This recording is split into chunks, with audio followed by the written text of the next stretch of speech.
Prologue. On the road. I'm not actually the legitimate son of the Juculius house. Sitting formally on the ground in front of the campfire, Julius murmured those words with a gloomy tint to his eyes. Subaru listened as he combed Beatrice's hair while she sat on his knee. As an artificial spirit, her body was always immaculate and in optimal condition. Even so, Subaru considered it an important part of their bonding to always brush out her hair before bed. It deepened his connection with his precious partner while they peacefully chatted about how their day went. So why did you pick this exact moment to drop such a massive revelation on us? Apologies. I was just thinking that if I let this moment pass, I wasn't sure when I would get another chance. Subaru furrowed his brow as Julius responded, not looking nearly as apologetic as his words suggested. It was the sort of reaction that could easily be interpreted as haughtiness. That or the relaxed attitude that came with being among friends. So by not the legitimate son, you mean? In the sense that I am not the direct son of the current head of the Juculius house. Alviero Juculius, the current head, is my adoptive father. My father is his younger brother, Klein Juculius. When my father passed away, my current family took me in. I see. Oh, then that means you have two fathers and two mothers, Emilia commented. Julius's eyes widened for a moment. He almost seemed amazed by the idea, but then his expression softened slightly. That's right. He nodded, still smiling. What? Did I say something strange? No, not at all. If anything, it was just quintessential Emilia Tan. Very EMT. Sorry, I have no clue what you were talking about. Subaru grimaced as Emilia pouted. She was practically sulking. He wasn't trying to be sarcastic or anything of the sort, though. If he was being honest, her completely innocent and naturally kind way of thinking had been incredibly moving, and Julius probably felt the same way. That was why he was just playing with his bangs like always. The moon was hidden by a few sparse clouds, so the campfire was the only thing that illuminated their surroundings. Looking around at the gathered faces, Subaru was struck again by what an odd group they were. Leaving the Watergate city behind, their party had set their sights on the eastern reaches of the world. Their goal was to contact the sage rumored to reside in the distant Auguria dunes.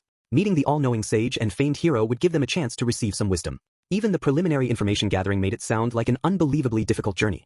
Auguria was a hive of dangerous demon beasts and notorious for a terrifying miasma that stalked the land. More than anything, what made it sound like the most hellish place was a hell that even Reinhard failed to get through. Like I told the man himself, that phrase seriously makes you lose hope the moment you hear it.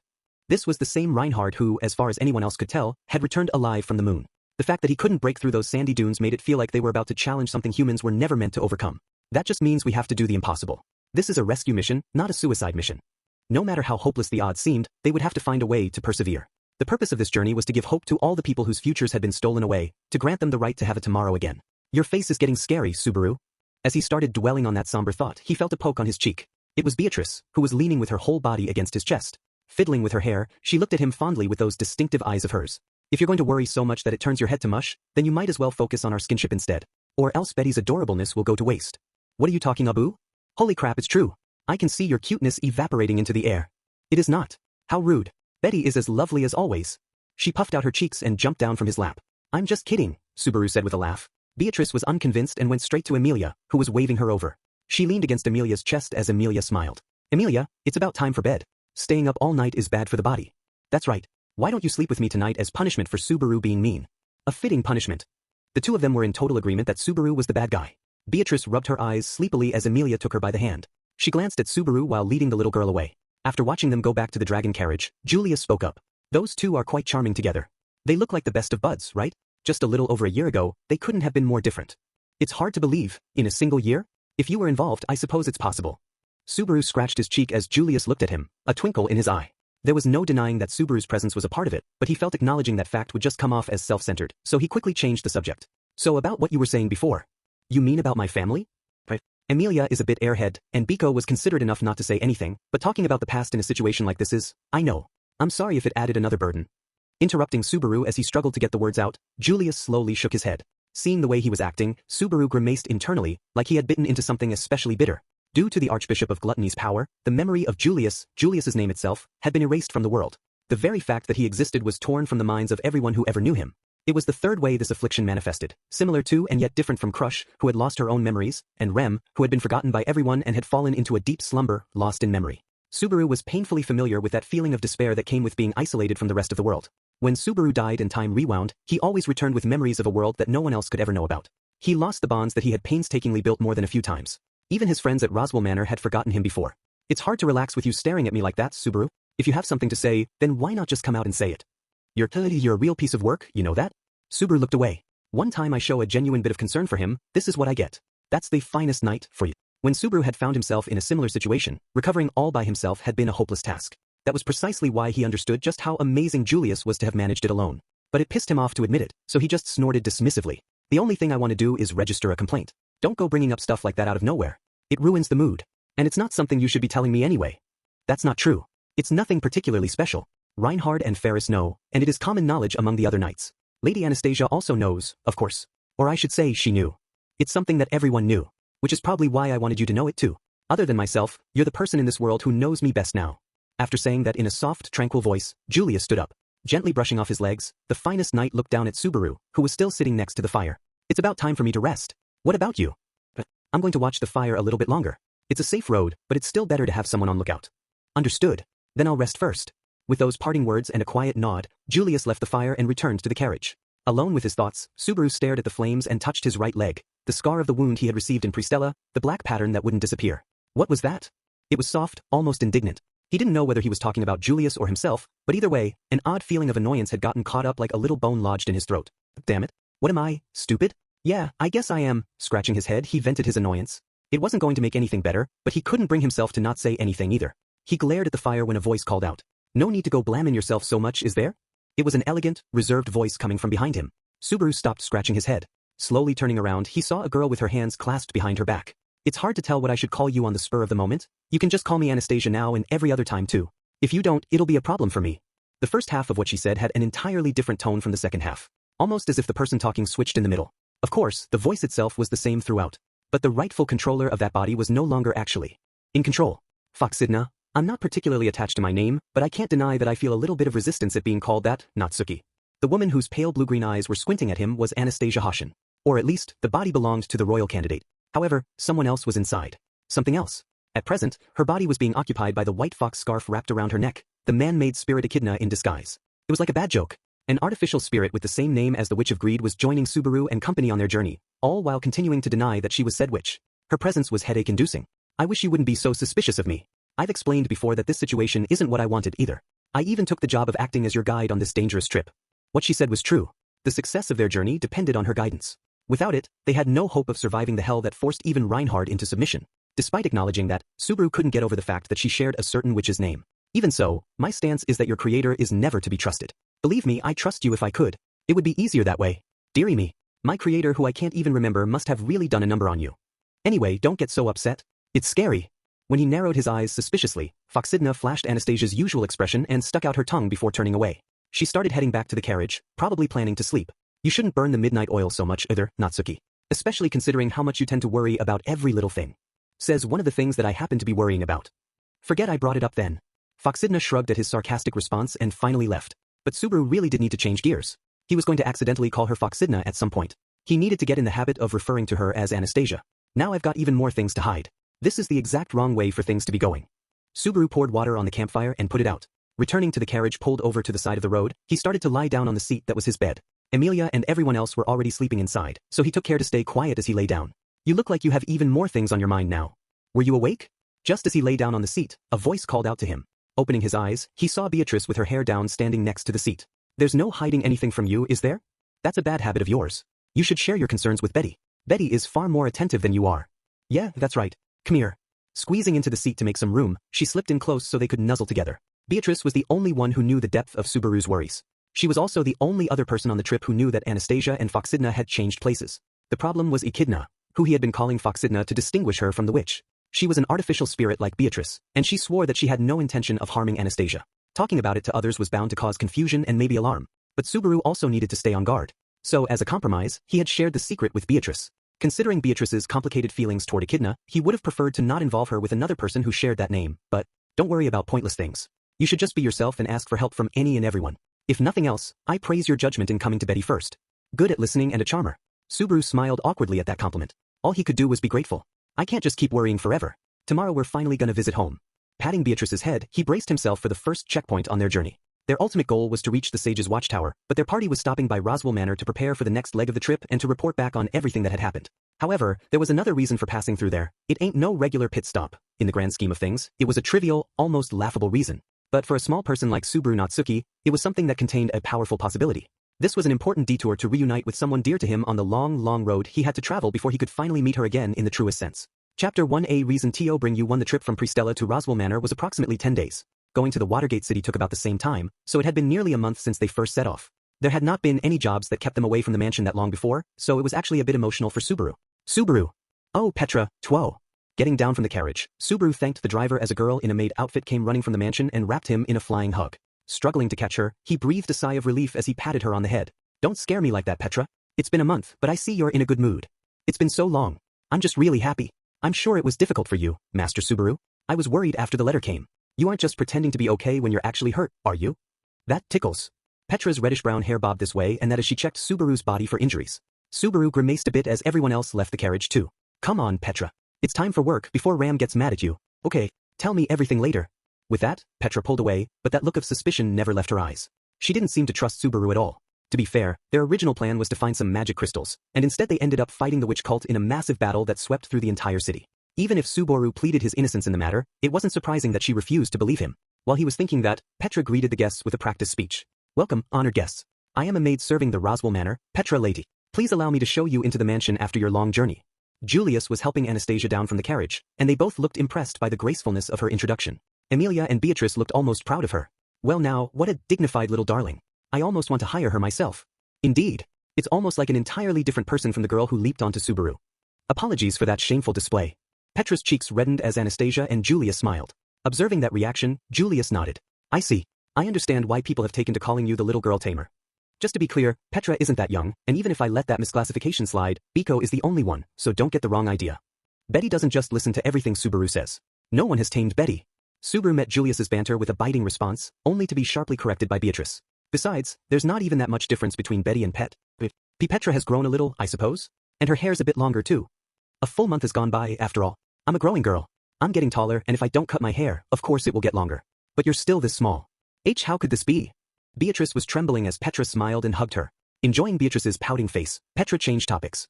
I should show you in before Ms. Ram gets upset. If you wanted to avoid that, you should have tried a little harder. Eep. Petra's face paled when a familiar voice came from behind her.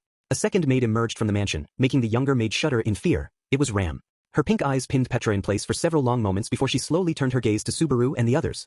Just when I was thinking your work had been improving and maybe you deserved some acknowledgement. How disappointing. I'm sorry. But what was that about my work? I was going to say that you have gotten better at cooking and more careful with cleaning and better at washing the laundry, and you get up earlier than I do. Maybe you should take a look at your own work. How much could a veteran maid be outdone by a girl who had been a maid for barely a year? Even considering how fast Petra could pick up new things, if the bar was that low, clearing it didn't mean much. Ram snorted at Subaru's outburst. What's the point of doubting oneself? I have nothing but self-confidence and the highest of expectations for myself. That is the one thing about you that I really, truly respect. Subaru was astonished at how bluntly she announced that. Emilia tapped Petra's frozen shoulder as she said, Thanks for coming to meet us, Ram. Has anything happened in the manor while we were away? There have been no issues. I'm sure you all have much news to share. Did Garf and Otto die? Don't go killing them off. What a thing to say with such a serious look on your face. It's easy to see through a man with no composure. In your case, it's so clear that there's practically a hole and your insides are leaking out, so you should be careful. Being shallow and empty is just the worst. You're gonna seriously hurt my feelings, so could you stop? And besides, you got our letter, right? Ram shrugged as Subaru whispered to her. They had sent a letter in advance of their departure from Pristella. If the contents had been shared with Ram, then she should know why they had come back to the manor. Ram held up her finger. Relax. I heard the story from Master Roswell. You have business with the Sleeping Beauty and the mansion's jail. Though, Ram's eyes narrowed mysteriously. The preparations for both were Frederica's and Petra's jobs, not mine. Why do you look smug about that? Even after a month apart, Ram was the same as ever. Welcome back. I'm glad for your safe return. Roswell greeted the group while sitting on the couch in the parlor. Subaru and Emilia couldn't help glancing at each other when they saw his full-faced smile in clown makeup. Emilia-tan, you didn't write anything strange in the letter, did you? I don't think so, but maybe it's because you did something that made him happy? I mean, you and Roswell do have those secret conversations from time to time. Me? I'd rather spend my time and money on you and Biko and Petra and Frederica and Patlash and I guess, Ram. That could be considered quite a lot of women's names, I suppose. It'd be embarrassing to show that sort of daily gratitude to Otto and Garfield, since they're fellow guys, okay? Beatrice looked exasperated as Subaru put his hand on her head and joined Emilia in confusion. Incidentally, the reason he didn't include Rem was to avoid upsetting the others, but he still regretted leaving her out. He quickly put that thought out of his mind to ask a pointed question. So judging from that smile, you must be plotting some new nasty tricks. Am I right, Roswell? What a vexing reaction. All I've done is show how happy I am to see you are all safe and sound after worrying about your safety. You could hardly find any problem with that, Yeez. Roswell closed one eye, staring at Subaru with the blue eye. This past year, I've had several changes of heart. My cooperation is something to be celebrated as far as Lady Emilia is concerned, no. I guess so. Thank you, Roswell. Emilia accepted Roswell's brazen appeal with her open-minded generosity. Seeing how Roswell smiled and waved his hand breezily, Subaru couldn't help wondering exactly how trustworthy this man really was. It's a waste of time trying to grasp what he is thinking. That oddness of his that makes him act the way he does is even more immeasurable than yours, Subaru. That was a bit vague. Beatrice's ambiguous assessment almost made her sound like a rambling old lady. Taking her hand, he stepped into the parlor together with Emilia. He was suspicious of Roswell being in such a good mood. At the same time, it seemed like a safe bet that Roswell was genuinely pleased to see them return. Having lost his tome of wisdom, they were crucial for achieving his goal. In that case, it would be helpful if you were a little bit more genuinely cooperative. You will accomplish what you set out to do with or without my aid. And because I have faith in your abilities, I am exerting myself in the arenas where your strength cannot reach. A truly fair relationship, wouldn't you say? Yeah, it seriously gives that hint of RPG spice. A helper character who's not actually available to help most of the time. It was a standard trope of games that characters who were overpowered would only ever join the party for very specific fights. As it so happened, Roswell always watched from the sidelines as Subaru was pushed to the absolute limit so he could obtain proof that Subaru's ability to return by death could change fate itself. He was a shrewd one and someone Subaru couldn't afford to let his guard down around. That assessment was still unchanged. Sue, isn't it about time you introduced us? Sorry. Roswell, we've brought some guests. Can you make some room? So I've heard. Still, though, this is quite the intriguing assembly. Roswell stood up and gestured for the guests standing at the entrance to the room to take a seat on the sofa while he shifted to a nearby armchair. Welcome. You've come a long way. We haven't been able to speak like this since the ceremony. Indeed, and it's not like we got a chance to really talk much there either, so I suppose this marks the first time. Anastasia smiled and met Roswell's diplomatic greeting with an equally diplomatic response. The ceremony they were referring to was the one held at the royal palace to honor Emilia, Crush, Anastasia, and all their followers for their work in slaying the white whale. It happened after the events in the sanctuary, with representatives from all three factions present. He's got some balls to show up for that with a straight face after everything he did. Either way, this was the first time he and Anastasia had met face to face since then, and their greetings included a bit of probing. The conversation then shifted to the main topic, reporting what had occurred in Pristella. I've read your letter. Otto and Garfield are recovering from their injuries, but even so, it sounds like the cost of dealing with the witch cult was fairly low. Yes, thanks to the really hard work the two of them put in. Actually, it's also thanks to everyone who was in the town. Subaru and Liliana too. Why did you mention me and Liliana all of a sudden? Probably because they were in the non-combatant category. Not because they were particularly similar. Well, setting aside Subaru's self-consciousness. Lady Anastasia, it was you who invited Lady Emilia to Pristella. Do you have any thoughts regarding that? I regret the incident. If you asked me to apologize, I'm prepared to offer a proper apology. However, Lady Emilia has already refused anything more than that, I'm suer. After all, it's the witch cult who are acting up, so they're the ones in the wrong. Anastasia doesn't have any responsibility for what they did. And we still managed to accomplish what we went there to do. Emilia touched the pendant around her neck when Roswell glanced at her. A gleaming magic crystal sat there, gathering strength for the great spirit that was still deep in slumber. The reason they had gone to Pristella was to secure a magic crystal that could help Puck. As far as that specific goal was concerned, the trip to Pristella had been a success. Also, the fact that we happened to be there at the right time might be why we were able to defeat the witch cult. If so, then that would be to Anastasia's credit. That's obviously far beyond what I was considering, so just leave it at that. Anastasia grimaced a bit at Emilia's forward-thinking perspective and stopped her. Really? For some reason, Anastasia looked relieved as Emilia cocked her head. Of course, that whole line was just a preemptive push from Roswell. In fact, there was a decent chance the witch cult's attack on Pristella was primarily aimed at Emilia's faction. Roswell was perfectly aware of that since it had been mentioned in the letter. The actions of the witch cult are their own. We can all agree that they're the worst and move on. The other factions have accepted that, and it's not as if there wasn't anything gained in the fighting either. Killing one archbishop and capturing another. It is indeed a magnificent outcome. However, those cultists have no sense of working together or solidarity. Even if there is only one left, the danger remains unchanged. I can't argue with that. The witch cult was more a place for deviants to gather than any sort of formal organization. Because of that, it wasn't like gluttony or lust would stop their atrocities just because greed and wrath had been defeated. Anyway, we've got an idea that might take care of that. And that is why you are setting out for the Sage's Watchtower. That is quite the perilous path. Do you have any reason to believe you will succeed? Roswell was one of the leaders of the kingdom. It went without saying that he was aware that Reinhard had already attempted to cross the Auguria dunes before only to fail. Between the hallucinogenic miasma and the countless dangerous demon beasts, it was only natural to question how they would make it past those barriers. Subaru simply glanced at the trump card they had prepared for that issue. That is where I come in. Fortunately, I happen to know a secret path that will bring us to the Sage's Watchtower. That is how we can succeed. Even if you ask me to just trust you, something like a secret route through the dunes would surely fetch quite the price from any number of buyers. Why is it that you and you alone happen to be in possession of it? I'm a merchant, so of course money is important. But there are some things money can't buy. And this here is one of those things. Can we agree on that? Anastasia, or rather Foxidna, was matching Roswell point for point. Despite the fact that she was a fake pretending to be Anastasia, her words possessed a mysterious strength. A strength that even overawed Subaru, who knew the truth. Facing down the full force of Anastasia's gaze, Roswell closed an eye. I see now how someone so young can run such a large company. It is quite a challenge to outplay someone so worldly with words alone. I imagine Lady Emilia has already agreed to your proposal. I'm sorry for deciding something like this on my own. Not sorry enough to stop making such rash decisions without consulting others. But that is fine. You are one who chooses to take the thorny. And that path is one he will surely resolve himself to follow as well. Roswell seemed unenthused by Anastasia's proposal, but that was where his interest lay in the end. If Amelia chose the most difficult path, then the hurdles Subaru would have to clear would naturally be even higher. For Roswell, that was the hope that had replaced his tome of wisdom. Basically, we'll clear the whatever it's called desert with Anastasia's guidance. That's our decision. The Auguria Dunes. Just learn the name already. Julius interjected with a sigh as Subaru relied on his vague memory to make a bold statement. The knight was sitting beside Anastasia and had listened in silence thus far, but he turned his intellectual gaze on Roswell. I imagine you might be quite concerned, Marquis Mathers. However, there are many people in the city of Pristella who are currently suffering physically and mentally from the depredations of the witch cult. I would ask that you please allow us to undertake this task, that our actions here might lead to their being saved. What an elegant bearing. Considering you are not in my memories, I suppose you are one of those victims, yes? The fact that he didn't know Julius at all was enough for Roswell to grasp the situation. Julius averted his eyes ever so slightly as Roswell propped his cheek up. The unease of being forgotten by people due to greed's authority, of being left behind by the rest of the world.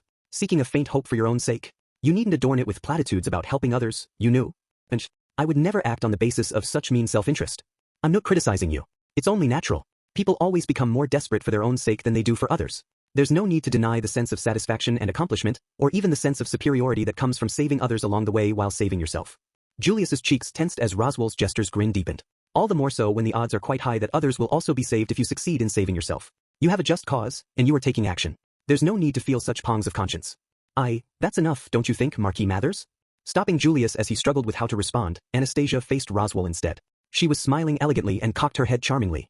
Honestly, I don't remember either. But even so, he is apparently my knight, and it's not too pleasant to see him toyed with over something he can't help.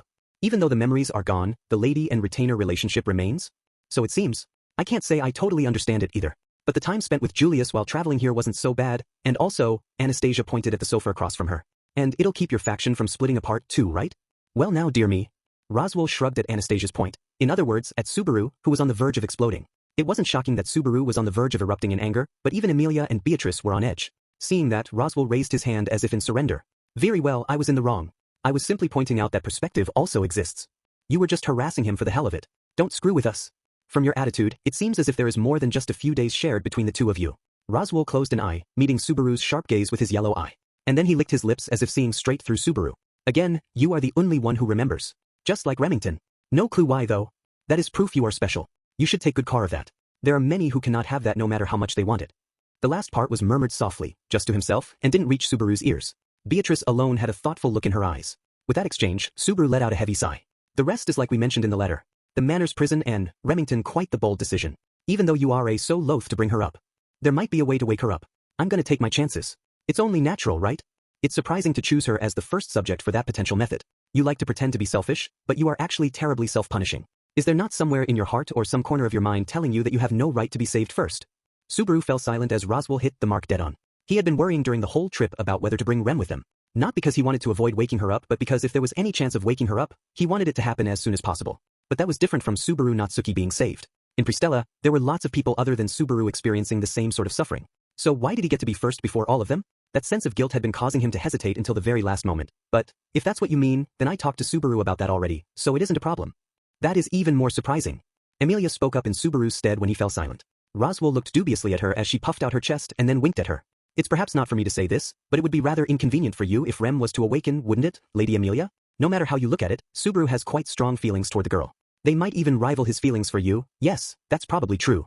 I imagine if Rem wakes up, Subaru will spend all of his time with her for a while. He might even stop caring about me. No, that's not. Subaru could confidently say that wasn't true. There was no way his feelings toward Amelia would ever waver. But the fact that he cared for Rem a great deal was not a lie either. And Amelia was right. If Rem woke up, he would undoubtedly devote a lot of time to her, making up for the year they had lost. But even so, Amelia had told him it was okay. If Subaru pays a lot of attention to her, then I'll just have to work hard to make him look at me again. It would be a problem if Subaru disappeared, so no matter how cute Rem is or how special she is to him, I'll convince him to stay with me too. Amelia Tan. That's my resolve and what I decided. No one will complain about Subaru getting saved. So it's okay. Let's wake Rem up. Amelia put her weight behind Subaru's decision. Subaru gasped, and his knees trembled a bit at what sounded a lot like a confession. Amelia had said things that sounded affectionate any number of times before. But even then, they were all still in the realm of just a sort of soft attraction, whether with me, with Rem, with Beatrice, with Petra and Patlash, or Frederica and Ram, or even Otto and Garfield. I want Subaru to be really, really happy. There was a land dragon and a couple guys mixed in there at the end. Subaru couldn't help interjecting despite the mixture of embarrassment and certain other emotions he was feeling. But Beatrice, who was sitting next to him, jabbed him in the side. Looking over, he noticed Beatrice had an indignant look on her face. After this long, Betty won't complain about how fickle you are, but always keep one hand open. That's Betty's special privilege. You are ridiculously adorable, naturally. Betty's cuteness rings out in every realm. Subaru couldn't speak for the gods and goddesses who ruled the earth and the heavens, but it certainly echoed loudly in his heart. With Emilia and Beatrice giving him their full support, Subaru could devote himself to waking up Rem without worry. There was no more doubt. Sorry for being so loved by everyone, Roswell. Looks like we'll be taking Rem with us. I'm quite surprised by all of you, but do as you please. In the first place, I never intended to stop you. Then what was the point of asking that question? Just making sure you understand what it is you are doing, out of an excess of thoughtfulness. I was also rude to the nameless knight there. All the way to the end, Roswell refused to let up on his teasing banter. However, Julius shook his head and looked towards Subaru and Anastasia. No, my name is Julius Juculius. At the moment, Subaru may be the only person who remembers me, but I am a knight in the kingdom of Lagunica's royal guard. I am not so immature that something like this would cause my heart to waver. Saying that, he magnificently brushed off the nasty mage's terrible provocations. You were a little bit shaky there though. Whose side are you on? It feels almost like I was just stabbed in the back. Subaru and Julius did have a quiet little exchange among themselves at the very end, though. With the discussion over, they left the parlor. Well, I wonder if that makes me one of his little friends new? What do you think? Spare Betty such disgusting statements. It sounds almost like you mean it, which is a scary thought. I've never been so inconstant as to press matters in this body through. You've been a woman too. I suppose that's enough for Betty to be on her guard.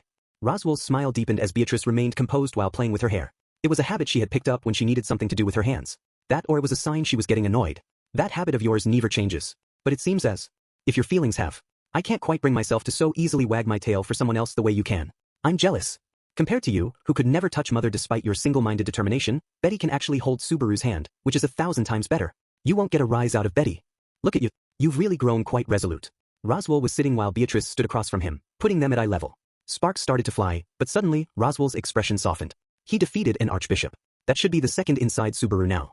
There should be other candidates besides Subaru. But none of them were as close as he was or overlapped. Save the boring pretenses for someone else. Betty won't let him do any more than this. There was a quiet resolve in her voice as she answered Roswell. Betty belongs to Subaru, so Subaru will remain Subaru. She glared at Roswell as she said that and then turned to the door.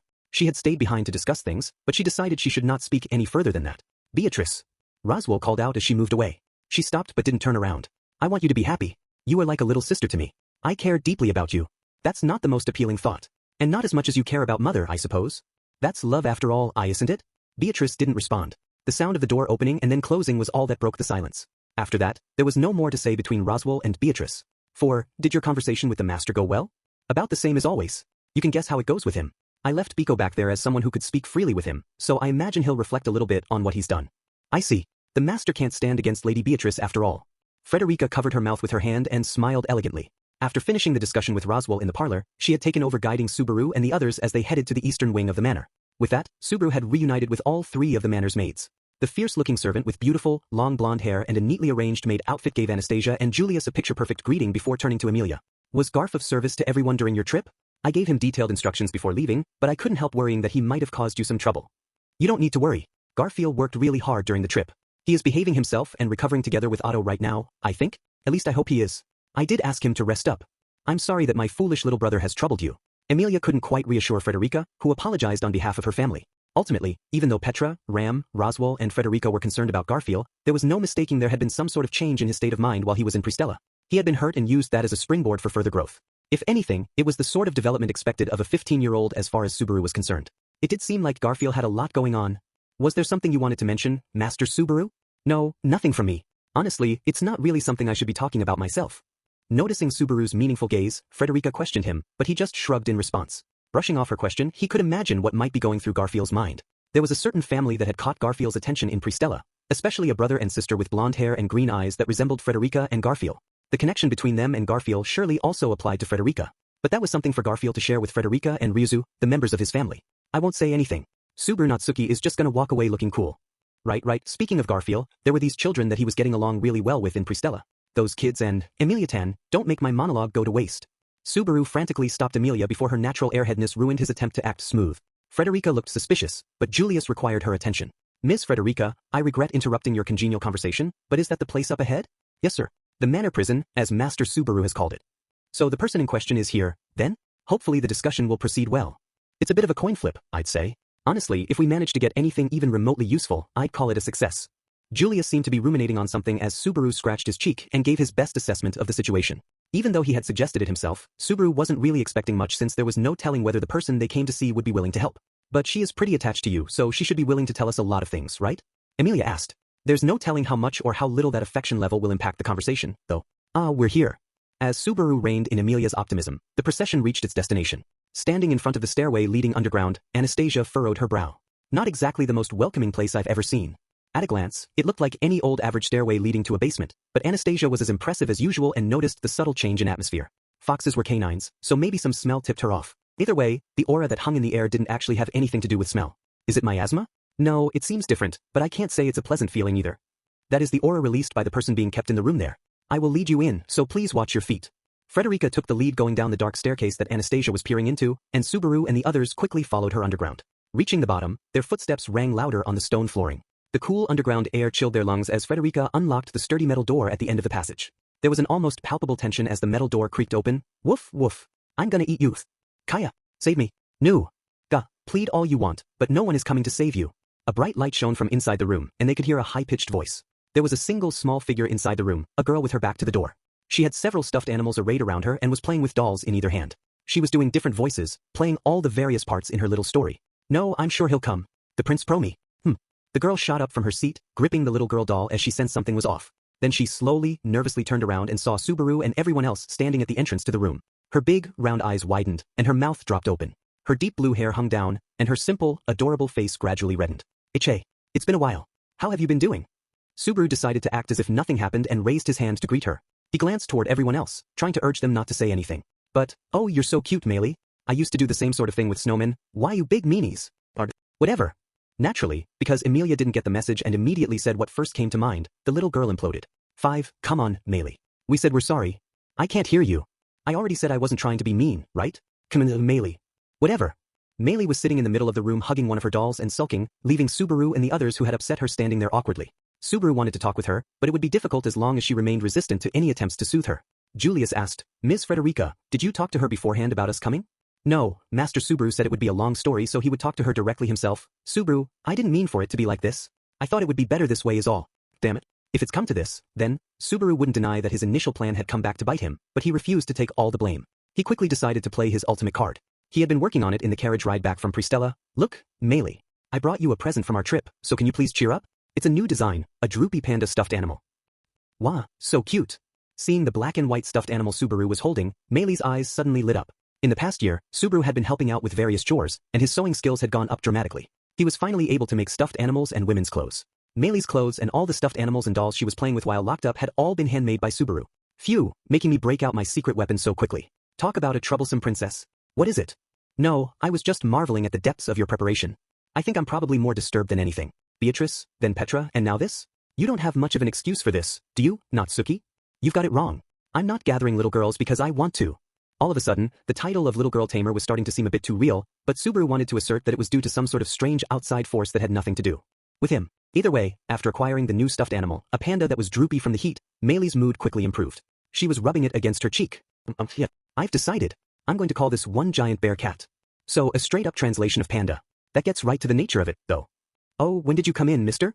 Ignoring Subaru's comments about her naming sense, Meili cocked her head quizzically. Apparently, she was willing to let bygones be bygones and pretend nothing had happened. Subaru was perfectly happy to go along with it. What do you mean, Meili? Why did you suddenly? Yeah, it's been about a month, hasn't it? You weren't lonely while we were away, were you? Not really? It was Petra who was lonely without you around. You're so bad, mister. Oh, new faces? When Subaru interrupted Emilia, who couldn't read a room for her life, they narrowly avoided upsetting Meili again. Now mollified, the young girl was busy setting up her dolls on a shelf when she noticed Anastasia and Julius. Anastasia's expression softened as she watched how the girl changed so quickly. That's fitting for a girl her age. Compared to Mimi, the way she leads people around is downright cute. That's certainly one way to put it. We should be grateful to Mimi. The lady and her retainer shared a moment of odd understanding. Meanwhile, Julius's yellow eyes scanned the room. Still, I imagined a harsher environment for something called a prison. This is quite different from what I had pictured. She is a young girl, and it's not like we want to make her suffer, but we can't really just let her out either, so it's complicated. Emilia's eyes fell to the floor as she murmured regretfully. As Julius indicated, the prison, the space where Meili was being kept, allowed her more freedom than even the most low-security jail. It had originally been a simple stone room, but the walls had been painted bright colors, and there was a simple but comfortable carpet lining the floor. There wasn't much limiting her movements inside the room, and all the dolls Subaru had made for her were neatly lined up on a shelf. There were even books and toys to keep her entertained. In other words, it was the sort of place a shut-in could live in peace and comfort. A part of Subaru would have loved to just hole up there himself. But this unique atmosphere is emanating from her. Julia scanned the room again, before looking at Meili specifically. She smiled at his observation. The sinister air that emanated from every pore of her body was the reason she was being held there. Like I mentioned in the carriage, this girl, Meili, was originally an assassin of sorts who was trying to kill Emilia Tan and everyone else here. Makes sense so far? Can't say it does, but let's hear the rest. Feels like you're thinking of something else, but whatever. Anyway, she was an assassin. As for the method she used, put simply, she can control demon beasts. Yep, I get along really good with bad animals. Meili puffed out her chest in open pride, but it was a confession that would shock anyone who had not heard it before. Demon beasts were not the sort of creatures that could be tamed by people. Arguably, most considered them inherently hostile. There were some notable exceptions where a demon beast would obey the one who broke their horns, but Meili was different. According to what Mama said, my demon control blessing fills the same role as their horn. So because of that, I get along really well with them. The meaning of her claim wasn't exactly clear. There was no evidence in this world of any research about demon beasts and their natural behavior. Of course, there were people who made a living hunting them, but hunters and researchers naturally had different perspectives. A little over a year ago, Meili and one other person attacked us as a team. We managed to stop them, and we've been holding her here ever since. Why would you do that? If she's an enemy, then you should put an end to things properly. It ain't that simple. But also, from what she said, we were reluctant to just let her go either. Mama will be mad at me. Elsa died and I messed up too, right? If she finds me, I'm sure she'll kill me. That's why staying here is the safest. Meili was relaxed talking about her situation, but she had a clear grasp of the reality she was in. She had lost her partner and failed the job she had been given. The person who was managing them, most likely the handler of the assassins, would never forgive such a failure. If she was set free, Meili would most likely end up being executed. She had made her own bed, but that outcome didn't sit well with Subaru and Emilia. It's not as if that sort of consideration is new for you or Lady Emilia. We are outsiders, so I won't comment on how you've decided to handle matters. But I must ask, who is this mother that she is talking about? Unfortunately, other than that, she was called Mother or Mama. Everything about her was a secret according to Meili. From what she said, they never even saw her real face. It all seems a little too thorough. That asshole Roswell said when Elsa died, he couldn't reach his contact anymore. Frederica answered Julius's question while Subaru muttered to himself. Roswell was the one who hired Elsa to target Emilia and the rest of the people in the manor. That was the truth behind Emilia's faction's greatest scandal. But from what Roswell had said, he could no longer contact the person who had been the go-between for Elsa and Meili, so in the end, the true identity of that dangerous figure remained unknown to this day. Anyway, that's Meili's position. We're not pampering any more than necessary, I think. That's really like you to not have confidence on that point, Subaru. I mean, this is what happens when you prioritize conscience, right? Imprisoning a young girl like Meili in a cold, dark dungeon would have been heart-rending. If home arrest was enough of a punishment, then there was no need for anything more than that. That was why Meili was just locked away in this basement. That's an awfully lenient treatment for someone who tried to kill you. You sure you aren't just being taken advantage of? I mean, there's such a thing as innocent malice. And a crime is a crime no matter how old the perpetrator, but Subaru scratched his cheek as he thought. Glancing at Meili, she was looking at him with her hard-to-read eyes. But he couldn't help feeling like it was simply the gaze of an uneasy little girl. If you give evil orders to someone without any ability to judge for themselves, that makes you the evil one. All the more so if you're using a child. What's the point in getting all twisted up and taking it out on the child? That's a nice coat of whitewash. Do you think that will satisfy any of the people who have been killed by her already? Not at all. And if anyone close to them wanted revenge on Meili, I wouldn't blame them. I also wouldn't be this forgiving if she had actually hurt anyone here. In the end, Subaru's opinions and thoughts changed wildly depending on who he happened to meet. If that meant people thinking he was contradictory or that he didn't stand for anything, then there was no helping it. When I was a kid, I had parents and other adults around who took responsibility for me when I couldn't. So I guess I'm okay with doing the same for a kid who I know and can get along with. Thanks for the valuable opinion. Anastasia ended the discussion, but she was more agreeing to disagree rather than convinced and accepting. Of course, Subaru had not expected her to accept his perspective. If he wanted a fair and clean resolution, then Meili would have to be judged as a hardcore criminal and sentenced fittingly. But as far as Subaru was concerned, that seemed like a shitty solution. I don't think what you are saying is that strange. Thanks. Even if he was resolved to have his belief denied, it was still a relief to hear Emilia say that. Reflecting on how self-serving his beliefs were, Subaru turned back to Meili and met her eyes. The reason they had come there wasn't for a scenic tour of the Roswell Mansion's dungeon. I was wanting to ask you for some help with something. Do you think you can try to answer some questions for me? Sure. On account of Miss Giant Bear Cat, I'll go along with it. She hugged the droopy panda while nodding. She was hiding her face behind the stuffed animal, not letting them see her reaction to the conversation they had been having, but this time no one commented on it. 6. Are you really going to the dunes? Probably anyone other than me would die there. After hearing their story, Meili was playing with her hair as she responded. It was awfully ironic for the little girl assassin who was completely lacking in morals to be looking at them as if she couldn't believe what she was seeing. I've gone there before to get more demon beasts, but it really is overflowing with them, you know? I'd love to get some advice from someone with experience, but more than enough people have already told us we'll die if we go there. Incidentally, we do have a guide who can get us through the desert. Right, that's my job. Anastasia waved her hand. However, just because they knew the path to the tower where the sage lived, that was only worth about 30 points toward actually clearing the problematic dunes, not enough to avoid red marks and a failing grade, which meant death on this practical exam. There were 3 major problems. The Desert of Illusion, the Demon Beast Dens, and the Miasma. The point of their trip down to the underground cell was to discuss the Demon Beast problem with Meili, who was an expert on the subject. Is there any way to conveniently draw out the demon beasts and round them all up at once? Well, you could try running around all by yourself. I'm sure lots of them will come for you. I've done that a few times before, and it's not exactly pleasant. Subaru had used that exact method with some dogs and a whale last year. He was about ready to put that strategy to bed for good. If there was no other option, he could do it again, but he was hoping to avoid winding up alone in the treacherous desert. In which case, what if we just wiped out every last one that came to attack us? If that's our chosen path, Lady Amelia and I would be responsible for fighting them, but what do you think, Meili? Julius turned to Meili about the feasibility of Subaru's brute force plan. Meili looked between him and Amelia a couple of times. Can you fight for about a week straight without drinking, eating, or sleeping? That sounds a lot like late war trench combat. Okay, I'll try my best. No, it's impossible. You'll just make your beautiful hair and skin all dry and rough, so let's drop it. We're not doing it. Trying to force their way through was just not going to cut it as a strategy. Part of Subaru wanted to believe it was just that Meili's memories of the Auguria Dunes were particularly bad, but he had also heard from Reinhard just how merciless the place could be, so he couldn't hide from reality. And the resulting discussion with Meili didn't produce any developments, either. What about the barrier preventing demon beasts from approaching Erlem village? Maybe we could do something with that. That only works due to the magic the master has woven there. If you were hoping to pick it up and carry it with you, I'm afraid you should probably reconsider. Damn it. Maybe we should just all grab onto Roswell and have him fly us in from the sky. As they kept shooting down each other's ideas, Subaru scratched his head in frustration. There was a moment's silence. Arg, I guess there's no other way. Huh. I can go with you if you want. Meili stood up, breaking the silence as she looked around at everyone else. She touched her chest as she nodded. Right? If it's me, I can manage all the demon beasts one way or another. I just make them go away, tame them, make them kill each other, or even just have them eat this sage person. Don't even think about doing that last one. Also, the extremeness of the statement was eye-widening, but even more than that, Subaru was surprised by the proposal. Both because Meili was willing to cooperate, but also because she was the one who suggested going outside herself. You were so against leaving the manor before. It's not like Mama will find me the moment I set foot outside. I'm scared of her finding me, but I don't want to spend the rest of my life shut in like this, either. It was surprising that Meili had given her situation enough thought that she realized she would someday have to go outside. But Subaru quickly retracted that thought. Being closed off and isolated from everyone else meant having all the time in the world to think. He knew what kind of hell that could be. Subaru. Amelia tugged Subaru's sleeve as he felt an odd sympathy with Meili's resolve. He knew what she wanted to say. He felt the same way. This isn't going to be a fun little trip outside, you know? It's sand and demon beasts and a sage tower tour at the end. It's been a long time since I went for a walk. All the better if things are exciting, right? She gave a real cocksure response, but Meili pulled it off with her usual insolent tone. There was no telling how much of that was a bluff and how much of it was real, but, in an unexpected twist, we've managed to recruit Meili as our demon beast advisor. I should warn you now, you shouldn't get too ahead of yourself. Subaru clenched his fist and cheered, but Meili sighed in exasperation and turned her attention to all of them, particularly to Amelia. It's dangerous to just immediately believe what people say. I might just be saying this in order to get an excuse to escape. There's certainly a chance of that, but it's not like we were forcing you to stay here in the first place. Subaru could appreciate her warning, but if she ever said she wanted to leave, he had always planned to hear her out. So it was a little late for that warning. Right now, I'd rather you not, but if you ever decide you want to leave and live on your own, you're free to go. Just be careful not to be found by your scary mom. Do you mean I can just go die wherever once it's not going to cause you any problems? Maybe back when I thought being cynical about everything was cool, but that's not what I think now. Subaru shook his head. He saw a bit of himself in Meili's jaded beyond her years way of seeing things.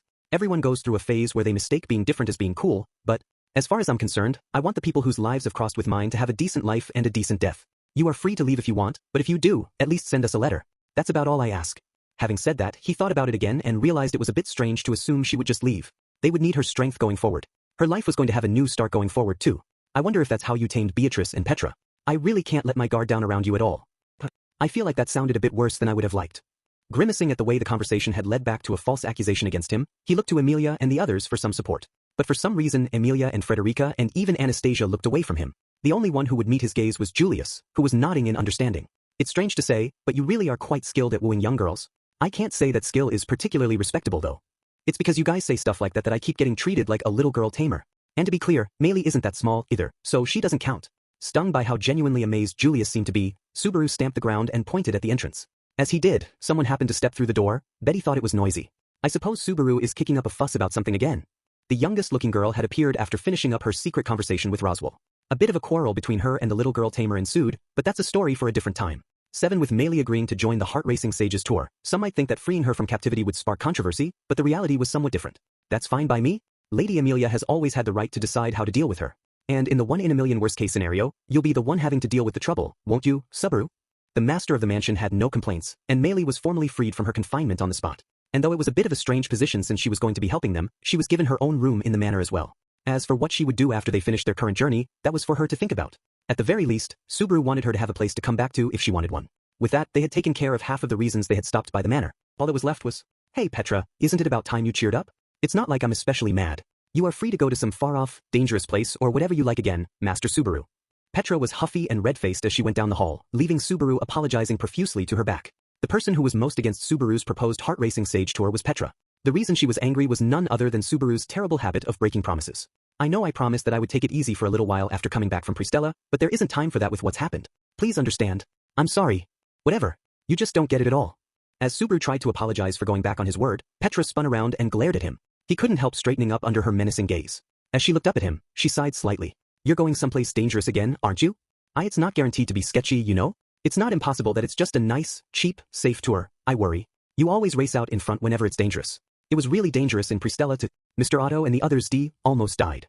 Don't go killing Otto again. Otto dies too much as it is. Subaru understood why people had that general impression, but he would prefer it if Otto didn't get himself killed off so easily. If he died, Subaru would have to reset. That said, he wasn't about to declare they had a friendship that even death couldn't sever. It doesn't have to be. You does it? You could just leave it to someone else, someone stronger. Like, why not the master? He seems like he has plenty of free time. I can understand your daily frustration with Roswell, but let's not actively look for excuses to kick him out of the house. I'm worried about the friction in our camp. Subaru could overlook Petra doing something like wringing out a rag in Roswell's tea, but anything more than that and he wouldn't be able to stand idly by.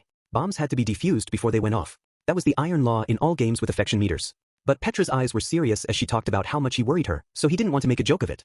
He didn't want to disrespect Petra with a half-assed evasion or a stalling tactic when she was being serious. I understand why you're worried. The desert we are going to is supposed to be crawling with demon beasts and is apparently the Guinness World Record holder for thickest miasma, too. And to top it off, I heard that this sage isn't a people person and has been turning away visitors for some 400 years running. But even so, I can't just let myself leave this to someone else. But, you can't possibly believe you are actually strong, can you, Master Subaru?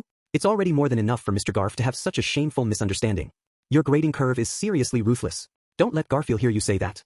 Petra's marks were so strict that most guys would shudder if they ever heard how they rated. Viewing the world through her lens, apparently only wisdom merited any respect, and there were practically no points awarded for strength.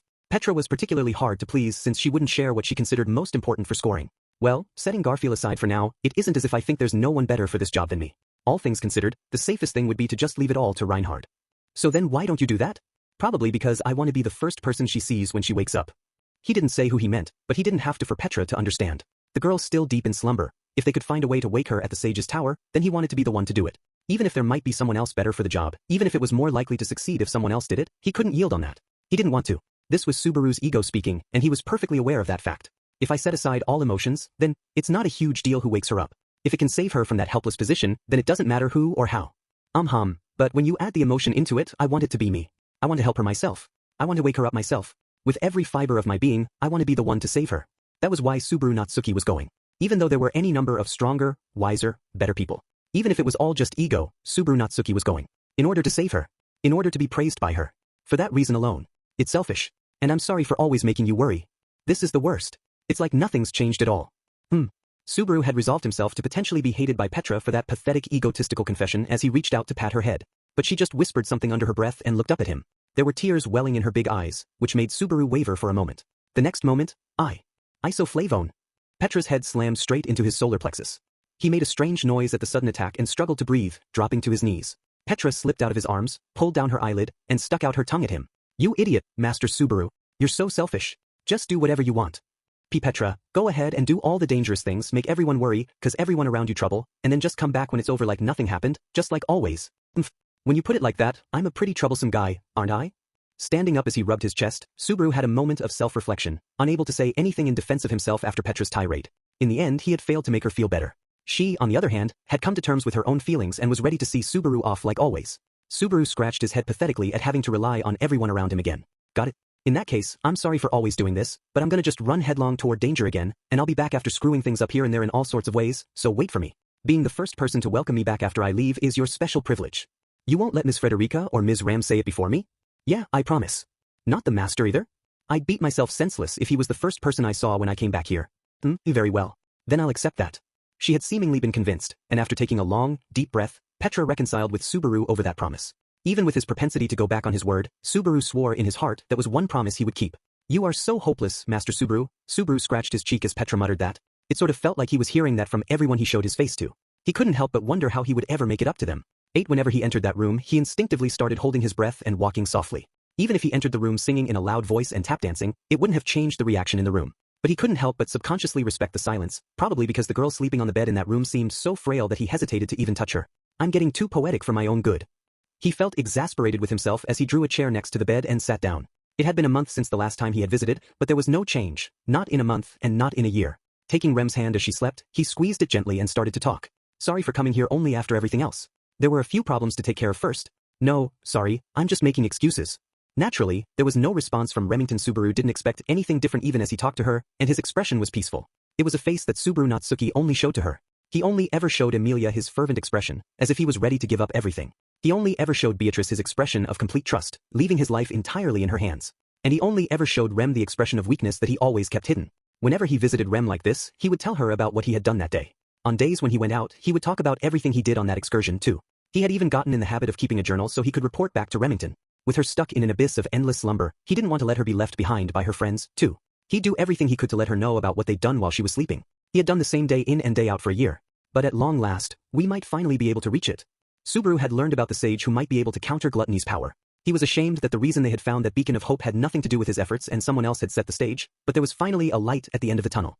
At long last, he could act for her sake after the isolation of watching the seasons pass and leaving Rem behind. There were lots of people in Pristella who had suffered the same fate as Rem and were in need of saving. But in Subaru's heart, his real reason for braving the dangerous journey to the watchtower was Remington. It was a selfish, self-involved reason, but even so, I'm going to bring you back, Remington. I swear it. Just like how she had lent him her strength during those days and moments when he had felt most powerless, it was his turn to help her. Right now, when Rem needed it most of all, Subaru wanted to be there for her. Ow! Just as he made his vow and closed his eyes tightly, hearing a voice all of a sudden sent him into a panic. His eyes shot open in shock, but Rem was sleeping peacefully like always. There was no movement at all. In which case, release her hand. It hurts just watching.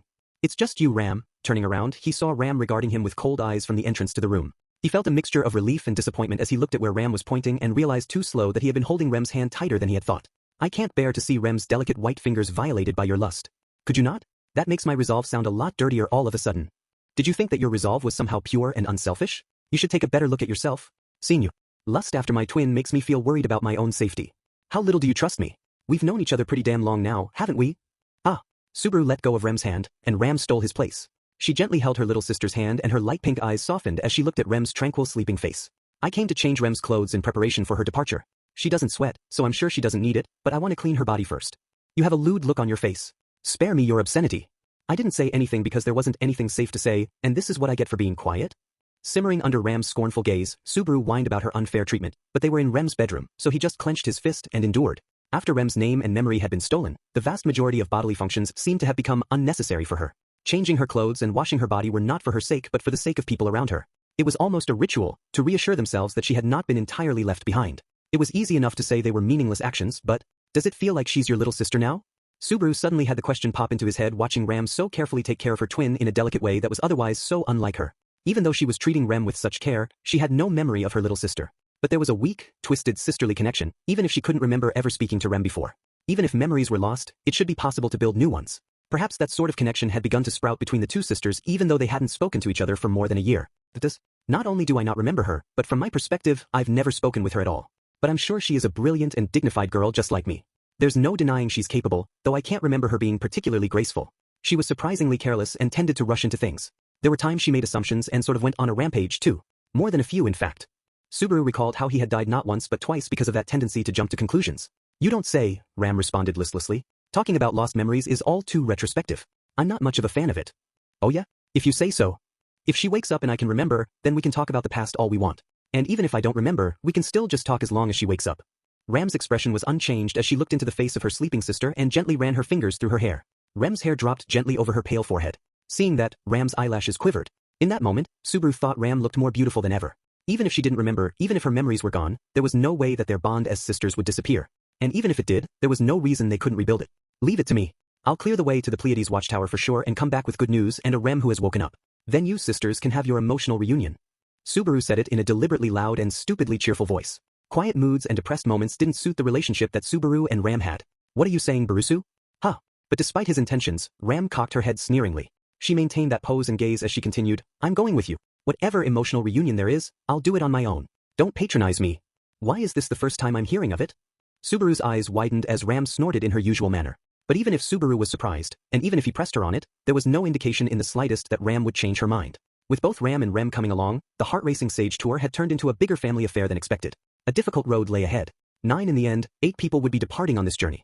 Of course, they were all necessary for one reason or another, and they all had their roles to fill, but Subaru had never been on a long journey with such a large group. Is this really gonna be okay? What is it, Subaru? Is there something bothering you? Seeing Subaru twisting his head and worrying about the future, Emilia came to check up on him. She was wearing light clothes for the trip. That outfit is really cute on you, Emilia-tan. And I have a lot of things I'm worried about. I mean, to start with, where we're going is dangerous, right? So with such a large group, will we really be able to protect everyone? That's a good point. Ram and Rem are coming with us this time, plus Meili. We're going to have to be sure to protect them and Anastasia and you too. What? Did you just throw me onto the needs protection side of the equation? When it came to fighting ability, Subaru and Beatrice together were on about even ground with Ram. If it came to a serious fight, Emilia and Julius would be the ones doing the heavy lifting. As an adolescent boy, it hurt Subaru's pride to simply rely on either of them for protection. At present, there was a carriage parked in front of Roswell Manor, and they were preparing to depart. The large carriage they had gotten for the journey had more than enough space to hold 10 people without being too crowded. Visually, it looked almost like a camper car, though it relied on land dragons for propulsion like most other carriages. And one of the dragons pulling it was Subaru's trusty companion, Patlash. I'd love to say there's nothing to worry about as long as I have Patlash with me, but your whole shtick is getting along with demon beasts, so why can't you get along with a land dragon? Don't be so mean, mister. Meili's cheeks puffed out indignantly. She had changed out of her detention clothes, but she didn't have much baggage. As she tried to load that little bit of luggage onto the carriage, she had gotten into a bit of a quarrel with Patlash. She was unconditionally loved by demon beasts, but apparently land dragons took an exception to her. It wasn't just Patlash. Even the other land dragons were growling at her. They all seemed to hate the smell of the demon beasts on me. That's why they're angry. I see, that's why. Patlash, she's okay. Hearing that, Subaru brushed Patlash's neck and explained the situation. The proud dragon buried her nose in Subaru's neck and blatantly sniffed him. If he had to guess, he'd say she was trying to overwrite Meili's smell with his. Patlash is usually so considerate.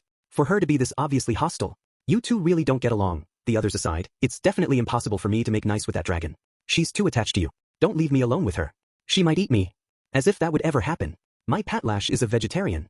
Soothing his trusty dragon, who had gotten a little bit excited, Subaru pushed Meili onto the carriage. And just when he was wiping the sweat from his brow at one job done. I know you're busy currying favor with girls, but could I borrow you for a moment? Please, can you stop with the scandalous-sounding descriptions? You're making me sound like I'm stupidly predictable or something. Responding to that malicious question, Subaru turned to see Roswell smiling and waving. Emilia and Julius were standing next to the Marquis in his jester-like outfit. Subaru headed over while thinking to himself what a strange pairing the three of them were. When he arrived, Roswell winked at the three of them. Now then, regarding this trip, it's going to be quite the journey and will likely be quite difficult. So there is one favor I wanted to ask you for during the travels, regarding Ram. Marquis Mathers, is it appropriate for me to be here for this conversation? Subaru and Emilia fell silent, but Julius furrowed his narrow brow.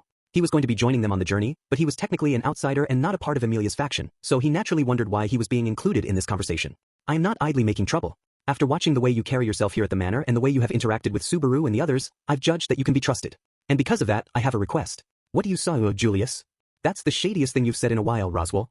Sorry, but I was thinking the same thing. Roswell's response instead caused Subaru and Emilia to start being suspicious. Even setting aside past experiences, that was a statement that was strange coming from Roswell. He seemed to realize that himself because he smiled wryly. Sorry. It's understandable if it sounds unconvincing. But nonetheless, there is something I would like to ask Julius, since it is a matter of life and death. Life and... Is it related to Ms. Ram's constitution? Dear me. To think you noticed? You are even more skilled than I had thought. Roswell was impressed that Julius had grasped the crux of the problem before he even explained it. The Marquis nodded and traced a picture of sorts in the air with his finger. If you've noticed, then that makes things simpler. Ram's body cannot fully contain her overflowing talent. Because of that, her body is always straining under the weight of it. Languor and pain are her constant companions, though she does not show it because she is by nature a brave and stout-hearted girl. What? There's no way. It is not surprising you would be surprised, Lady Emilia, because that girl is far too strong. Emilia gasped as Roswell slowly shook his head. Subaru was just as surprised as Emilia. He had heard that Ram had lost her horn and her previous strength. Rem had said that Ram's strength was unheard of even among the Oni tribe. But he hadn't known that losing her horn was still tormenting her to this day. I see, I understand what you had in mind then. Julius nodded as if he understood everything just from hearing that. Roswell raised an eyebrow while Subaru and Emilia looked at each other. We just got confirmation about what's happening to Ram's body. What could you possibly figure out from just that? The poor condition of her body is clear. If a defective gate is undermining her health, then something needs to serve as its replacement. Most likely you have been personally handling that so far, have you not, Marquis Mathers? Correct, Julius. It really is a shame that I cannot remember you. Oh, so that's what it is. While Roswell admired Julius's insight, Emilia put her fist in her palm, finally understanding as well. While the three of them were all getting on the same page, Subaru still couldn't keep up with his basic level of knowledge and started to look irritated. Hey, don't go finding enlightenment all at once and then stop there. So what is it? It's simple, Subaru. Ms. Ram's body is suffering from a similar sort of deficiency as you are. Just as Lady Beatrice does for you, Ms. Ram needs someone to regulate her mana. Every night, I secretly regulate it for her. Oh, every night? From their explanation, something clicked in the back of Subaru's head. He remembered the image of Ram going to Roswell every night. To be honest, at first, he had assumed it was a secret tryst between master and maid and averted his eyes from the graphic images that thought evoked. Now he realized it was in a certain sense a type of treatment for Ram. My deepest apologies, Marquis Mathers. I'm afraid I will be unable to meet your expectations. While Subaru's face was getting hot as he realized he had been misunderstanding things for over a year now, Julius shared his thoughts on the matter. Roswell's eyes narrowed at the unexpected response. It does not appear you are merely being humble, nor are you simply trying to avoid rendering aid to a rival faction. Managing Ram's Odo demands an aptitude at manipulating multiple colors of magic. On that point, I thought that you would be the best fit. I suspect your hope is due to the children around me. Julius's lips softened, like he had been caught in a moment of weakness. For a brief moment, several faint, warm lights floated around him. 6 colors shimmered in the air. These were the spirits Julius had contracted with. That he used to be contracted with. My sprouts. However, our connection is no more. If I had retained my previous status, I wouldn't have hesitated to accept your request, but your contract with the spirits ended when your name was stolen, yes? And yet, despite having lost that connection, they still don't seem to want to leave your side. I suspect it's due to the remnants of the bond we once had. Otherwise, the connection is still there even if they cannot perceive it. Either way, though, it is merely their mercy that keeps them by my side. I'm afraid I cannot be of much help with my strength alone. Looking at the quasi-spirits, Julius sighed listlessly. Right now, I can do no more than serve as a simple knight. My apologies. I see. That is unfortunate. Disappointing that it turned out like this, but it's okay. I'll do my best to cover for what Julius can't do. Amelia stepped forward and put her hand firmly against her chest as Julius fell silent. Her purple eyes were welling with determination, if not exactly self-confidence. That willingness to step forward and do whatever she could was one of her greatest weapons. Roswell, leave it to me. I'll do my best if it's for Ram's sake. Yes, of course. If I can't borrow Julius's strength, then there is no choice but to entrust Ram's fate to you, Lady Amelia. You can speak with Ram herself and Beatrice about the details. Ram aside, what do you mean, Biko? When it comes to the theory and practical application of magic, Beatrice is quite skilled. It's a waste of her talents to be contracted with you, but in terms of knowledge, she is comparable even to me. Sorry to be wasting her talent, but at least I make up for it with love. It wasn't really a counterargument, but Subaru still emphasized his love for Beatrice. He'd make her his background on his phone and his PC without hesitation. Of course, that analogy wouldn't make much sense in this world. Either way, Roswell's request turned out to be surprisingly straightforward and genuine. If it was for Ram's sake, then Amelia would do everything she could, and Subaru would talk to Beatrice about it too. Still, I'm shocked you made such a heartfelt request. You feeling okay? It's quite admirable. This is the first time Ram has ever said she would leave my side. Roswell didn't rise to Subaru's flippant response, answering with a serious tone that left Subaru at a loss for words. Ram can feel something herself, even if she can't remember, I'm sure. It was quite terrifying to see her rebel against me so emotionally. That is why I wanted to ask this of you. Yeah, I'll keep that in mind. Subaru felt like something had changed in Roswell's heart due to Ram's carefully considered decision. Even after the incident in the sanctuary a year ago, Ram still devoted herself to Roswell. Maybe even Roswell had been moved by Ram's devotion despite prioritizing his greatest desire above all else. Him being a human being who struggled to deal with emotions he couldn't contain was far better than him being some incomprehensible monster. It looks like it's about time. Before Subaru could say anything else, Roswell turned around. Behind him, the door of the mansion opened, and 4 girls appeared from inside. They were all maids of Roswell Manor, and the sight of the 4 of them together was quite grand. Of course, one of them was still sleeping, and her twin was wearing travel clothes, so the picture was not quite complete. Master, the preparations for the 2 of them to leave have been made. Well done. Be careful on the road, Ram. After he received Frederica's quiet report, Roswell turned to Ram, who was dressed for the trip. Ram bowed. Thank you for granting me this selfish request. I shall return with a result that lives up to your expectations. I have high expectations for you, but don't push yourself recklessly. And watch out for Lady Amelia and Subaru's recklessness as well. Supervising them is also your role. Yes, Master. Subaru was about to say something snarky, but he was silenced by Ram's razor-sharp gaze. After buckling, Subaru turned his attention to the person next to Ram. Rem was dressed in clothes for going out and was being pushed by Petra in a wheelchair, something that Subaru had recreated using his memories from his original world. The Roswell Manor was quite near Castor, the famed industrial hub of Laginica. Using the skills of their craftsmen, Subaru was able to create yet another product of his otherworldly knowledge. The maintenance is going to be tricky on such a long journey, but I'll take care of it. You are quite handy, Master Subaru, and the craftsman indicated it should be sturdy so long as it is not handled recklessly. However, take care in sand. Please be careful, Master Subaru. Please take care of Remington. With Frederica's seal of approval, Petra let Subaru take control of the wheelchair. Moving around behind Rem, he confirmed there was no problem moving over flat ground. Okay, feels fine. Frederica, Petra, you 2 hold down the fort while we're gone. Leave the master to us. Mr. Otto and Mr. Garf too. Frederica and Petra nodded as Subaru double-checked the wheelchair. This time, the trip was estimated to take about 2 months at a minimum, so most likely Otto would recover in Pristella and make his way back to the manor before they returned. Trusting the 2 of them to hold down the fort until then, Subaru pushed the wheelchair toward the carriage. Alright, I'm reluctant to go, but I guess it's about time. Barusu. Suddenly, Ram's voice hit Subaru in the back of the head. What is it? Something bothering you? No, not that. Figure it out. Figure it out? He furrowed his brow at that, and then he realized that her gaze was focused on his hands. In other words, at Rem's wheelchair. If you want to switch with me, then just say so. Considering what it means that I'm coming with you and what that means about my goal, it should be obvious that you should yield that to me. Though you figured it out without needing me to say it, which I guess should be considered a small mark in your favor. Subaru reluctantly let Ram take his place, and she pushed the wheelchair in his stead. She moved slowly toward the carriage as if nursing her sister, who was sleeping in the chair. Watching the two of them, he suddenly felt someone grasp his newly freed hand. Biko, you don't have to look so pathetic. It's not as if your feelings lose out to how her older sister feels. I suppose you should just do what you can in your own way. I'm not depressed about it. No, I guess maybe I am. Subaru had not expected that it would feel like. His role had been stripped away, but he couldn't help it. Subaru pinched his cheek and pulled hard with his free hand. After he did that, his free hand was stolen by another pale hand. If that's what you're doing with your other hand, then I'll be taking it. Emilia, Betty wonders what you'll do when she wakes up, since you run out of hands so easily already. I'm curious about that too. With Beatrice and Emilia on either side, Subaru looked at the two of them, no idea how he should respond.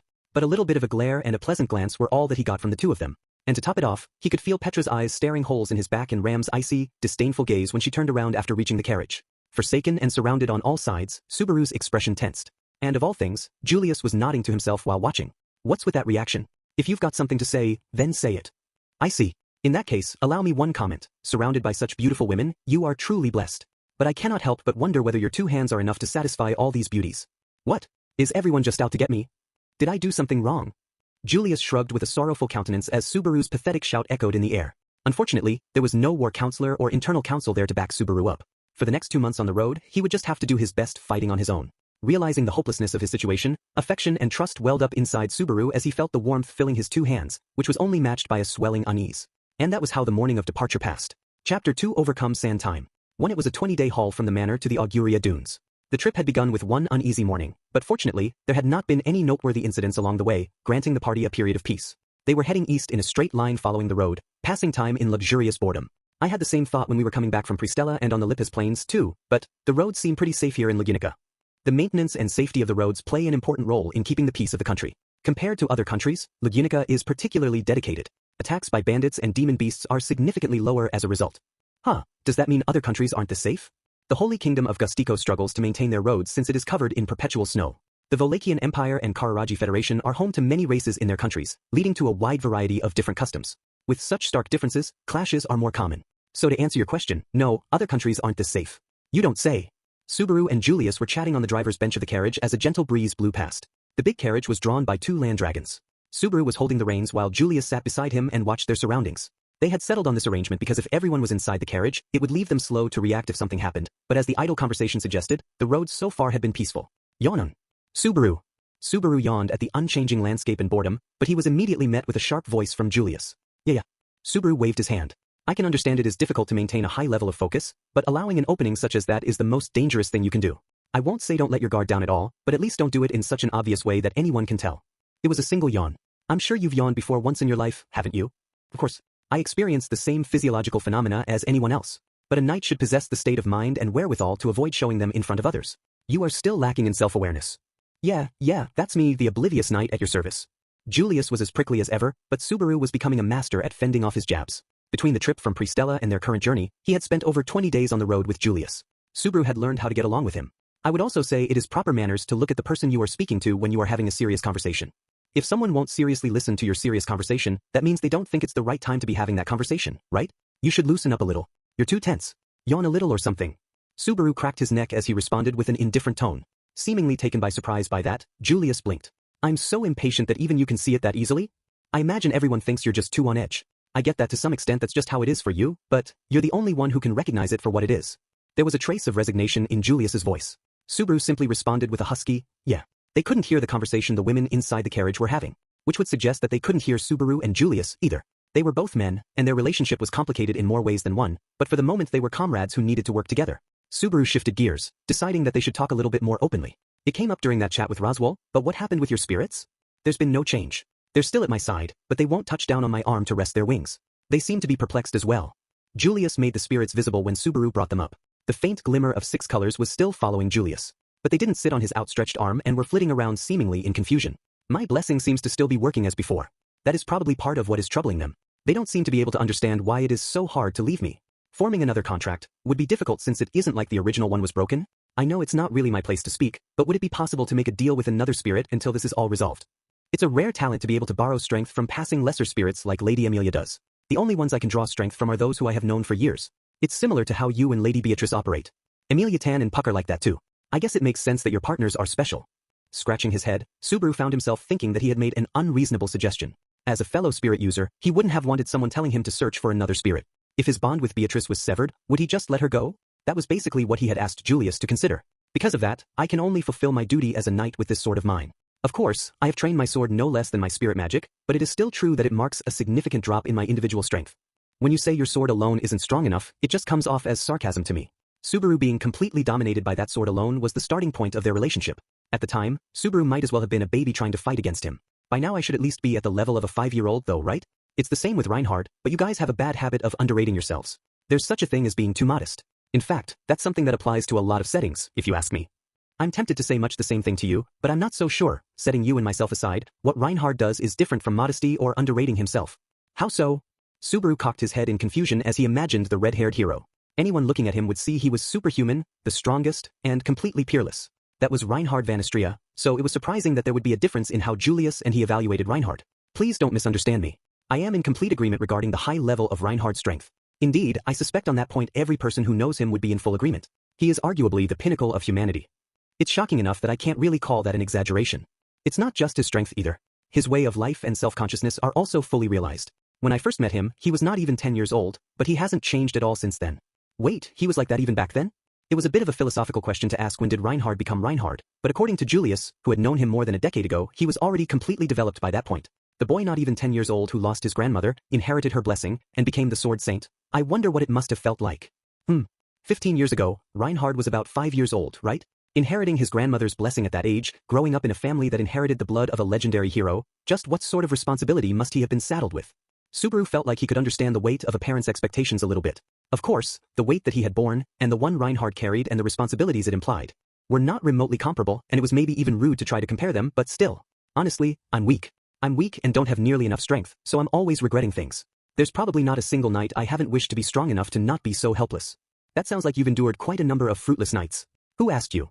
Anyway, it just feels like Reinhard's in the exact opposite situation. I don't think he was always the Reinhard we knew from age 5, so what must he have felt? I cannot begin to say what he might have been feeling at the time. However, Julius paused and looked up. His expression softened as he stared down the road they were traveling. Maybe it was more accurate to say he was looking at the sky in the distance and the sunlight shining down on them. Seeing Reinhard then was a major turning point for me. His voice sounded almost proud. It was almost as if he was squinting his eyes not from the sun, but from the dazzling object of aspiration that had been burned into his memories as a child and was still fresh even now. Seeing Julius like that, Subaru's own thoughts wandered to Reinhard. Just like them challenging the Pleiades watchtower, Reinhard had also taken on an important role. Subaru was worried about how the transport of Wrath was going. They had captured Sirius in Pristella, and she was currently being transported all the way to the capital. By the time Subaru's group found themselves outside the Auguria Dunes, Sirius should be reaching the capital. It would be best if nothing happens and Reinhard's there, so I don't need to worry, but Reinhard will be fine. He will surely come through. Don't go reading people's minds. It's scary. It's because I've been traveling with you for a while now. I've started to get a sense for it, I guess. Julius brushed back his hair, seeming somehow pleased with himself. Subaru could only sigh. I guess we've both gotten better at dealing with each other. At this rate, if nothing else happens, I'll be able to write a dissertation on you. Don't worry. At the moment, you're already the person who knows me best in the world, second only to myself. That wasn't a title I ever particularly wanted, but there you have it. I've got my PhD in Juliusology. If Joshua heard that, Subaru trailed off as he started to make a joke. Joshua Juculius. Julius's younger brother with a serious case of big brother worship. And just like Rem, he had had his name and memories stolen from the world, from his family, and was at this moment still sleeping. It would certainly be good for the mood if something happened. Guessing why Subaru fell silent, Julius's smile disappeared as he murmured. It wasn't like him at all, but Subaru wasn't so stupid that he couldn't recognize that Julius was saying it for his sake. He wasn't that stupid, but, damn it, I really am an idiot. Scratching his head pathetically, Subaru muttered to himself in irritation. In the end, he and Julius didn't speak anymore that day. 3 days later, the group reached Myrula, the closest town to the dunes. In a tangible sense, Myrula was an almost empty stopover town. The town wasn't especially small in size, but it didn't hold a candle to any notable cities. There were no special attractions or buildings, and because of its proximity to the dunes, there were no tourists either. The sign declaring it the easternmost town in the world didn't really have a purpose to serve in the end, and there wasn't anything to see but a desolate townscape. Visitors? In the middle of a sandstorm? Welcome in. Pushing open the door and entering the shop, they were greeted by the owner at the bar polishing glasses. It wasn't a particularly welcoming tone, but that wasn't too shocking. If a bunch of sandy guests happened to stop in the middle of the sand time, it was only natural to be a little bit bitter. They had made a point of brushing off all they could before going inside, but they had been doused in sand. That was the price for ignoring the person at the inn and going out during the sand time. I'm sorry for making this guy pay the price for our stupidity. What'll you have? Milk cold, please. Milk warm, please. Sitting down at the bar to order, Subaru could see the owner's gruff face screw up. Ignoring his reaction, the two of them let out a long sigh and removed the cloth covering their mouths so they could properly breathe for the first time in a while. That really hits the spot. But going out during the sand time is seriously risky business. You were standing downwind from me, but my mouth is still really dusty. Subaru grimaced a bit and nodded as Amelia stuck out her cute tongue. She was wearing a white robe over her head, and her beautiful face and silver hair were almost entirely hidden. Subaru had joked that if such a beautiful girl appeared in such a rural town, the people there might have a heart attack from the difference in sensibilities, but in truth, considering her position, hiding her identity was the considerate thing to do. Though covering her head and mouth in this case wasn't just to avoid trouble. It was also to protect from the winds blowing from the dunes to the east that were filled with sand. Doesn't look like you're doing so hot at the moment. Not much business during the sand time. Sliding the hood he was wearing off his head, Subaru looked around the empty tavern. The gruff owner grunted in response as he set down the ordered milk. The cold one was Subaru's order, and the warm was Amelia's. It's not like anyone from the outside ever comes here. Opening this place during the day, and during the sand time at that, is basically just a hobby of mine. Not like I expected to actually get any customers. I see. So then, since we're outsiders and customers, that makes us VIPs, right? And then you had to go and order milk at a tavern. Here you go, little lady. Ooh, thank you. Amelia took the warmed milk and held the mug in her hands for a moment. Subaru glanced at her blowing on the milk to cool it a bit as the owner glared over the counter at him. So, what are you two doing all the way out in Myrula during the sand time? Thanks for asking. The guy at the inn tried to stop us, but I wanted to test the sand time, as sort of a trial run. The real deal won't be anything compared to this after all, right? The real deal, huh? And that would be, obviously, crossing the Auguria dunes. The owner fell silent as Subaru held up his finger and declared that confidently. Then he slowly looked back and forth between the two of them and rubbed his forehead. I don't know what sort of joke you're playing at, but if you're thinking of going out there like it's some sort of fun escapade, then you should turn back now. You're only gonna get yourselves killed. Whoa, what are you talking about? Do we look like we're here messing around? You say something too, Amelia Tan. Ha ha ha. What? Sorry, I wasn't listening. See, isn't that seriously EMT? I'm telling you this for your own good. Go home now before you wind up dead. The owner's trust dropped even more after watching their exchange. But there was no denying he wasn't saying it maliciously. They knew the danger of the Auguria dunes already from previous reviews, but we don't really have a choice to turn back, unfortunately. Since forward's our only path, we want to at least choose the safest possible way forward we can. You can understand that, right? You're the ones who don't understand. You listening? There's nothing that can be done for those dunes.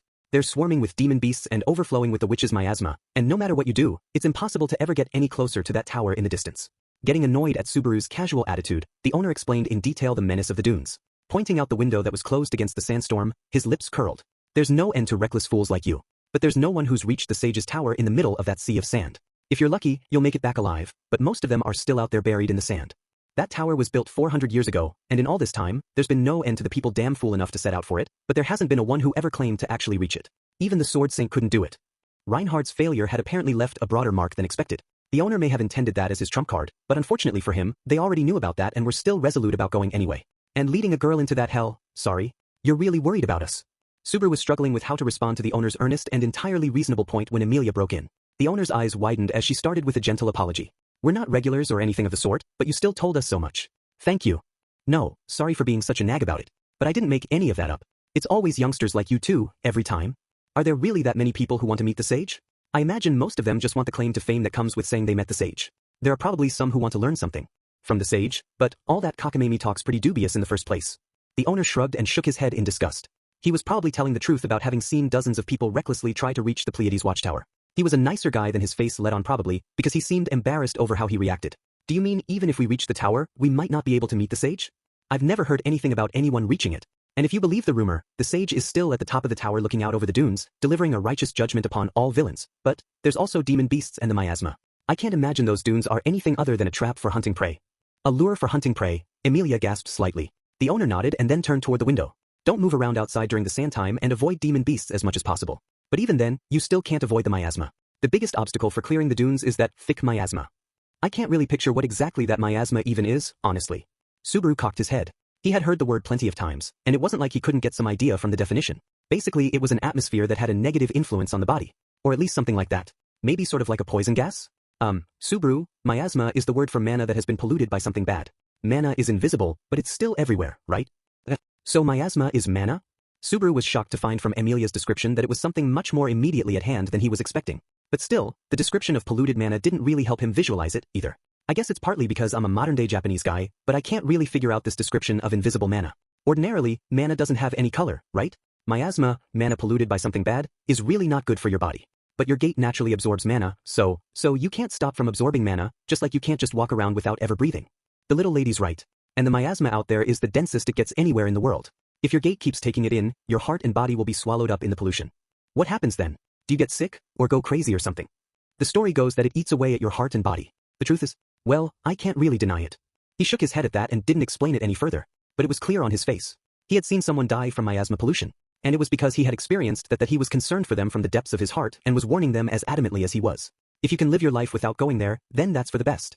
You, thanks for the milk. And thanks for the story too. Emilia finished her milk, but she shook her head at his warning. Seeing that, the owner sighed in resignation. The reason he had spoken with them about the dunes even though he had not wanted to at first was because he had hoped to change their minds. But unfortunately, they wouldn't change their minds on that point. That should cover the bill. Subaru, let's go. Thanks for the help. Leaving the silver coin she fished out on the counter, Emilia tugged Subaru's sleeve. It was far too much for just 2 cups of milk, but it was also a tip for the information he had given them and the concern he had shown.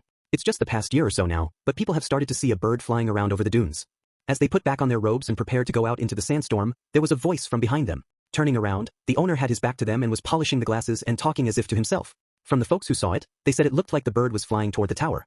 So if you ever get lost in the dunes, look for a bird. If you're lucky, maybe it will guide you to the tower. Old man, if you're out there and have nothing better to rely on, your luck is already the worst it can be. Subaru and Emilia lowered their heads and went back outside. The sandstorm was dying down, and there was at least a little bit of visibility in the sea of brown clouding their vision. It was about time for them to return to the inn and meet back up with the others. The owner back there, it seems he lost a leg. I didn't notice, I don't know how he lost it, but I imagine I can guess where. Emilia's purple eyes were filled with sorrow. Subaru nodded. The owner had been awfully kind trying to plead with a couple of reckless travelers he had never met before about how dangerous the dunes were. If that was a warning from his own personal experience, then that would make them awfully ungrateful. The Pleiades Watchtower. Her mellifluous voice suddenly spoke the tower's name. Looking up, Subaru turned his gaze to the eastern side of the town, to the tower that could be seen from the tavern and from the swirling, sandy streets. The tower that was hanging ominously over everything. It was an enormous tower that had been visible from the road even before they arrived in Myrula. It almost seemed to reach the heavens. No matter how fierce the sandstorm in the desert down below, how could you possibly lose sight of it? But Reinhard and the owner of the bar had both said how difficult it was and how reckless it was to try. The Shady Sage's tower, on the edges of his vision, the tower whose top he couldn't see seemed to waver in the sand. 3. They took 1 day of rest in Myrula, a reprieve from their long journey, but the dawn of departure soon arrived. Everyone was wearing new clothes for traveling through the dunes and gathered at the entrance of the town early in the morning. Subaru gasped in amazement when he saw the state of the carriage waiting there. So this is our secret weapon for clearing the dunes, Subaru was looking at the unfamiliar land dragon in the harness connected to the carriage. It had a flat head, broad body, yellow scales, and walked on 4 legs. It was a similar sort of build to Otto's trusty Fulfew, but it seemed even more heavy-duty, like it would have a lot of stamina. It's a Gila's dragon that's strong in sandy climes. This dragon species is well suited for sandstorms and dry environments. It's on the bigger side, but it has a mild temperament and is easy to deal with. It's the endemic species here. Endemic species? They have stuff like that here too? And there were the water dragons in Pristella, now that I think about it. This world really is a big place. Julius explained the new land dragon while Subaru observed it. In order to reach the Pleiades Watchtower, they would have to pass through a real desert. Because of that, they had switched out the land dragon they had brought with them with a local one in order to deal with the sand. Still, even if it has a mild temperament, will a new dragon be able to work in tandem that easily? It won't be a problem. Land dragons have a natural affinity with people. Gila's dragons in particular can be calmed down quickly and easily by rubbing their necks. You should remember that, just to be safe. Sure thing. Though I doubt it'll work with Patlash. Subaru shrugged as he glanced at the new dragon harness to the carriage and the black land dragon with a queen's demeanor. Unlike the dragon that would stay waiting in Myrula, Patlash was locked into joining them on this road. But will Patlash be okay in a place that requires a desert professional? I don't want to force a lady of ours to somewhere she shouldn't be. Have no fear. Your land dragon is a Diana dragon, a descendant of the first dragon said to rule over land, sea, and air. No matter the environment, she will perform well. Whoa there, that's like the background for a protagonist or something. Almost a little too elite. It would have been nice if we could bring my Shakner, but there's not much we could have done about that. Julius's gaze drifted to the sky, as if looking off in the distance. Shakner was his trusty blue land dragon. Unfortunately, Julius had even been erased from Shakner's memories. In the end, he had to give up on getting it to obey him and leave it with the Iron Fangs in Pristella. They were on their way to get everything back, but there were so many things that had to be left behind for the sake of their mission. Over the course of the past 20 days, Subaru had started to understand that almost as well as Julius. Still, treating your steed as the lady closest to you, I don't know if I should compliment you for understanding how to properly handle a land dragon or scold you for your treatment of the women around you. I'm sure you'll come around once you get to know Patlash's matronly style. Patlash had refused to have anything to do with Subaru for being left alone in Pristella during the incident. It wasn't until Otto acted as a go-between that he found out Patlash was ashamed for not being by his side when everything went down. Once he knew that, Subaru wasn't sure what to say. Anyway, I couldn't think of anything other than hugging her. I love you, Patlas, ga? But the lady of the party wouldn't accept such a shallow profession of love. She swung her tail around and knocked Subaru flying to the sandy ground. Sprawling on the ground, he was sandy even before they could reach the dunes. No sense of tension even right before the critical moment. I'm jealous of Barusu's shamelessness. A face appeared upside down in his vision. It was Ram wearing a robe to protect against the sand. Subaru scratched his head at her icy response. So does that mean you're nervous? Isn't that a little out of character for you? I'm not sure what would lead you to believe otherwise. As you can see, I am just a frail and weak maiden. I am in fear of all sorts of dangers at all times. My delicate bird's heart might burst at any moment. Where did you catch the bird? Subaru raised his legs and swung himself forward to stand back up. He patted himself down to brush off the sand and then faced her again. Are you really okay? How impertinent. You're awfully attentive despite being Borusu. Your insults don't have quite the same bite as usual. I should warn you, we still haven't started yet. She didn't look pale, and it wasn't as if she was breathing heavily. She didn't look any different from normal, but she didn't deny what Subaru suggested, either. She didn't try to put up a strong front or try to hide it. In that regard, Ram was surprisingly earnest about it. It's been 1 year and 50 days. Are you telling me to stop standing still with my goal in front of me after wasting all that time? How cruel. Don't say it like that, Ram. As her eyes flared and her glare chilled, Emilia chided her, having finished packing the big luggage into the carriage. Emilia had her hand on her hip. Subaru is just worried about you. I'm doing the best I can to treat you every day like Roswell asked, but, even with Biko helping, it still isn't matching Roswell's treatments. I have no intention of using that as an excuse. And I won't cause any trouble either. But we are worried about you. Ram didn't immediately respond, but she did look unsatisfied at the quiet reply. The usual spirit was missing in her pink eyes. She probably realized it herself. Ram sighed and turned her gaze to the carriage. In the back of it, the wheelchair was locked in, and Rem was sleeping in it. Please don't say something like you are going to leave me behind. It was a frank, ardent plea. Hearing that, Subaru scratched his head and then looked over at Rem too. I wouldn't say that. But we can tell you aren't at your best, so if something happens, let us know as soon as you notice anything. There's no point in trying to hide it or fake it. We'll still just help you anyway. Hee. For once, Ram actually looked a little bit embarrassed. Emilia giggled softly and looked at Subaru. I think that side of you is really nice. Does that mean you've fallen for me again? Don't talk about things like that in front of Rem while she's sleeping. Mortal enemy of all women. Not just enemy but mortal enemy? Ram snorted. That brazen attitude was her usual self coming through again. Quit grinning and do your job. Your place isn't in the carriage, it's outside driving with your beloved land dragon. If you're too slow, you'll be left behind. Resorting to that already, big sis? Didn't you hear what we've been saying? I listened to you. That's enough. Now get a move on already. With those last sharp words, Ram pushed Subaru aside and got into the carriage.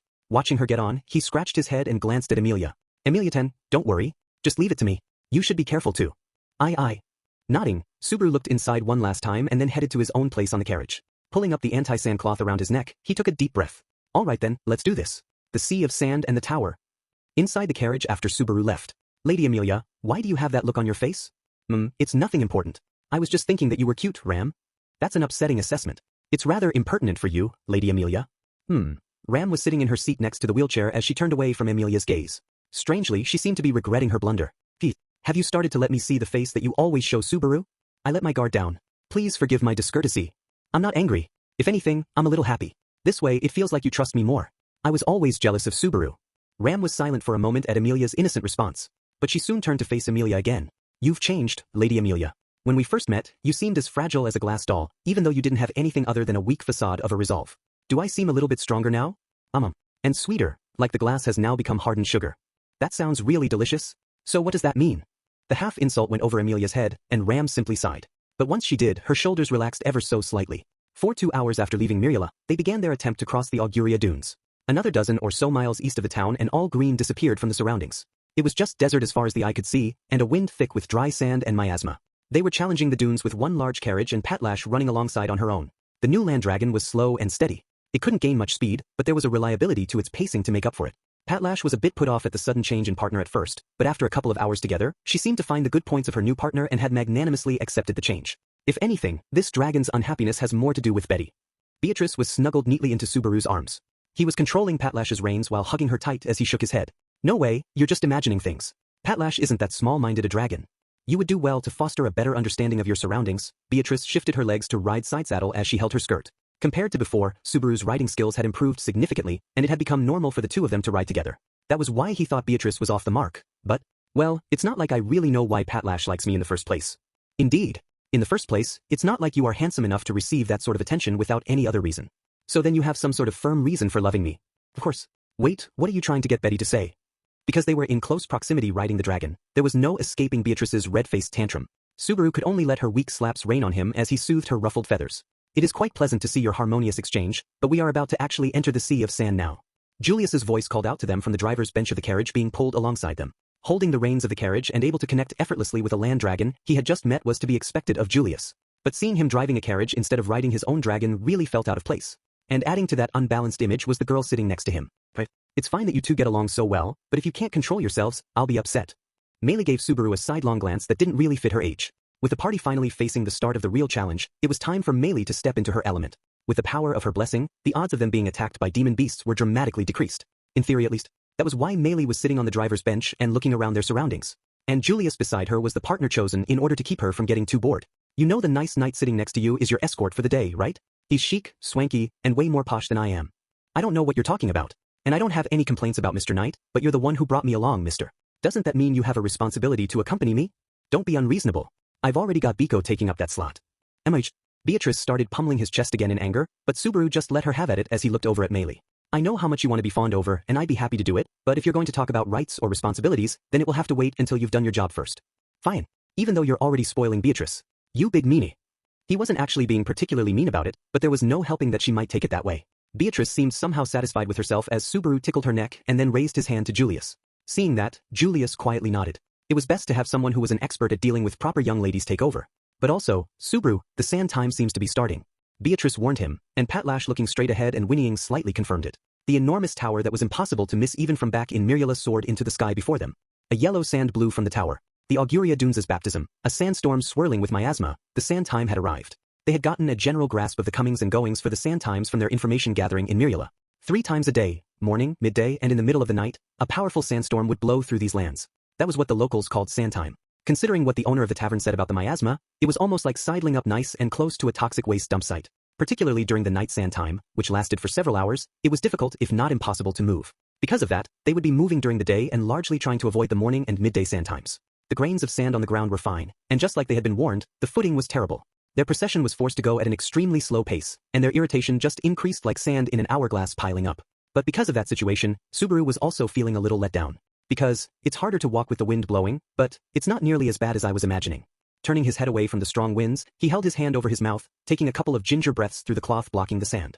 He could feel a little bit of sand in his mouth, but that was hardly any different from how it had been in town. The world was a yellowish-brown color from all the sand flying, and it was annoying to have sand get into all the crevices of his clothes, but that's all really. I was expecting it to be stupidly hot when I heard we were going to the sand dunes.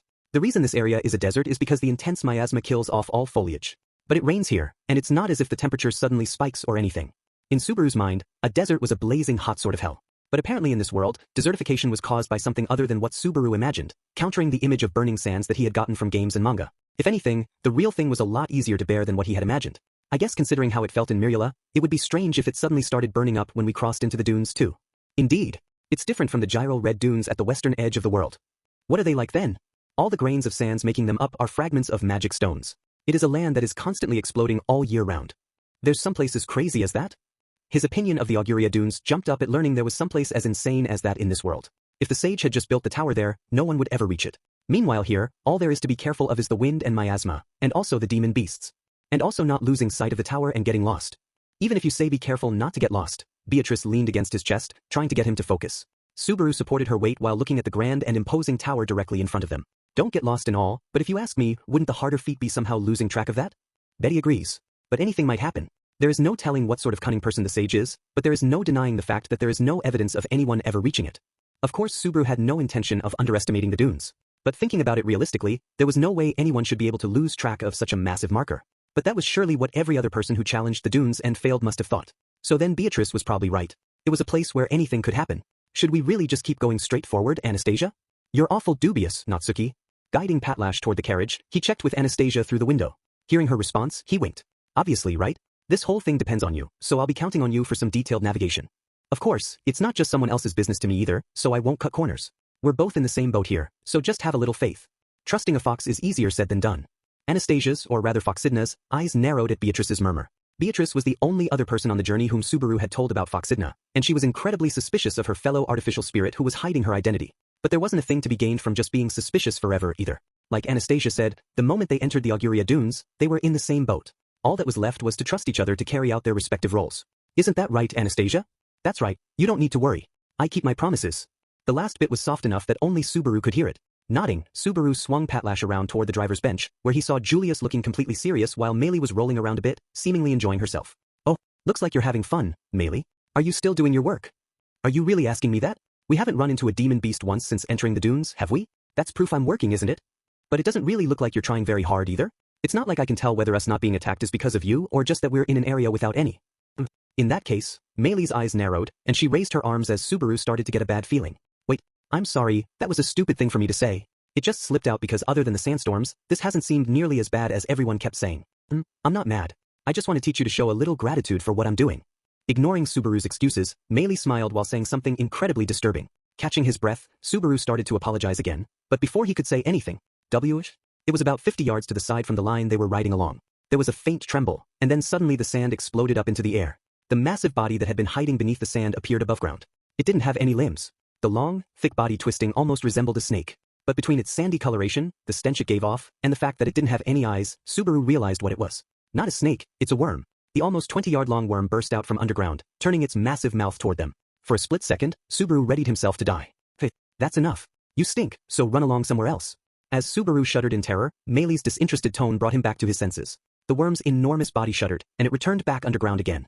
It heeded the girl's instructions, and in a few seconds, the monster had disappeared from sight again. The demonstration was so intense that Subaru couldn't really say anything in response. That was a demon beast called a sandworm. They burrow under the sand, but that one was a little bigger than the ones I've seen before. How much is a little bigger? From what I remember, the biggest they normally become is about the length of a grown man's arm. A worm that size was already grotesque and menacing enough. But the sandworm that had just appeared was tens of times larger still than the ones Julius knew. Subaru had heard that the native species of demon beasts in Auguria were supposedly frenzied, but apparently even their size had grown like crazy too. Either way, what could be said for sure was, well, what do you think of me now? Seriously, I can't begin to thank you enough, Miss Meili. Unfrozen by Meili's words, Subaru spared nothing in his heartfelt praise. Really? Are you grateful now, mister? Yeah, I got nothing but mad respect. I get now just how dangerous this place would be without you. This place is scary. Really scary. He could understand one of the reasons why so many reckless adventurers who had taken the challenge had never returned. And why the tavern owner would try to stop them too. He had been a fool for thinking that the dunes were not all they were cracked up to be. 3 cheers for peace.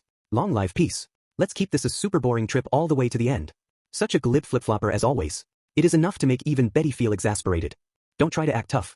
You wet yourself a little there, just like I did, right? I know. What did you say? They started in again, but for now, there was no one blaming them. Getting noisy would just provoke the demon beasts, but they had also just proved the effectiveness of their ability to deal with them. So Julius didn't try to stop their argument. But everyone refocused themselves, realizing just how thin the ice they had been skating by on really was. The fact that they could live to reflect on that was valuable enough for their first day in the dunes. 5 Their initial foray into the sandy region ended as soon as the sun set. The biggest of the 3 sand times that happened each day occurred late at night. Before it happened, they were hoping to set up camp in an appropriate place for the night. Perhaps because of the effect of the miasma, the stars were not visible. And of course, that meant that the Pleiades watchtower they were using to navigate could no longer be seen either, so it was best to just rest and recover for the night. Incidentally, will the demon beasts attack while you're sleeping, Meili? Will we be okay? You scare too easily, mister. I've got that covered. After learning just how crazy the demon beasts of the dunes could be, Subaru had lost his nerve a bit, but Meili just sniffed, in a good mood at having put him in his place. She was proud after having demonstrated her usefulness, but Subaru had experience being killed by demon beasts before, so he was still uneasy. He was tempted to just sleep cuddled up with Meili if he had to. Upsy daisy. This should be fine. Ignoring Meili and Subaru's exchange, Emilia patted the ground where she had been squatting and then stood back up. Beside her, there was a big wall of ice that had just appeared. She had formed it all around the carriage to provide their camp some cover. She was hoping to shut out the sandstorm during the night with her ice wall. I'm ashamed to have to continuously rely on your strength, Lady Emilia. It's fine. You and Subaru were doing your best the whole time while we were moving after all. And for some reason, I've been really feeling good ever since we entered the dunes. It feels like I can do anything. Really? Amazing. I got too much sand in my mouth and haven't got enough water. Emilia flexed unimpressively as Subaru and Julius exchanged tired glances. There's a special sort of heaviness to the air because of the miasma. The weird tiredness we've been feeling is probably a result of it, and it's also probably why no one was talking that much while we were moving, especially later in the day. I'd like to get out of these dunes as soon as possible, but we must not get impatient. I do understand painfully well your desire to rush ahead. Even though Subaru was just looking up at the dark eastern sky, Julius could guess what he was thinking and patted his shoulder. Subaru snorted and turned around. All right, time to rest in preparation for tomorrow. The sand time should end around dawn, so I have to take care of Ram's treatment first. All right. In that case, I'll leave that to you and Biko.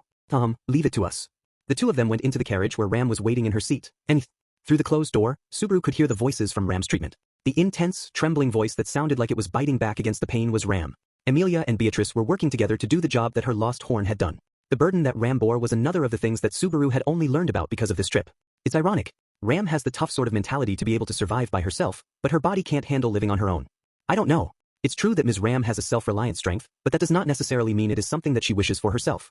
After all, it's not as if she is ashamed of her current state. Well, that's true too. No one really cared what some outsider's unrelated imagination of them was. Ram had her own thoughts, and it was a bit insincere to talk about her on appearances alone. Still, you're really observant of people. It's not like you've even spoken with Ram that much. Something I've learned from painful experience. People can't live alone.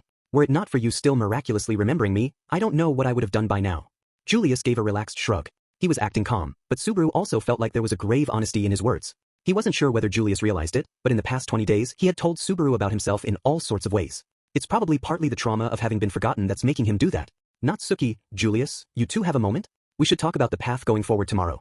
Whoops, that's a pretty important thing to discuss. Just when a solemn silence was starting to fall over them, Anastasia broke in. She struggled to walk on the sand as she came over to the two. Phew, that's a pain. I'm amazed both of you can walk around normally. I've trained with poor footing, though I can't exactly claim it was all for this moment. When the footing is bad, it's better to step forcefully. That's the Klein school of thought. That was part of the fundamentals he had learned for running on poor footing from his parkour instructor. Anastasia nodded, seemingly a bit impressed, and then she lowered the cloth covering her mouth slightly. The winds are bad too, and it's hard to get enough air. I'd love to get out of here soon so I can take nice and deep breaths again. Same. Also, I want to take a bath. Your face and head end up covered in sand so fast out here. He had now learned from painful experience why people who live in desert regions wrap turbans around their heads. It worked against the sand and extreme heat and cold. It made sense logically, but people who lived in extreme environments really did have good reasons for what they did. Subaru had not exactly done nothing, but halfway measures were not enough to protect against the sand. Agreed on the bath. But getting out of Theses dunes is going to be troublesome, you both noticed, right? Her smile disappeared, and her voice dropped a little bit. Subaru and Julius glanced at each other and nodded. Yes. We spent half a day today going straight toward the tower and yet, it didn't get any closer at all. Julius finished Subaru's line, and then they both sighed. On the first day, they had confirmed that they could deal with the sand time and that Meilei's anti-demon beast effect worked. But put another way, that was all they had achieved. Was this trick why Reinhard couldn't reach the tower? When we spoke with him before, I had imagined something like this might happen, but it's quite different to experience it ourselves. Wait, so you noticed it too? Say so sooner. I couldn't be sure. I didn't want to cause any undue alarm. What's with you people always doing this? Julius had been concerned, but Subaru just glared up at him. Can you spare me that crap? I won't be mad if you share your thoughts. If anything, that might be how we find the light at the end of the tunnel here.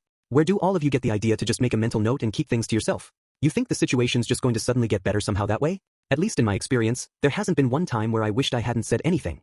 Okay, apologies. Even if it's something that seems trivial, just tell someone immediately. If you see something, say something is the most fundamental of fundamentals, right?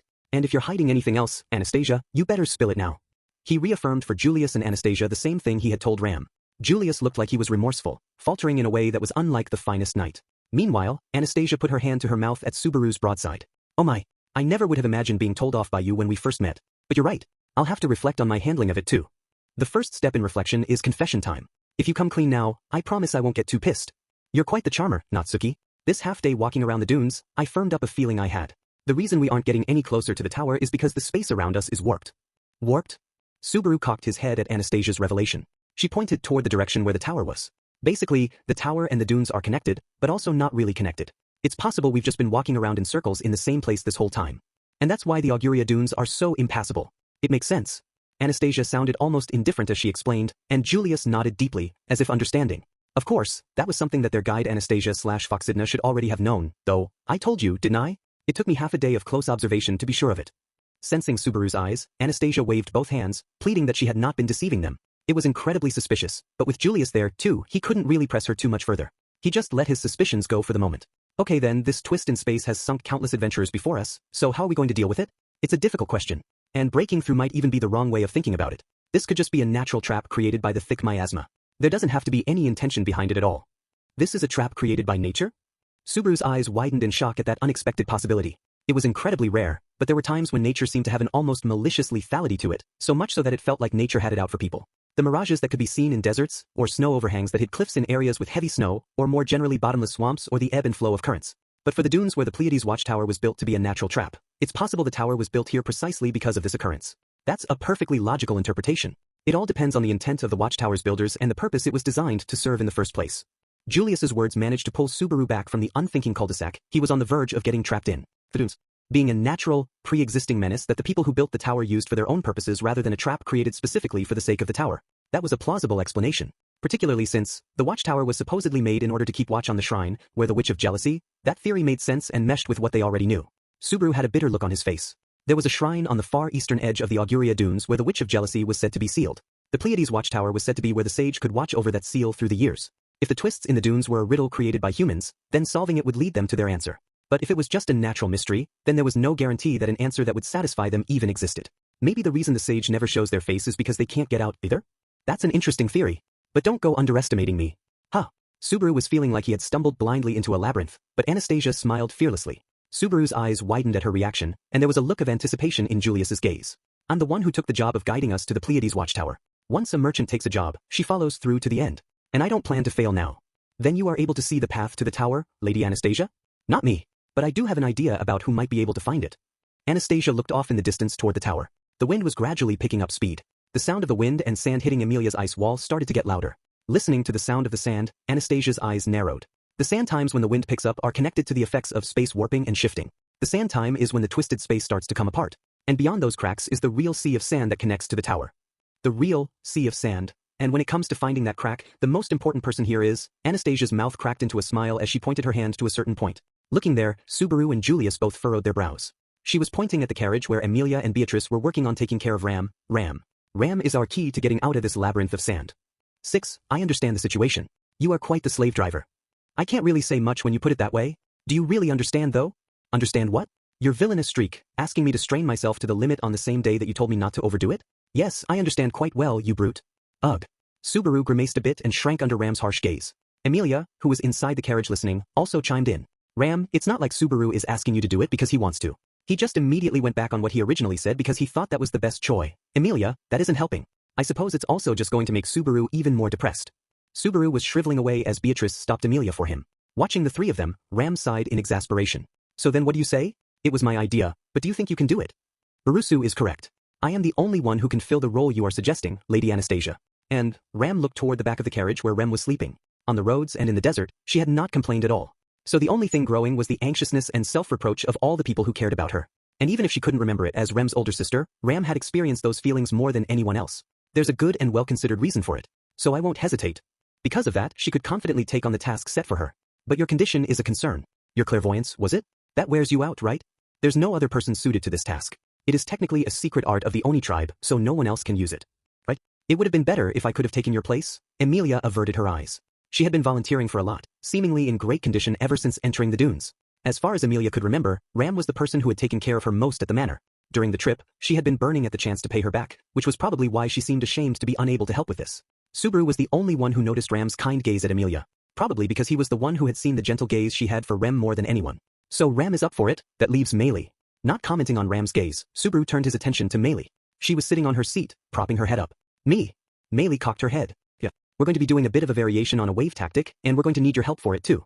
You need to find the demon beasts, right? I can't really say exactly where they are like that, but I can point you to the general place. That's what I wanted to hear. Subaru clenched his fist at that answer. That means the plan itself is at least possible to execute. Anastasia's suggestion for finding the opening during the sand time was incredibly simple. Using Ram's clairvoyance, we can see what the demon beasts here in the dunes see. With the demon beasts active even during sand time, there should be a few that come across the crack in space wherever it is.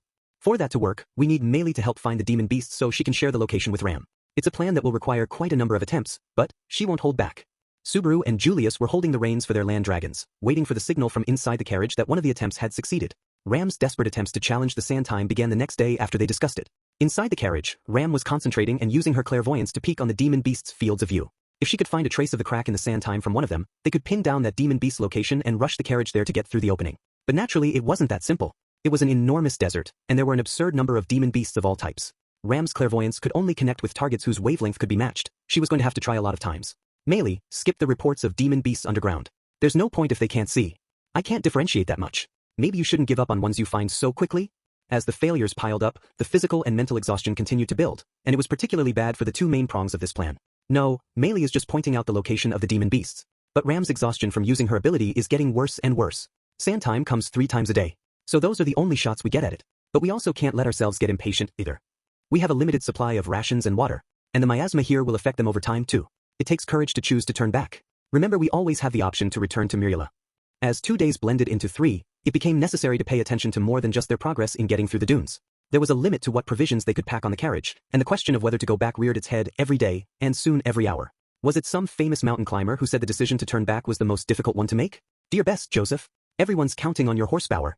Sorry, but please do your best. They had Amelia's ice wall too, but in order to endure the fierce sandstorms of the sand time and keep moving forward, they had to rely on their new land dragon, Joseph. His abilities were specialized to the extreme climate, and the figure he cut pushing through the sand and the fierce wind was stunning. But there was still a limit. Not just for dragons, but for Subaru and the rest too. Each no good. The connection broke. Ram shook her head. The past few days, Ram's exhaustion from all the misses she checked with her clairvoyance had been building to extreme levels. Amelia and Beatrice wiped the sweat from her head and cast healing magic for her. Ram's condition would improve slightly after her treatment every night, but even so, things are going poorly. Yeah, you don't have to tell me that. Standing outside the carriage, Julius and Subaru were looking up at the bright sun. When the sand time broke, the wind died down and the thick clouds parted, revealing a clear sky. Very much at odds with how their trip was going, the sky was actually bright and reassuring. At this point, it just annoyed Subaru. The idea itself isn't wrong. It's just a question of the stars aligning, I guess. Anastasia emerged from the carriage and joined the two of them. Stars aligning, huh? Subaru scratched his head roughly. In other words, it's pure luck. But it's not like any of us here are particularly lucky to begin with. No luck, bad luck, and tragic luck. That's the whole reason this trip started. In the first place. It was a sad thing to admit, but at any given moment, there was a high probability that they were all going to be abandoned by fortune. Which is all the more reason we have to make our own luck. Like I'm going to let this be swayed by something as vague as luck. Subaru stretched his hand up to the sky and clenched it tightly. Julius and Anastasia didn't say anything, but they seemed to be of the same opinion as they both stared at the blue sky together with Subaru. And as the three of them looked at the sky, a bird. I guess it would want to fly around when the sky's this stunning. Shading her eyes with her hand, Anastasia looked up. Looking in the same direction, Subaru saw she was right. There was a bird flying in the sky. It had been a while since they had seen a bird in the sky. They had not been uncommon on the road eastward before they reached Auguria, but by this point it was almost refreshing. The air in the dunes is thick with miasma, though, particularly, a bird. Suddenly, a strange feeling stopped him. Subaru furrowed his brow, trying to find the source of it. And then it hit, what the owner of the tavern in town had told them. Can you use your clairvoyance again? On instinct, Subaru opened the door to the carriage and called for Ram. Ram was in the middle of treatment, and she glared at Subaru with a slightly reddened face. What is it, Barusu? You should warn us before coming in. I'm sorry, but save it for later. There's a bird flying in the sky right now. Can you see through its eyes? A bird? Why should I? Put off by Subaru's intensity, Ram's brow furrowed, but Emilia, who was beside her, gasped and put her hand to her mouth. Subaru, a bird, right? The story we heard from the guy at the tavern? That the birds in the dunes fly toward the tower. Of course, strictly speaking, it had not been anything so sure-sounding as that. But at the moment, they needed all the help they could get to find a way through the sand time, so they should lend an ear to the advice of those who knew the area. Ram! Stop shouting. You'll break my concentration. Realizing the urgency of the situation from Emilia and Subaru's exchange, Ram had already started moving. Slumping deep into her seat, she took a single deep breath. And then the air about her changed. Ram activated her clairvoyance, and her vision linked with that of the living beings in her surroundings. With a specific target in mind, she could see what it was seeing. However, there was no guarantee. Whether the bird in the sky's wavelength would match Ram's was impossible to know. Got it. And Julius, get the carriage. Biko, come with me. It was a once-in-a-lifetime shot, and they all leaped into motion. Subaru held Beatrice as he leaped onto Patlash. Emilia slipped in next to Ram and supported her. Anastasia tumbled back into the carriage, and Meili went up to the driver's seat. And Julius cracked the reins, giving the land dragon the signal to run. Let's go. This time, we're gonna make it through the sand time. They started running across the sea of sand again, determined to break through. 7. Follow the bird in the sky. There was no evidence, and in a certain sense, it was an absolutely insane decision. If it had been their first day in the dunes when Subaru saw the bird, he would never have thought to try to follow it based on what the tavern owner said. But after several fruitless days, there was something he had noticed. The demon beasts are one thing, but there's no way a normal bird could fly in the sky here. Of course, there were many reasons for that, including a lack of water and food to eat, but the biggest was the demon beasts and the miasma. Even a bird flying in the air would still be affected by the terrible environment and have to worry about predators. So then why would a bird spread its wings in such a harsh environment? No matter how you look at it, that bird can't be normal. There has to be some sort of trick to it. After having spent a few days out on the sands, that was the suspicion he felt about the bird flying over a hellscape like Auguria. And Ram's clairvoyance was proving that his guess was right. Straight ahead. It isn't letting the tower leave its sight at all. Barusu's suspicion was correct. For once, his twisted, untrusting personality has paid off. Phrasing. It wasn't uncommon for migratory birds to fly for days at a time, but for it to keep focus on one place continuously was surely unusual. However, following a bird that was flying without rest was a harsh task for those without wings. All the more so when trying to do it in the middle of a sandstorm. While they were chasing after the bird, the sand time had started up again. The difference in the intensity of the winds during and outside of sand time was extreme. During the sand time, it was like a true sandstorm, to the point where it actually hurt anywhere the grains of sand in the air hit. Beneath a cloak and hood, covering their faces and every bit of skin they could, they pressed forward through the sand and wind. Through the black of night and the sand that filled their eyes, relying on Ram's clairvoyance for guidance. Subaru and Beatrice were clinging to each other, braced against the sandstorm as they rode atop Patlash. They couldn't open their eyes. Sand was everywhere. The carriage should have been right beside them, but they couldn't even confirm that for sure. It was possible they were alone in a sandstorm. In order to reassure himself, Subaru hugged the girl in his arms tighter. Straight ahead. Straight ahead. Ram, who was the lifeline of the entire party, poured all her focus into her clairvoyance. Her voice should not have been audible from inside the carriage, but the steadfast advance of the carriage spoke for her. Suddenly, it felt funny to Subaru. If he didn't trust in his comrades, there was no way he could possibly make it through such a difficult journey. It was almost strange how he didn't hesitate at all to entrust his life to Ram, to believe in her completely. And, HN. Grinning at the crazy situation, holding the cloth over his mouth, he felt a bit of air pass his lips. The field of view suddenly cleared. The sandstorm that had been bellowing so loudly all around them could no longer be heard. The pelting grains of sand disappeared like an illusion. There had always been more of a wind down when the sand time ended before. the sandy wind gradually weakening until it withdrew like an ebbing tide and the smell of sand started to waft up. But that didn't happen. It was as if it had cut off all of a sudden, as they had been dragged onto a completely different stage from where the sandstorm was blowing. Julius. Moving his dry lips as he turned, he saw the carriage sitting there. Sitting on the driver's bench, Julius was looking stunned at having escaped the sandstorm, just like Subaru. However, hearing Subaru, he adjusted his grip on the reins and nodded. And they both raised their fists, celebrating having broken through the sand time. We did it. We did it. Yes. And I wonder why you were yelling so much in Betty's ears. As Subaru cheered, Beatrice's palms stretched up from beneath him, sending his head back. Swinging back with the momentum of the hit, Subaru glared down at Beatrice. What W's, at all? You were so annoying, muttering to yourself while holding Betty. Downburst, this and off-road, that and whatever you were talking about. Always ringing in Betty's ears. Beatrice responded to Subaru's slurred complaint with a fierce objection. Subaru blushed, realizing that everything he had mumbled while clinging onto Beatrice for comfort to keep from losing hope had actually been said out loud. He coughed awkwardly.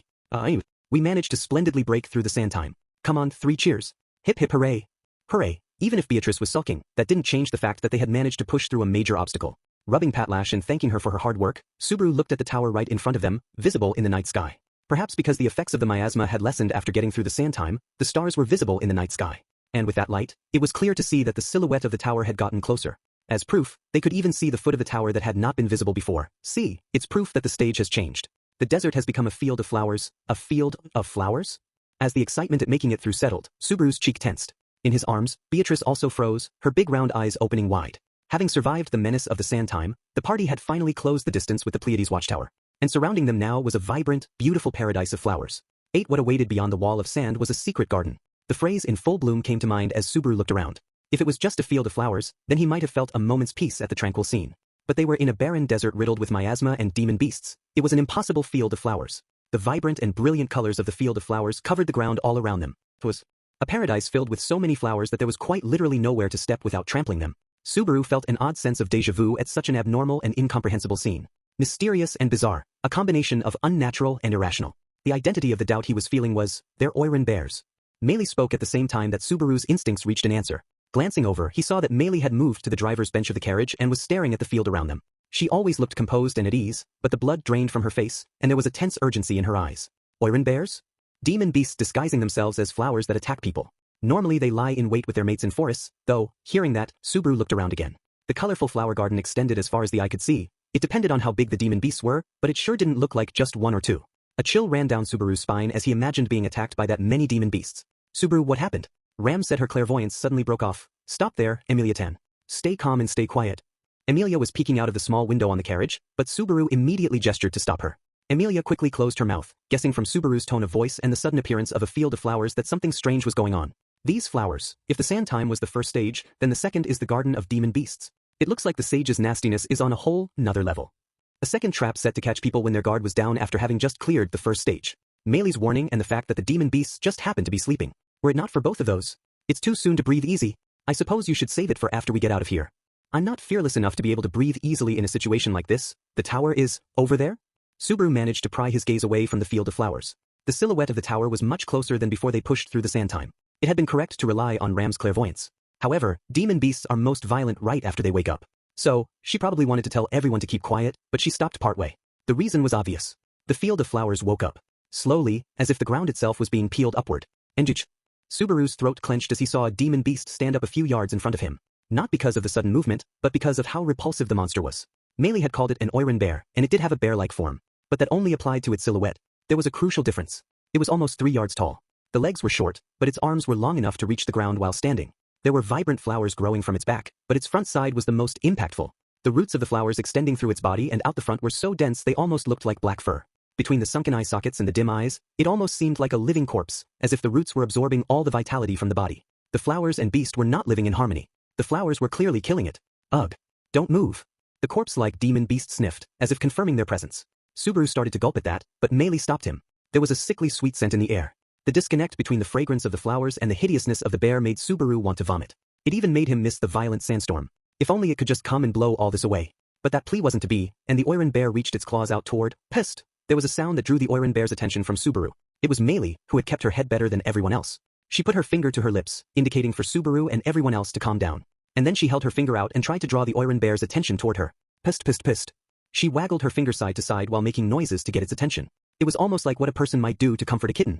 It would have been a cute image if it had actually been a kitten she was doing it to, but with a ferocious demon beast, it was like a scene from a horror movie. Pissed, pissed, pissed, pissed.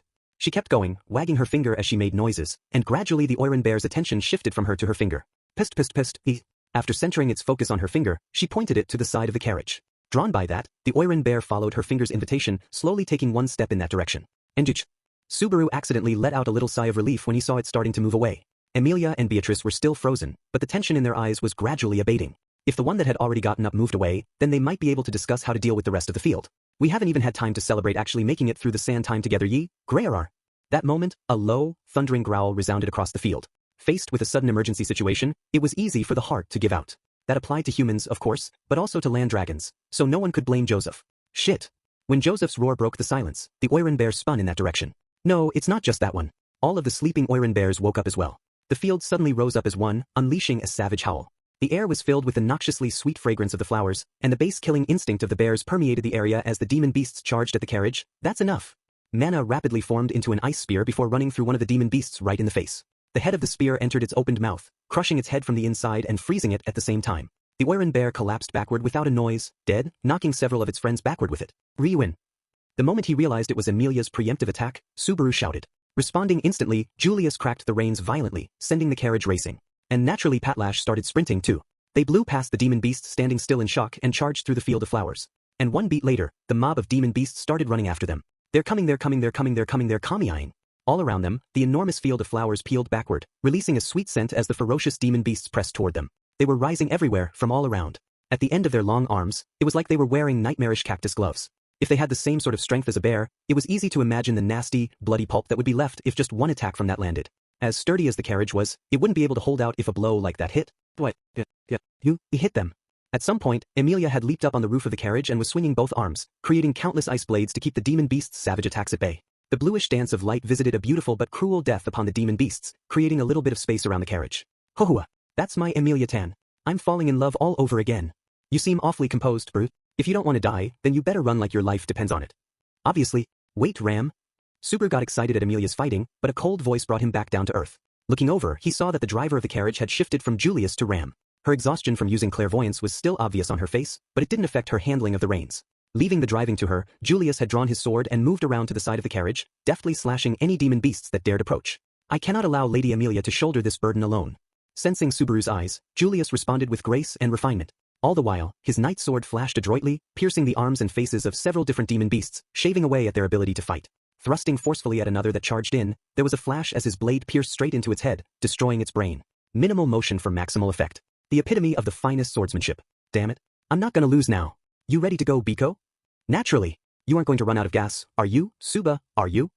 Subaru was holding the reins in one hand while lifting Beatrice up with the other, standing her up on Patlash's back. They held hands, and Subaru felt something fiery welling up in the pit of his stomach. Minya. A purple crystal appeared with her cast, taking aim at a demon beast blocking Patlash's path. Lining up the target, accelerating for a brief instant, and then it hit. Hit by the purple arrow, the demon beast recoiled as its head crystallized and then shattered like glass. Alright, good one, Biko.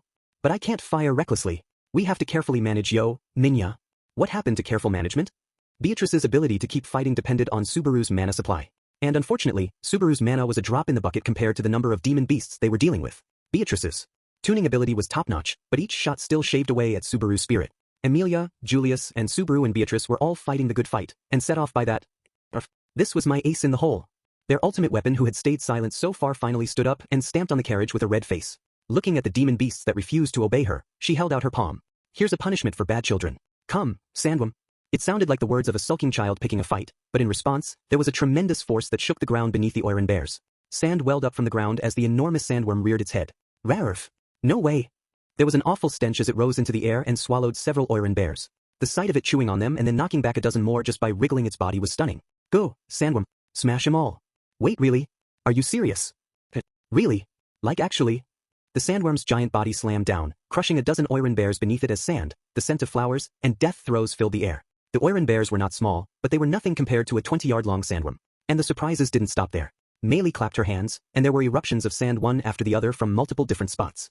They were smaller than the first one, but the addition of 6 more sandworms as reinforcements was still dramatic. It was like a clash of titans as the battlefield filled with magic and demon beasts started to sprawl all around them. Emilia's and Beatrice's magic, Julius's sword, and Meili's power opened a path for them, and they were charging straight through the field of flowers. The tower was getting closer and closer. Just a little bit more. If we push straight through to the tower like this, there was no way the Oiran bears would just give up then, but if they could change the situation some, it might be possible to come up with a plan for breaking out. Believing in that possibility, Subaru called out to his comrades as loud as he could. Just a little bit more. Just keep it up for a little bit longer. Their goal, the Pleiades watchtower, was right before their eyes. Suddenly, Subaru's pupils narrowed. There was a faint feeling of something off. It was light. Somewhere on the middle of the tower, it looked like something was shining. WH? But he never finished his question. A light flashed through the sky, hitting Subaru's head straight on. In an instant, Subaru Natsuki was vaporized from the neck up, and his consciousness was erased without even a moment to think. There was no one able to call out in that one moment of terrible spectacle. Because everyone who saw it, everyone who started to cry out, was vaporized in the same way too. Having lost their heads, the land dragons collapsed to the ground, and the carriage tumbled on its side. The dry desert sands eagerly drank the rivers of blood until nothing remained. And finally, slowly, the grains of sand swallowed everything, pulling it down into the depths of the desert, hiding everything from sight. Not even bloody flowers remained as evidence of their journey. It was all was taken by the sand. The party was completely wiped out. Chapter 3 The Watchtower Baptism 1. I saw a light. That's all. He could remember looking straight up at the tower in front of him. Then he noticed a light out of the corner of his eye, and his eyes had reacted to it. But that was all he could remember. No pain, no shock, no fear. For Subaru Natsuki, at least one of those was always present when he experienced death. An intense pain that made him want to cry, a blood-curdling shock, or the terror of losing everything.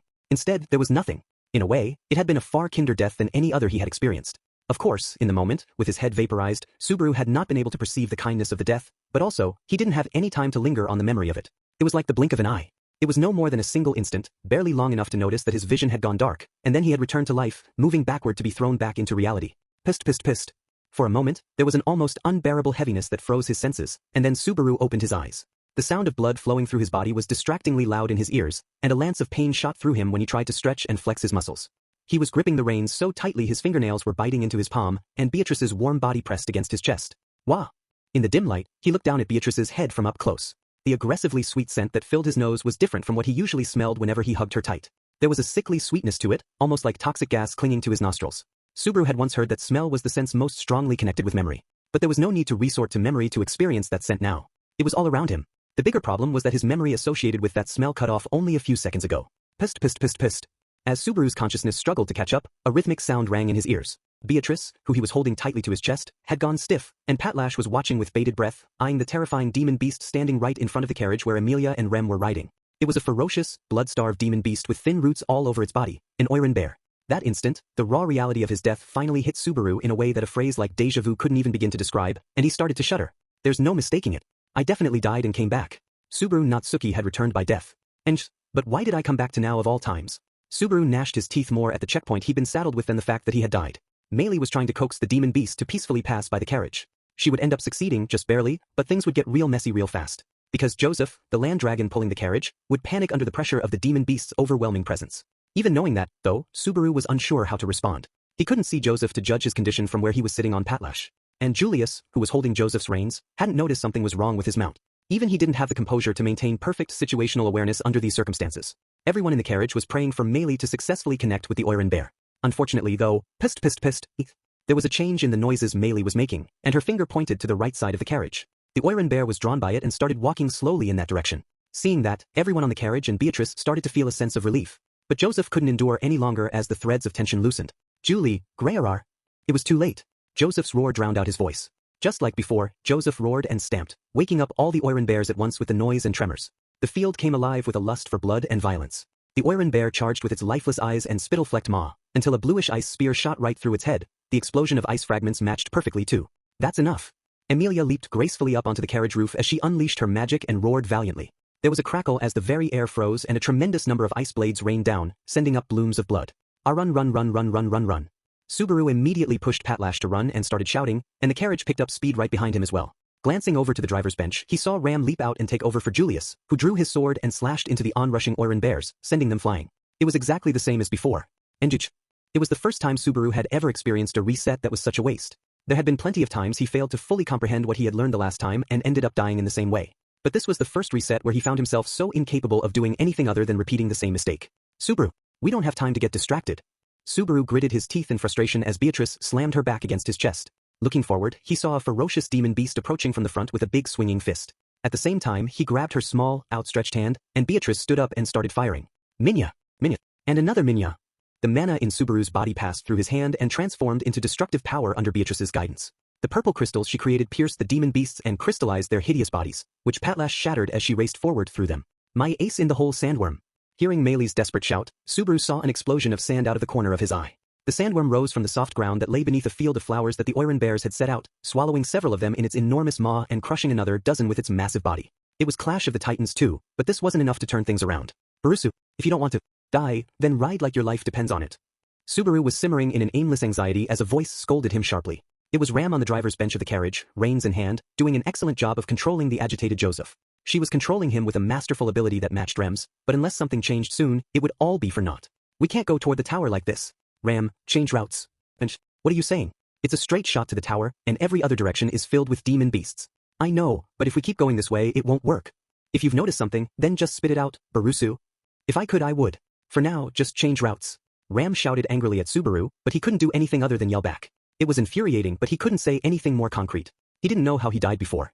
With every other death he had experienced, there had been room to maneuver, and he relied on the information gleaned from that to get around whatever was checkmating him. But this time there was no thread to pull to invoke a better fate. And he didn't have time to search for it, either. This is a nasty way to seal my reset ability. Ram, do what Subaru said.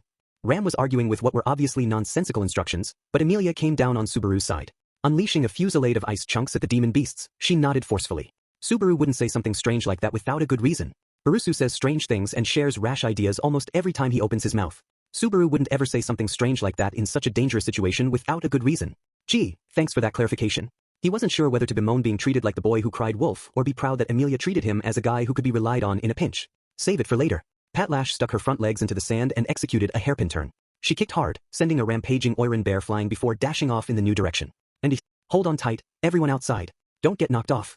Following Subaru, Ram deftly guided Joseph into the same direction. The top of the carriage was particularly more unstable in such a swerve, so Emilia and Julius were forced to hang on to the ceiling for dear life to avoid being thrown off. There was a violent thud as the carriage sideswiped a demon beast, but it somehow managed to make the turn and hold together in Ki. There was an ear-splitting screech, and a bitter wind filled the air. Turning around reflexively, Subaru saw what had happened. The sandworm beach. Behind them was a 20-yard-long sandworm towering over the sands. Its torso exploded like it had taken a direct hit from an artillery round. And unable to support its massive body anymore, it slowly, get out of the way. The sandworm's body slumping to the ground was more than heavy enough to completely flatten the carriage. The Oiran bears caught underneath it cried out in agony as Subaru and Ram directed their land dragons, forcibly changing course to avoid the falling sandworm. Whoa-aya! An explosive shock wave rippled out, and a cloud of sand swallowed him. Losing his grip on the reins, Subaru immediately leaped, clutching Beatrice tightly to his chest. He rolled across the sand hard, rolling until finally he stopped. That was dangerous. Subaru, we messed up. His face was covered in sand, but he only had a moment to breathe a sigh of relief before Beatrice shouted. She brushed away the flower petals in her face and stared at the dense cloud of dust filling the sky.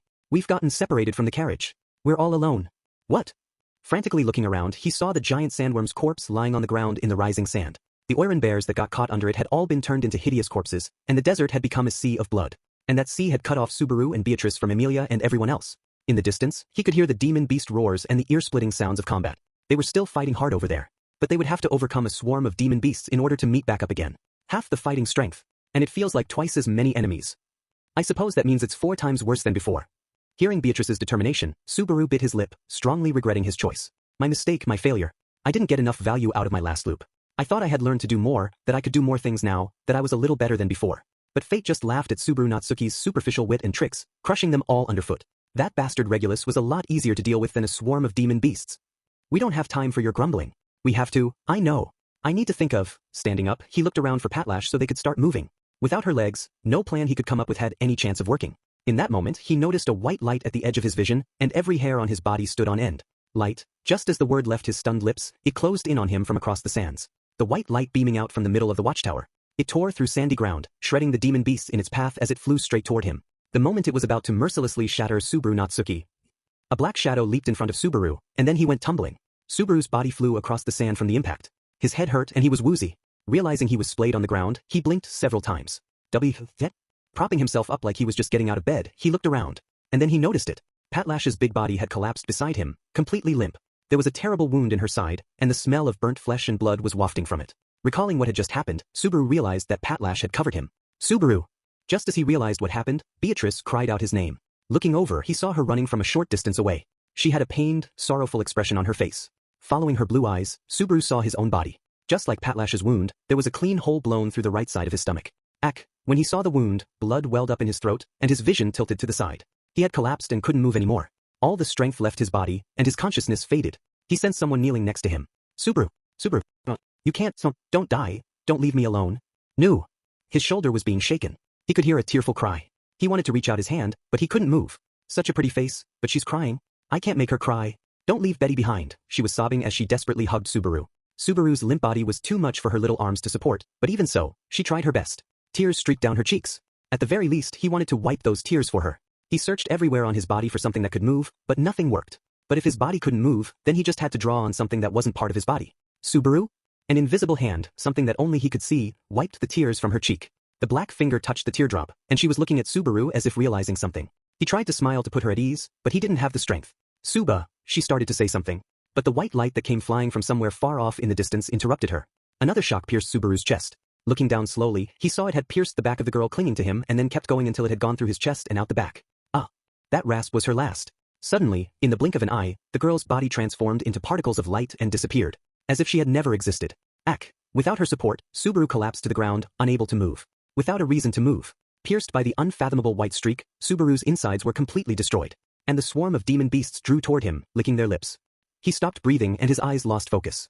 It was hard to say whether his life extinguished before the fangs and claws tore his body to shreds. Before that, his brain failed, and he couldn't comprehend anything. But at the very end, it felt like there was another white flash on the horizon. Pissed. He wanted to praise himself for not screaming the moment he regained consciousness. Having returned to the demon beast's flower garden after a second death, Subaru frantically covered his mouth as he thought that. Pissed. Meili was calling to the Oiran bear, and the overpowering scent of flowers filled the air. The Oiran bear blocking the carriage's way was gradually focusing on Meili's noises and her wagging finger. Everyone was holding their breath and waiting to see how it would unfold. Just a few minutes earlier, Subaru had watched this exact scene play out, unable to do anything. Touching the side of his torso where the killing blow had landed, he confirmed there was no more wound as his thoughts roared into motion. It was shocking, but he had to quickly shift gears. Forgetting about the swarm of monsters that had been chasing them a minute ago, he focused on the most immediate problem at hand. The problem at hand. What is it? What's going to happen? The smell, the sweetness, annoying, itchy, painful. Which one is now? His brain, which had been used and abused until he could swear it was boiling, suddenly realized something. He could feel Beatrice twitching ever so slightly against his chest. Seeing her watch the Oiran bear's every move without making so much as a sound breathed life back into Subaru's brain cells. The death he just experienced came rushing back, as did Beatrice's sobs and teary face. Right. Subaru had already died twice. This was his third time experiencing this moment. The first time had been a death he couldn't understand. The second was, no, save it for later. Pissed. Right as his mind started running again, Meili caught the Oiran bear's attention. Drawn by her sounds and finger movement, the demon beast's focus shifted away from the carriage. But that wouldn't be enough for the menace to pass and everyone to breathe a sigh of relief. As the Oiran bear slowly turned, the land dragon right in front of it breathed raggedly. Dealing with the overwhelming pressure of staring down the demon beast at close range and the scent of the flowers that made it so difficult to focus, the land dragon's composure was steadily being worn down, and when that last thread frayed and broke, it would lose control. If Subaru couldn't stop it, then he would be destined to repeat the same death. I have to stop it from panicking. But how? He couldn't raise his voice. It was difficult to convey the situation to Julius, who was holding the land dragon's reins. There's no time. Without a eureka moment in the next second, he would just have to roll the dice and call out to Julius. The last death had involved a stampede of demon beasts and the light from the watchtower, and Beatrice's tears. Biko, I love you. Hugging her small body from behind, he whispered in her ear. Beatrice was shocked by that unprompted confession, but his hand was covering her mouth so she couldn't say anything. Instead, Subaru reached a hand out to the dragon in front of him, toward Joseph. A hand to gently soothe it, just like how he had wiped a tear from Beatrice's cheek before he died. Invisible providence. He was busy telling Beatrice he loved her, so he just said the ability's name in his mind. All of a sudden, in the center of his chest, it was a different feeling from when Beatrice was helping him channel mana. The black power was exuberant when he called it forth. An otherworldly invisible hand cheered at the opportunity to accomplish a noble task in slothful Subaru Natsuki's stead. The black limb slowly reached out from Subaru's chest toward the land dragon. Just like the original, no one was capable of seeing the hand other than Subaru. While feeling relieved at that, he also felt something inside himself being torn away. It was unclear what price had to be paid, but he knew instinctively that he couldn't take too long. And he had no intention of doing so either.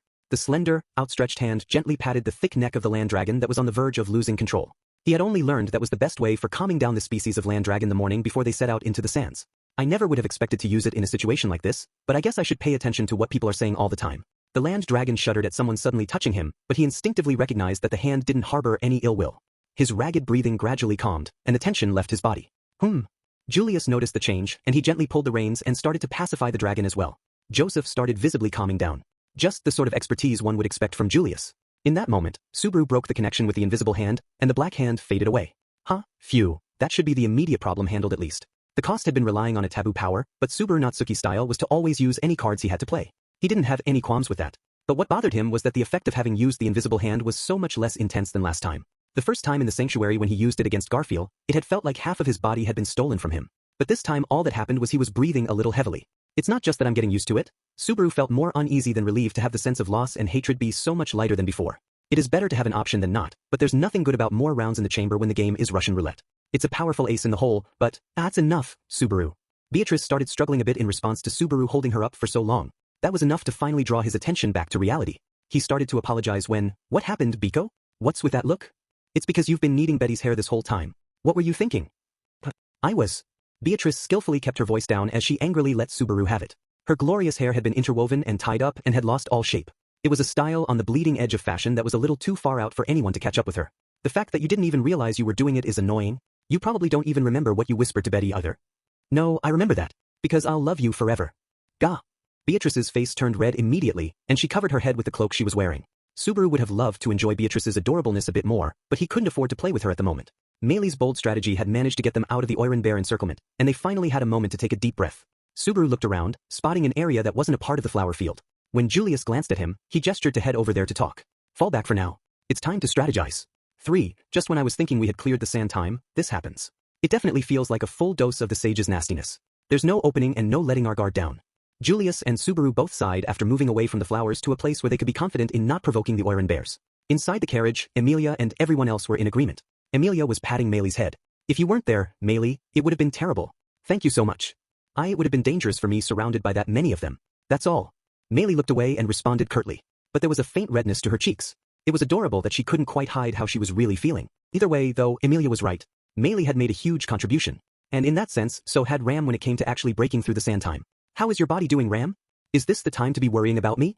We don't have the leeway for that." Ram fired back in a slightly hoarse voice. The night was dark in the desert, so he couldn't see her face clearly. But Ram's already pale skin looked even paler than usual, indicating just how exhausted she had to be. But she didn't pay any heed to Subaru's gaze and looked over at Meili. "What about that flower field, Meili? Can you get all of those demon beasts to get out of our way with your ability?" "Like I said before, it's difficult. If there were only 100 I could do something, but when it gets to be more than that, it's hard even for me." 100, huh? That is already quite remarkable." Unfortunately, Julius looked over toward the flower field. Even at a glance, it was clear that there had to be more than 1,000 of them there. There might even be more than 10,000. It wasn't a number that Meili could handle. As a heavy mood settled around them, Julius held up 2 fingers. "Our options right now are to continue forward or to go back. Is going back even an option? It won't solve anything. Can you be sure? It's entirely possible that when we pass through the sand time that it just happened to connect here. If we pass through a different crack in space, it is possible we might end up at another place even closer to the tower." Subaru was skeptical of that possibility, but he had no hard evidence to deny it either. The fact was that there were 3 different sand times. They had passed through the sand time during the night, but there was a chance that the morning and midday ones were different. Spare me such naive optimism. As Subaru was considering that, Ram's quiet voice rang in his ear. It was none other than the person who had worked the hardest to get through the sand time who glared at Subaru and Julius. Would the sage who has gone so far out of their way to reject outsiders really leave an easy path someplace? There's no way. Retreating into dreams in the face of a punishing reality is the last resort of cowards who want an easier way. We're just talking about the possibility of even a slightly safer path. We embarked on this journey well aware that it would be dangerous. The resolution to lose something is necessary to ever be able to gain anything. Or were you planning to win without ever risking anything? Arrogant can you be? Faced with Ram's fierce tongue-lashing, Subaru paused for a moment and then let out a deep breath. Ram was intentionally phrasing it provocatively to urge them forward. And there was of course a logic to what she was saying too. But there was also a logic to what Julius had said. All that was left was to decide which one. Meili, what about just making the ones on the path we take move out of our way? Try to narrow it down instead of moving all of them? In that case, Meili focused on the field, examining it closely. If it's just that much, then I think I can do it.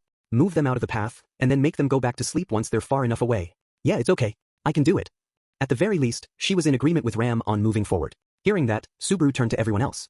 It might sound like a flip-flop, but I agree with Ram. There's certainly a possibility of something different if we go through a different sand time, but if it is demon beasts blocking our way, then at least we have Meili with us.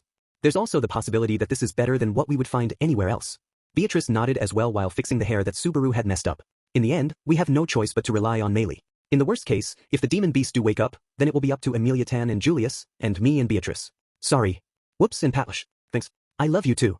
His trusty steed made her presence known, and Subaru reached behind to tickle her neck affectionately. And then Subaru looked at everyone. The demon beast's flower garden was right in front of them. They couldn't afford to take too long to decide, so he started to put it up to a vote. I agree with Subaru and Ram. I don't want to turn back, even for a second. Emilia smiled reassuringly, backing Subaru's conviction. There was a powerful determination in her purple eyes, and she was looking at the tower that lay beyond the field of flowers. The path is straight and the tower is right ahead. If anything happens, I'll be there to help everyone, no matter what. You are surprisingly muscle-brained when it comes to situations like this, Emilia Tan. Muscle-brained? What do you mean all of a sudden? Ah, don't embarrass me like that. Emilia kept a cool look while saying it, but she started blushing at Subaru's wry comment. She didn't really get the meaning of muscle-brained, but there was something cute about the way she blushed. Surprisingly for me, muscle-brained wasn't exactly an unalloyed compliment for Emilia Tan. Yeah, nope, I probably meant it as compliment. I'm head over heels all over again. PMT all the way.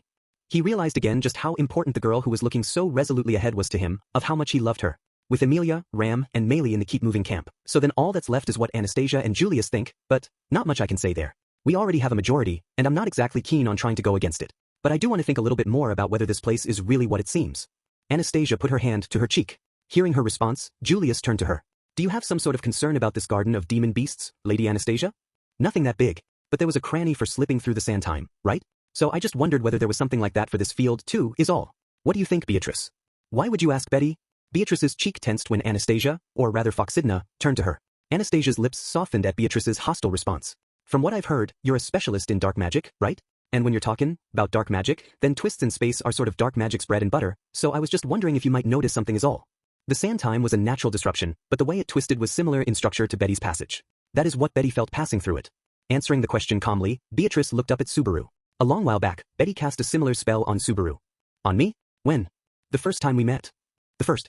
When I cleared that infinite loop-looking hallway on the first try. Sorry for that after all the work you put into setting it up. It's annoying that it feels like you are genuinely apologizing. Just forget about it. You're the one who brought it up. Beatrice's cheeks puffed out in a pout as Subaru shrugged passively. But he couldn't ignore what Beatrice and Anastasia were saying. If they actually had some idea other than just passing through the field, then that would be the best. But also, there was one more problem they couldn't afford to ignore still hanging in the air. One question I had, though. Did anyone notice a light shining from the tower? A light from the tower? Emilia and everyone else looked confused at his question. The white light emanating from the watchtower. He didn't understand the details, but it was what caused his death twice now.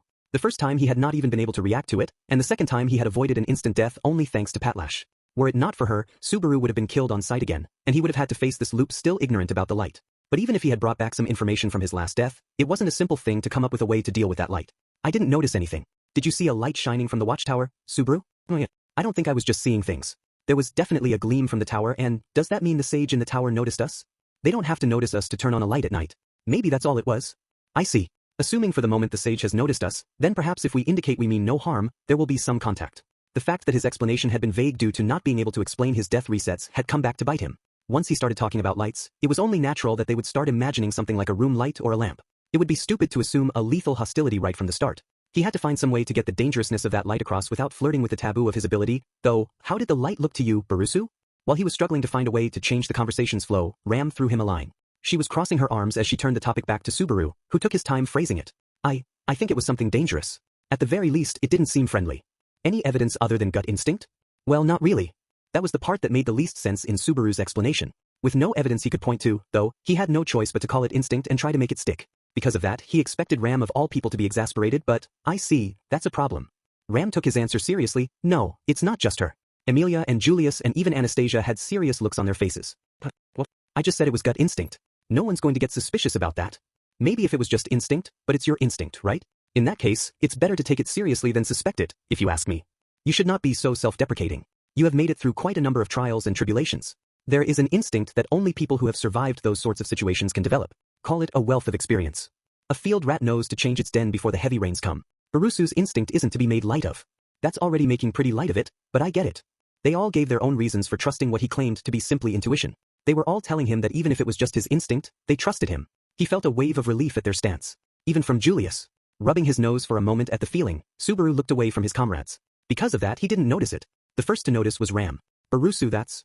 Ram's voice was dead serious. Following her gaze, he saw her looking at his chest. Looking down, he saw it too. There was an unusual red point of light shining on the chest of his cloak. That instant, a phrase popped into his head. It was one that didn't fit this world at all, though. A laser pointer. The next instant, all his comrades moved in a miraculous way. A beam of light unleashed from the watchtower flew straight at Subaru with terrifying speed and accuracy. It was death incarnate, moving faster than the wind, piercing its prey without a noise. That one attack would vaporize Subaru Natsuki, killing him without giving any time to react. I won't let that happen. If he had been alone when it took aim at him. A shield of ice the size of a hand appeared on Subaru's chest where the red point of light was shining. It was a magic defense Emilia had immediately created to protect him. The beam of light's aim was on target, and the ice intercepted it just like she intended. No way. It was only a split second. The white light was slowed by the shield of ice. For just an instant before vaporizing the barrier and passing through. Not only did the ice not stop the light, it didn't even delay for a whole second. But that split second was enough. Julius swung his knight sword, unleashing a full-strength thrust with his full body weight behind it, hitting the light that was about to skewer Subaru. His face was dead serious as he perfectly tracked the ray of light whose force had weakened ever so slightly from Emilia's ice wall. The light spun and deflected away, landing in the sand beside them. A white smoke rose from it. For the first time, Subaru had avoided a direct hit from it and could see that it was a needle. The unknown object was glowing as it stuck out of the sand. In the dark of night, it was an oppressively brilliant intense white, and it looked like a long, thin needle. The needle started to crumble from the back and disappeared in the wind. Barusu, the next one's coming. Subaru had been reaching out to grab the light that was disappearing when Ram's warning hit. The red point on his chest was still there. Another round was coming. Until he died, the light would, Biko, are you ready? A stupid question. Beatrice was never going to say she couldn't do it to Subaru's question. Changing gears, Subaru gritted his teeth hearing his reliable partner's response and made up his mind. Emilia-tan. The next round was going to be coming. Just before it arrived, Subaru called out to Emilia. They shared a moment's glance, and Emilia nodded. They couldn't hash things out in detail, but Subaru had faith in her. He saw a flash of light out of the corner of his eye. Death was coming on rails at him. Stop. A multi-layered wall of ice unfolded between Subaru and inescapable death. If a single layer wasn't enough, then she would make 6. The light slammed into the ice. It tore through the first easily, and the second and third might as well have not been there either. But there was some resistance from the fourth, and the fifth even lasted for a tenth of a second. And by the sixth, the speed of the light needle was noticeably slower, and at that point, the knight's sword pierced it. Again, I will not allow it. If the first time had been a miracle, the second was a combination of training and technique. Emilia and Julius used their abilities to the limit to protect Subaru from the death that had him in its sights. In that moment, Subaru and Beatrice unleashed their mystic art. I suppose. Flipping up the hood of his cloak, Subaru shouted his praise for Emilia, or rather, a cast. In time with that, Beatrice collected every last bit of mana inside Subaru and formed a complex and mysterious spell, something completely new and unknown. What they were weaving was one of 3 original spells that they had created. When the magic was complete, a faint light expanded with the 2 of them at its center. It spread as if creating a ball of light enveloping all of them, and then the field was complete. Julius was stunned trying to decipher what it was when at the edge of his vision he saw another beam of light coming for Subaru. Julius immediately tensed, but that was stolen away a moment later by the change that he saw. The force of the light coming towards Subaru dissipated the moment it entered the light field. It lost power? The light had been reduced to the speed of a simple arrow. Swinging his blade, he easily knocked it aside. Of course, even if it had lost speed, it wasn't something that could be deflected easily. But that was just a testament to Julius's masterful swordsmanship. He was able to easily defend against the attacks that followed as well. EMT, absolute nullification magic. Inside this field, all magic loses its strength. Since he was still holding hands with Beatrice, Subaru used his free side to point at the tower. That field was one of 3 trump cards that Subaru and Beatrice had developed. The third was still incomplete, but it was created with the goal of being able to fight with powerful enemies, the pinnacle of dark magic. But it won't last long. Effectively, this all ends once my mana runs out. And right now I'm like a bucket with a giant hole in the bottom of it. That is an effect that is beyond the pale. I can see the cost of it is also quite heavy. Do you have a plan? No clue. They noticed us, so we should pull back for now. Subaru looked around for a way to retreat as Julius ran over toward him. In such a tense situation, Ram's quiet voice had almost a translucence to it. They're looking at Barusu? Ram was covering her face with her palm. Subaru wondered for a moment what it was, but then he realized she had activated her clairvoyance, realized that Ram had managed to sync with someone in the tower. Not just anyone there. There's only one person she could aim for there. The sage. Enjich. There was no response from Ram. Instead, there was a trickle of blood from her right eye socket. It looked like tears of blood flowing from her pink eye. It's not an attack. I don't know, but it looks like recoil from the clairvoyance. Stop it already, dumbass. Right now, Subaru tried to stop Ram's risky spying. He grabbed her by the arm and dragged her slender body into his arms. Wait, Barusu. Hell no. You're going in the carriage. Right now he turned around while holding Ram. In that moment, the world around them shattered. We messed up. An impossible change occurred in the desert night as Beatrice's voice rang out. The EMT frayed the warped space. What does that? Subaru couldn't finish his question as he felt a floating sensation and his feet left the ground. The world twisted chaotically, fraying and breaking apart like a sheet of paper being torn to pieces. Cracks formed in the ground and sky, swallowing up the carriage, Subaru and everyone else. Crap, Emilia? Subaru, falling into sudden darkness, Subaru shouted as a feeling of weightlessness came over him. He couldn't tell up from down or right from left or where the carriage was. But he could hear Emilia's distant, oh so distant response to his shout. Before he could finish saying it was bad, Subaru was spat out on the other side of the shattered sky. For, in the distance, the boundary between the field of flowers and the desert collapsed, and a shadow saw the small band swallowed in the shattering. Watching from the distance, the shadow slithered in the darkness of the tower. Leaving the window it had been standing at, the shadow stepped on the stone floor and descended the spiral staircase. The shadow's footsteps were slow, but they gradually picked up speed, getting restless. I found you. It was a hoarse, ragged murmur, like a voice that had not spoken in years. But there was no one who would mistake the emotion in that voice for joy. I found you. That much was certain. Chapter 4 Trust on the Sands 1. Subaru was falling deep, deep into a rift, unable to reach anything. The light in the distance grew smaller and smaller, until it disappeared, like sand slipping through fingers, like falling into a deep, deep hole from which there was no return. How long are you going to keep sleeping? Wake up already, Brusu. Pergaka? Something sharp jabbed into his side, causing him to yelp from the shock. Subaru sat up, breathing in a lungful of the sand that was in the air in the process and then coughing violently. Bleh bleh, cut, bleh, what happened? Whoa. Spitting out the sand, he struggled to stand up, but when he stepped down, his foot slipped, and he had to balance himself with his hand. But that hand sunk as well, and his face crashed into a mound of sand. Gah, bleh. Haven't had enough sand to eat yet? Your vulgarity knows no bounds. Don't say it like I'm snacking on sand because I'm feeling a little peckish. Firing back at the merciless insult, Subaru raised his head while coughing up sand again. This time he was more careful, making sure not to slip into the sand again while standing up. This low a temperature without a breeze. It's likely somewhere below ground. As he looked around the darkness surrounding them, a lantern glowing with a white light, an emergency lantern with ragmite ore inside it, was suddenly thrust in front of him. Taking the handle, he could finally clearly see the other person with him. Ram. Who else would it be? And don't say something stupid like Remington. You look alike, but the aura you exude is similar and yet utterly different. How is your body doing? The exhaustion from using clairvoyance, and there was blood seeping out of your eye, too. How awfully gentlemanly of you. But save your concerns for cute little Ram for later. Ram pointed with her chin at their surroundings. Following her lead, Subaru pointed the lantern around them and gulped when he saw the situation. They were in a cave. It was cool inside, and there was a high ceiling overhead. It was like a maze of sand. You were saying it was underground before. If Lady Beatrice's words before we were separated are to be believed, then the cause was the rift in space. So we were sent flying through a warp and separated? Right, what about everyone else? Listening to Ram's calm analysis, Subaru was finally able to catch back up to the situation he was in. Swinging the lantern left and right, he looked for anyone else nearby. As I said, we've been separated. The effect of your magic nullifying the deception of the dunes. I cannot say whether this is the correct path to the tower or if we have fallen into a timeless interdimensional rift. How can you be so calm? And why are the two of us together? You're asking me that? Subaru's face went pale, and he held his breath when he heard her calm voice. He remembered what had just happened, Beatrice shouting and the world shattering around him. In that moment, Subaru had reflexively held on to Ram. And then the party had been swallowed up by the rift in the sky, and when he woke up, the two of us were here together. I can't see Lady Amelia or Lady Beatrice. You really stepped in it this time. This isn't really the time for that. We need to meet up with everyone. Rem. It's fine if she ended up with someone else, but if she got separated, Emilia and Julius were already the group's main fighting power. They wouldn't have a problem. Beatrice and Meili had their own strengths and should be able to find some way to stay alive. Anastasia/Foxidna probably had some ace up her sleeve like when she had to deal with Lust in Pristella. But Rem, who could only sleep, was different. We have to link up with everyone else too, but priority one is finding Rem. We can't just leave her all alone in a place like this. That's not okay. That's not okay at all. Barusu, damn it. This is my fault. I just had to bring her along and because of that she Rem, calm down. Getting anxious now won't. Calm down? How the hell do you expect me to calm down? Are you fine with Rem just being alone in danger? Of course not.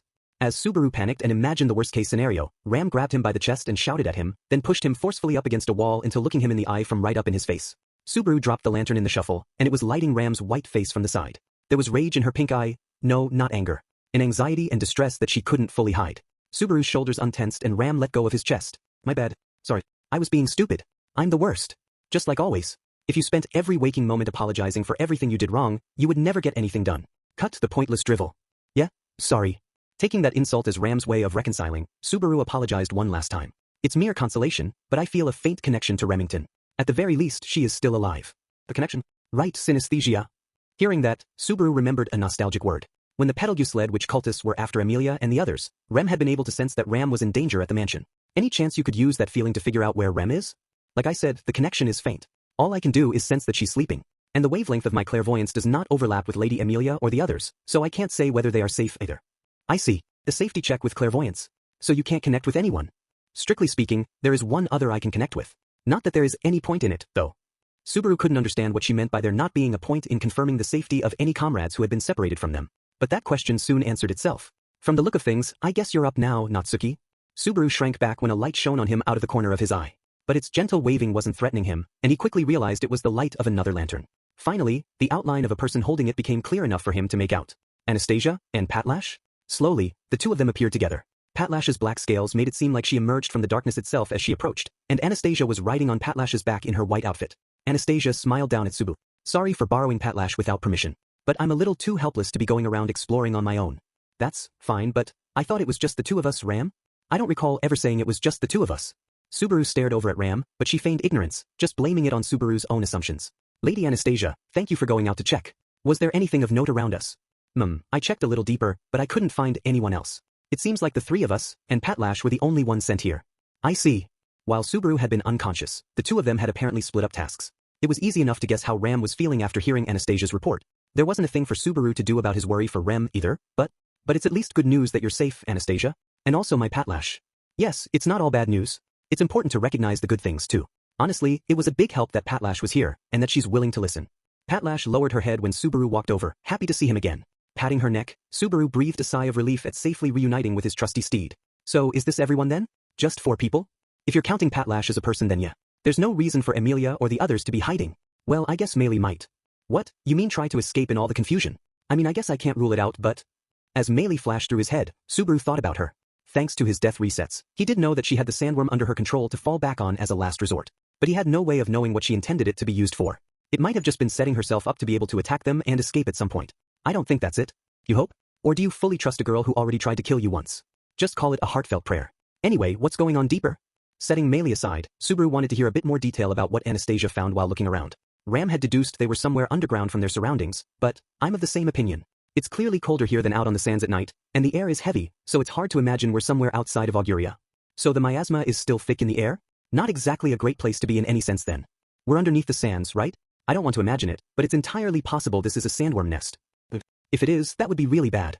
Subaru's expression twitched as Ram touched the sand wall. They had seen sandworms that moved underground already, so Subaru couldn't just laugh off the possibility. Considering how big the sandworm Meili had controlled was, it was certainly possible for a sandworm to make the cavern they were in too. In the worst case, they might just end up face to face with a sandworm down there. Also, I can sense some real malice in this party build. There's not a single person who can fight here. Unabashedly counting yourself among the non-combat members despite being Lady Emilia's knight. He's broken, Lady Anastasia. Just call it knowing my limits. My trusty whip isn't powerful enough for me to start thinking I'm anything special without Biko.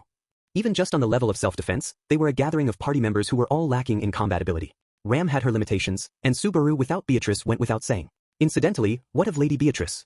You're contracted with her, so can't you feel a link with her?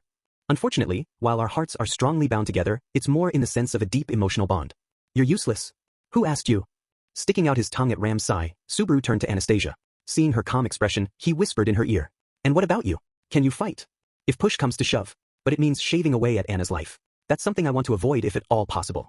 So I've got big hopes for you. You're only gonna get let down with hopes like that. For better or for worse.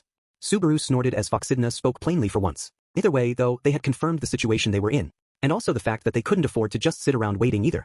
There's nothing to be gained by just waiting here. We should search for Rem and Lady Emilia. Fortunately, we have light thanks to Lady Anastasia, so we can keep going forward. More thanks to the emergency bag Nagatsuki prepared than me. I grabbed that before the carriage was swallowed up, so we have lights, a knife, and some emergency rations.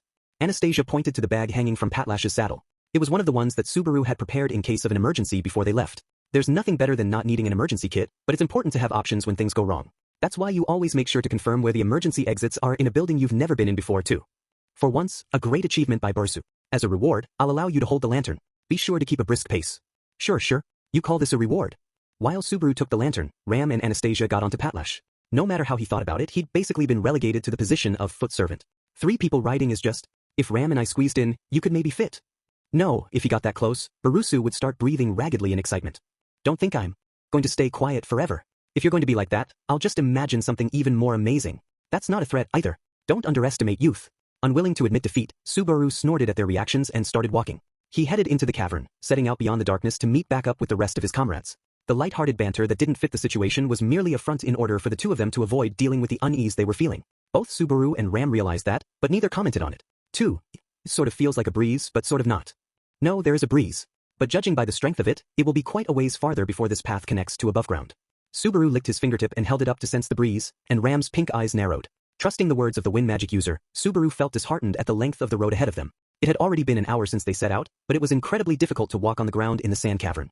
Walking alongside Patlash, who was used to the sand, Subaru ignored the discomfort of all the sand in his boots. From the experience he had gotten walking on the sand the past few days, he was managing to get by without slowing down too much. But there was no avoiding the sand sapping his endurance, so they were taking breaks at regular intervals, and Ram was searching for the others with her clairvoyance during those breaks. No good. Nothing is in range for me. All I can see is Barusu's land dragon's vision. You're on the same wavelength as Patlash. I guess that makes sense. Though they were different species, Ram and Patlash were similar in their haughtiness. But it was a little inconvenient that the only one she could connect with was the dragon who was already with them. Lady Emilia and Julius can communicate with lesser spirits, so they should not get lost. On that point at least, I do have to wonder about the maliciousness of this grouping. Guidance from lesser spirits? Yeah, Emilia-tan tends to use that pretty effectively. In my case, the connection with Biko is too strong, and it scares off the lesser spirits, so I can't really use it. You are just a half-baked mage born of Lady Beatrice's pity after all. I didn't get my hopes up. There was nothing he could say in response to being called useless for gathering information, so he didn't try. In the end, it just meant that the people who could be counted on to fight could also rely on their abilities in other areas as well. She's hiding it behind a tough front now, but right after we got sent here and before you woke up, Ram was pretty panicky about not being able to find Remington. That so? You're doing fine in terms of keeping Ram calm. You aren't useless at all. While Ram was searching with her clairvoyance, Anastasia quietly mentioned what had happened right after they had been separated from everyone else. Considering how Ram felt, what Subaru had said earlier really was the worst. Subaru had seen how devoted Ram was in going to take care of her little sister that she couldn't remember every day during the past year. Even if someone else doubted her feelings, Subaru at least should not have doubted her. Reflect on your mistakes and make the most of them. It's the same in life as it is in business. And you're the kind of guy who can do that, aren't ya? Don't change gears on me and start saying nice stuff like that. The witch who made you tried to ensnare me with a similar sort of setup. Ensnare her? I'd appreciate it if you could start thinking of me as a different person from that witch. If you're too stubborn, the girls will never fall for you. Consider that a genuine bit of advice from me. I don't know any other way to go at things, but I'll make a mental note of that. With that advice on social grace from an artificial spirit, their group continued deeper and deeper into the cavern. As they went along, the mental stress of walking through a labyrinth of sand where everything looked exactly the same grew ever more intense. Their unease and anxiety at the lack of progress continued to grow, but also there was something bothering Subaru. Even though we were on guard about this possibly being a demon beast nest, we haven't run into a single one. That has been bothering me as well. Subaru kicked the ground as Ram agreed. It wasn't just that they had not run into any while moving through the cavern. Ram had not caught any with her clairvoyance either. It was an ominous sort of sign. As if the space they were in really was entirely shut off from the rest of the world. There's no way this is actually some rift in space that's not connected to anywhere, right? If it is, then where is the wind that we've been following coming from? Do you think we're in the nostril of a giant demon beast and that's just its breathing? The fact that I can't actually deny that is scary. He had seen the world shattering around him with his own eyes. After that, whatever might happen wouldn't be a shock. Wherever the rift they were in connected to should not be that surprising. You are free to get scared all you want, coward, but keep your stupid ideas to yourself please. Ram's cold, logical voice rejected the wretchedness that Subaru felt when he realized they were trapped in a dead end. Hold up the lamp, the path. Turning around frantically at what Ram said, Subaru held the lantern up and lit the path in front of them. Even if you say that, it's just the same straight path we've been following the whole time. In other words, there wasn't anything new to be a fork in the road. Right in front of them, the straight path they had been walking through the sand divided into two paths. The fork was nice and neat. There was no notable difference between right and left. It looked like there wasn't anything to base a decision on other than instinct, but it looks like we are being told to figure it out. What shall we do? As best I know, Zhuge Liang said to always go right in situations like this. Who's that? He could remember that, according to behavioral studies, humans tended to unconsciously go left when they were confused. It was probably something to do with a bunch of complex factors like dominant eye or leg or stuff like that. Subaru had picked up a wealth of pointless facts, but that was a useful one. Or at least he thought so. I always want to check the right path first. That's my justice. You really seem to trust this Zhuge Liang. Who's that? Ram's eyes narrowed, and Anastasia cocked her head again. From just their exchange, it might have sounded like they were just screwing around, but all three of them had serious looks on their faces. It was already more than 2 hours since they had been separated from the others. They had managed to calm down before, but it was time enough for the anxiety and unease to start making waves again. And just at that moment, there was a fork in the path. Honestly, considering how anxious he was feeling, he wanted to start moving again as soon as possible. We have no way of deciding. But I don't really like the idea of relying on Zhuge Liang. For now, let's just go with what Nagatsuki wants. The right one? Neither Ram nor Anastasia had enough reason to say otherwise with Subaru wanting to go right. And all three of them shared the desire to get out of their maze of sand and meet back up with everyone else as soon as possible. Oh right, it's not just us. You're here too, Pat. Sorry, sir. I haven't forgotten about you. Patlash's nose pushed against Subaru's head. Feeling like his timidity had been blown away, Subaru smiled. What? You'll follow me on whatever path I choose, even to the gates of hell. Nonsense, but the fact that you seem to be basically right indicates it's a serious case. Really though, which is best? Subaru made up his own translation of Patlash's intent, and Ram sighed in exasperation. Anastasia clapped her hands watching the two of them. All right already. That's enough discussion. If we're agreed, then let's move. Time is money. One of Hashin's sayings, was it? Okay then let's go. Same formation as before, and let's be careful. Ram and Anastasia nodded. Following the great strategist Zhuge Liang's teaching, the non-combatant party resumed their march. They headed down the right path, believing that their comrades awaited them at the other end. Honestly, a fork in the road with no hint at all is mean, but it at least rules out the hell of an infinite loop. I guess this really is one of the sage's traps. If so, how much time must have been spent digging a hole like this underground? But it is a shut-in pretending to be a hermit, after all. There would be plenty of time in all those years, I suppose. Big sis, that's a pretty harsh evaluation of the sage. But he could understand her hostile stance toward the sage too. If the sand time and the garden of demon beasts and this labyrinth were all set up by the sage, then sinister was probably a better title. At this rate, I'm not going to be doing anything other than complaining when we finally do meet the sage. Agreed. After doing all this, if they're still not willing to help, then I won't have any choice. Worst case, I'll have no choice but to string them up and make them talk. I'm not sure what to say about your grave-robbing approach to things. If there's something I want, I take the measures needed to get it. This is not some child's game. Her genuine and unshakable resolve was recognizable in her strong tone. That was a resolve that Subaru would need to have as well. Not the resolve to dirty his hands for Rem's sake, but the resolve to not hesitate, to take the steps he needed to get the result he wanted. In the end, the thing I have to do is the same as always. I've never held back before. Subaru clenched his fist and tried to fire himself up. Just then, Patlash. Suddenly, Patlash stretched her neck and rubbed her nose against Subaru's shoulder. It wasn't as if she had suddenly felt the urge to cuddle up with him. There was another reason. A door.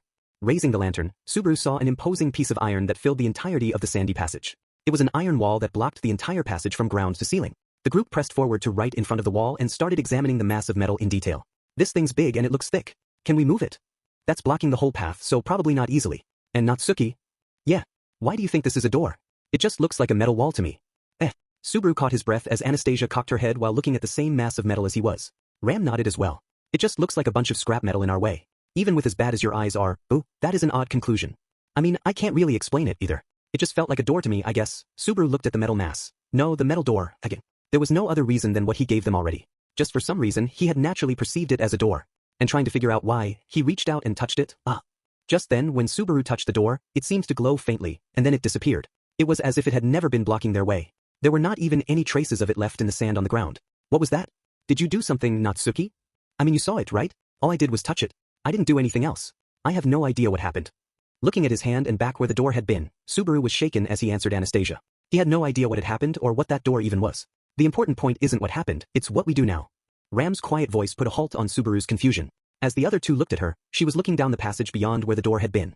There was a wall, or rather a door blocking our path. And it opened. The passage continues this way. So do we continue this way or go back to the fork? Subaru looked again past where the door had disappeared from. Even with the door gone, it still looked exactly the same as the path they had been walking before. There wasn't anything different about it other than the fact that there had been a door there. But that door had to be here for a reason. And it opened for some reason. Isn't it kind of hard to imagine it being anything other than the direct path to the sage's watchtower? That's a little too optimistic. But I'm not going to suggest we turn back either. Anastasia put her hand to her lips and chuckled a little at Subaru's positive interpretation, but she wasn't against what he was saying. Of course, I intend to advance. Even if we go back now, there's no guarantee there won't be a similar door on the other route. So might as well take the invitation of the first one that opened? I can agree with that. With Ram's acknowledgement, they were all in agreement. All right then. Subaru brushed off his knees and started to walk forward, but Patlash didn't follow after Subaru. The black land dragon's yellow eyes narrowed, and it stared down the path in front of them. It was a smart dragon with good instincts. It was possible Patlash was sensing something they couldn't notice. There was a moment's hesitation, but I know you have always been trying to protect us. But there is no safe place in a situation like this. Sometimes, you just have to roll the dice, and this is one of those times. Subaru met Patlash's gaze. The dragon was quiet for a moment, then she lowered her eyes slightly and made a soft noise. She understands. Or I guess it's probably closer to say she was willing to concede for my sake. Patlash has you whipped. I figure it's better her than a woman. How lewd. That's not how I meant it when I said that joke. Subaru heaved a sigh as Ram poked fun at his bond with Patlash, then started walking again. He reflected on the resolution he had just voiced. Right now we just have to roll the dice. 3 at least he worked himself up thinking that, but after proceeding a short distance past the door. A second door. And it disappeared again. Subaru watched as another iron door glowed and disappeared before his eyes. It happened right after Subaru touched it. It was hard to believe he had just awakened to some new ability, so the only other explanation was they were designed to do that, but what's the point of a door in a dungeon that doesn't actually block anything? Subaru was at a loss trying to explain the purpose of having a door like that. It wasn't dividing up rooms or anything, so there was little reason in having a door that anyone could open. The obvious reason to have one was to block anyone trying to get through, and yet, it doesn't feel like it because we haven't run into any yet, but maybe it's something to stop demon beasts. Demon beasts. So like the barrier? I guess I could understand that, but maybe demon beasts just can't open it, but if a person touches it, the path opens up. Still, that'd be a little loose on security when it comes to closing the door behind you. If there's a third one, we should have someone other than you touch it. Anastasia's eyes narrowed as she hypothesized about the point of the door. There was just too little to go on, though, so it was hard to come up with a convincing explanation. And what bothered Subaru more wasn't the mysterious doors. Ram, who was riding Patlash with Anastasia, had stopped talking. Part of it was anxiety and unease probably, but the bigger issue was fatigue. Her body was in bad shape to begin with, and the miasma in the labyrinth, my body's really heavy. Wiping away the sticky sweat in annoyance, Subaru slowly started walking again, dragging his feet out of the sand. Ram wasn't the only one being weakened by the miasma. Subaru and Anastasia were feeling it too. Their moods and their bodies were getting heavier. Every cell in their bodies, the blood flowing through their veins, the drumbeat of their hearts, it was all telling them to get out as soon as possible. If they kept moving forward, they could get out of the miasma. If they kept moving forward, they could find everyone else. Subaru believed that, by making himself believe that, he could keep his legs from stopping. Without that spurring him onward, the weight of the sand and sweat would force him to start questioning himself. Questioning whether this was really the correct path. This isn't the time to be whining. His whole body was pleading with him as he ground down his molars. He was the one who had picked this direction. He had no right to be the first person to start complaining about it. It's a little difficult to walk, but that's all. It's not so bad. I thought it would be more outrageous than this, but at this rate, maybe the end isn't even that far. Shut up. Yeah, he had tried to put on a brave face, but Ram's curt jab shut him down. It had been a while since she had said something, but there was no trace of consideration in it at all. Subaru shrugged as Ram seemed irritated. If you ask me, it's boring to just stay quiet. Do you think we're doing this for fun? Remember the point of all this. I mean, yeah, but just shut up and walk. It was a reasonable point. Her attitude left no room for maneuvering at all. But Subaru had a point too. He thought that if the miasma was bringing their moods down, then maybe it would be a bit easier if they distracted themselves somewhat with conversation. But, Nagatsuki, just leave it be. He understood Ram's feelings, but Subaru was annoyed at her prickly attitude. Sensing that, Anastasia shifted, blocking Ram from his gaze. I understand how you're feeling, but Ram's exhausted. Nothing good ever comes from trying to talk to someone when your heart's worn down to the nub, right? Right? It pissed him off, but there was some truth to what Anastasia/Foxidna was saying too. He had gotten so anxious about moving forward and meeting up with everyone else that he had been inconsiderate of Ram and Anastasia. The same was true of them, but what good would come of arguing that? There's no point in saying it. It would just be a waste of time. It would simply be better to not even look at each other. Let's go. Noticing that he had stopped, Subaru started moving his legs again, holding the lantern and lighting the labyrinth of sand. Having failed to raise anyone's spirits, his legs moved forward just as heavily as before. No, they were even heavier now. Forward. Forward. And so, after enduring the weight of the miasma and the heavy mood and pressing on a while longer. God damn it. Why now? Subaru screamed as he kicked the metal door right in front of him. There was no give at all, and despite how quiet the underground was, there was no sound from the kick. It didn't seem like it was made of just plain iron. But that was no consolation. Their path had finally been blocked. You let us through the third door just fine, so why the hell are you getting in our way now? There was no way the door could answer him, but Subaru still screamed and violently slammed his arms and feet against it. It didn't budge. All that happened was the impacts reverberated in his bones, making him suffer more. After having passed through the third door in the labyrinth, they were stopped cold by the fourth. So much anxiety and frustration had been building amid their unchanging surroundings, but it would have been fine at least if the door had opened. Having his free pass revoked and making all the walking so far meaningless caused Subaru's frustration to explode. Subaru threw the lantern down and pushed against the door, desperately trying to force it open. But almost as if it were mocking him, the cold metallic door refused to yield. It felt like the faint, slender thread of hope that had been keeping Subaru going had been mercilessly cut. Damn it, piece of shit. Nagatsuki, that's enough. This is just a dead end. Gee, I couldn't tell. Anastasia tapped his shoulder, but Subaru brushed off her arm with a furious shout. Kicking the sand wall to vent his irritation, the weak outer layer crumbled, creating a cloud of sand. There's nothing we can do. I know already. There's nothing I can do but pound sand. Hey. Spinning at that sound, Subaru glared at Ram, who was sitting alone on top of Patlash. Something about how her face looked in the darkness, the way she was looking down at him, pissed him off. You've been at it a while now, but what's your problem? Nothing. Don't treat me like an idiot. I asked you what your problem is. Subaru raised his voice violently as he kicked the lantern across the ground. It slammed into the sand wall, and the glass covering the ragmite or shattered, scattering fragments across the sand. But Subaru didn't pay any attention to that. He could only see Ram, who he thought was disrespecting him. I'm here working my ass off, and you're sitting up there chirping at me. What are you trying to do? Nothing at all. It's a dead end. The path we chose was wrong. There's nothing for me to say. It is what it is. Liar, do you think I'm stupid? If you don't want to say it, then keep the whole thing to yourself. What's the point of making a shit show and then acting like it wasn't anything? How dumb can you be? In response to Ram's cool attitude, Subaru's fever just grew. We've been separated from everyone else, walking for hours, and we hit a dead end. She's being too unfair. I've been doing my best here. She's got no right to look down on me. Whoa, calm down both of you. There's no need to. Shut your goddamn mouth. Ram and I are talking right now. Anastasia tried to mediate, but Subaru mercilessly brushed her off. Subaru's expression was wrath made manifest as he glared at Ram. If you want to talk shit, then start talking. Go on, I'm all ears. You're awfully keen to keep advancing, aren't you? Damn straight. Why the hell do you think we came here? To meet the sage. That's why I'm working so goddamn hard. What of it? Wrong. We didn't come here to meet the sage. Huh. The reason we came here is to awaken Remington. Ram was looking Subaru straight in the eye as she asserted that. Even Subaru with his thoughts seething was slightly overwhelmed by the sharpness of her eyes. But doesn't meeting the sage equal saving Rem? They're not the same thing.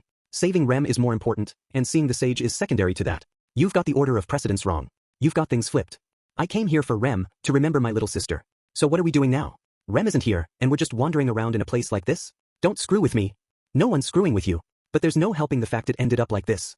Ram's strained words hurt Subaru, and he fired back in an emotional rage. Hearing that, Ram's pink eyes slowly filled with grief. Why did you grab me and not Rem?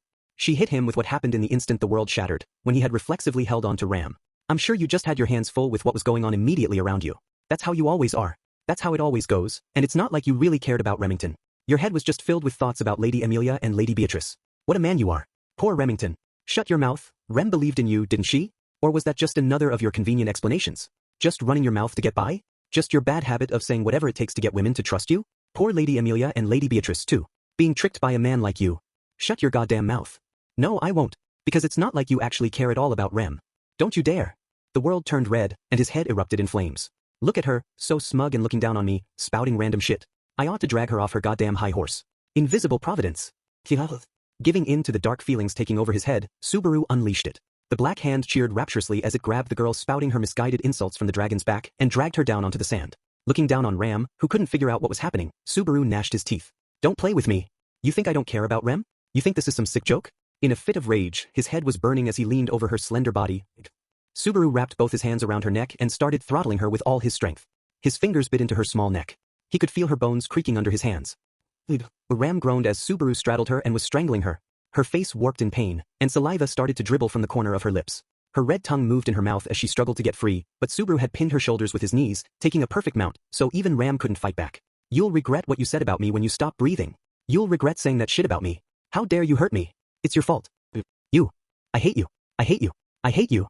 As all little resentments piled up and overflowed, Ram's face drained of color. Die. It makes me sick that an asshole like you looks the same as Rem. Huh? What's that? I can't hear you.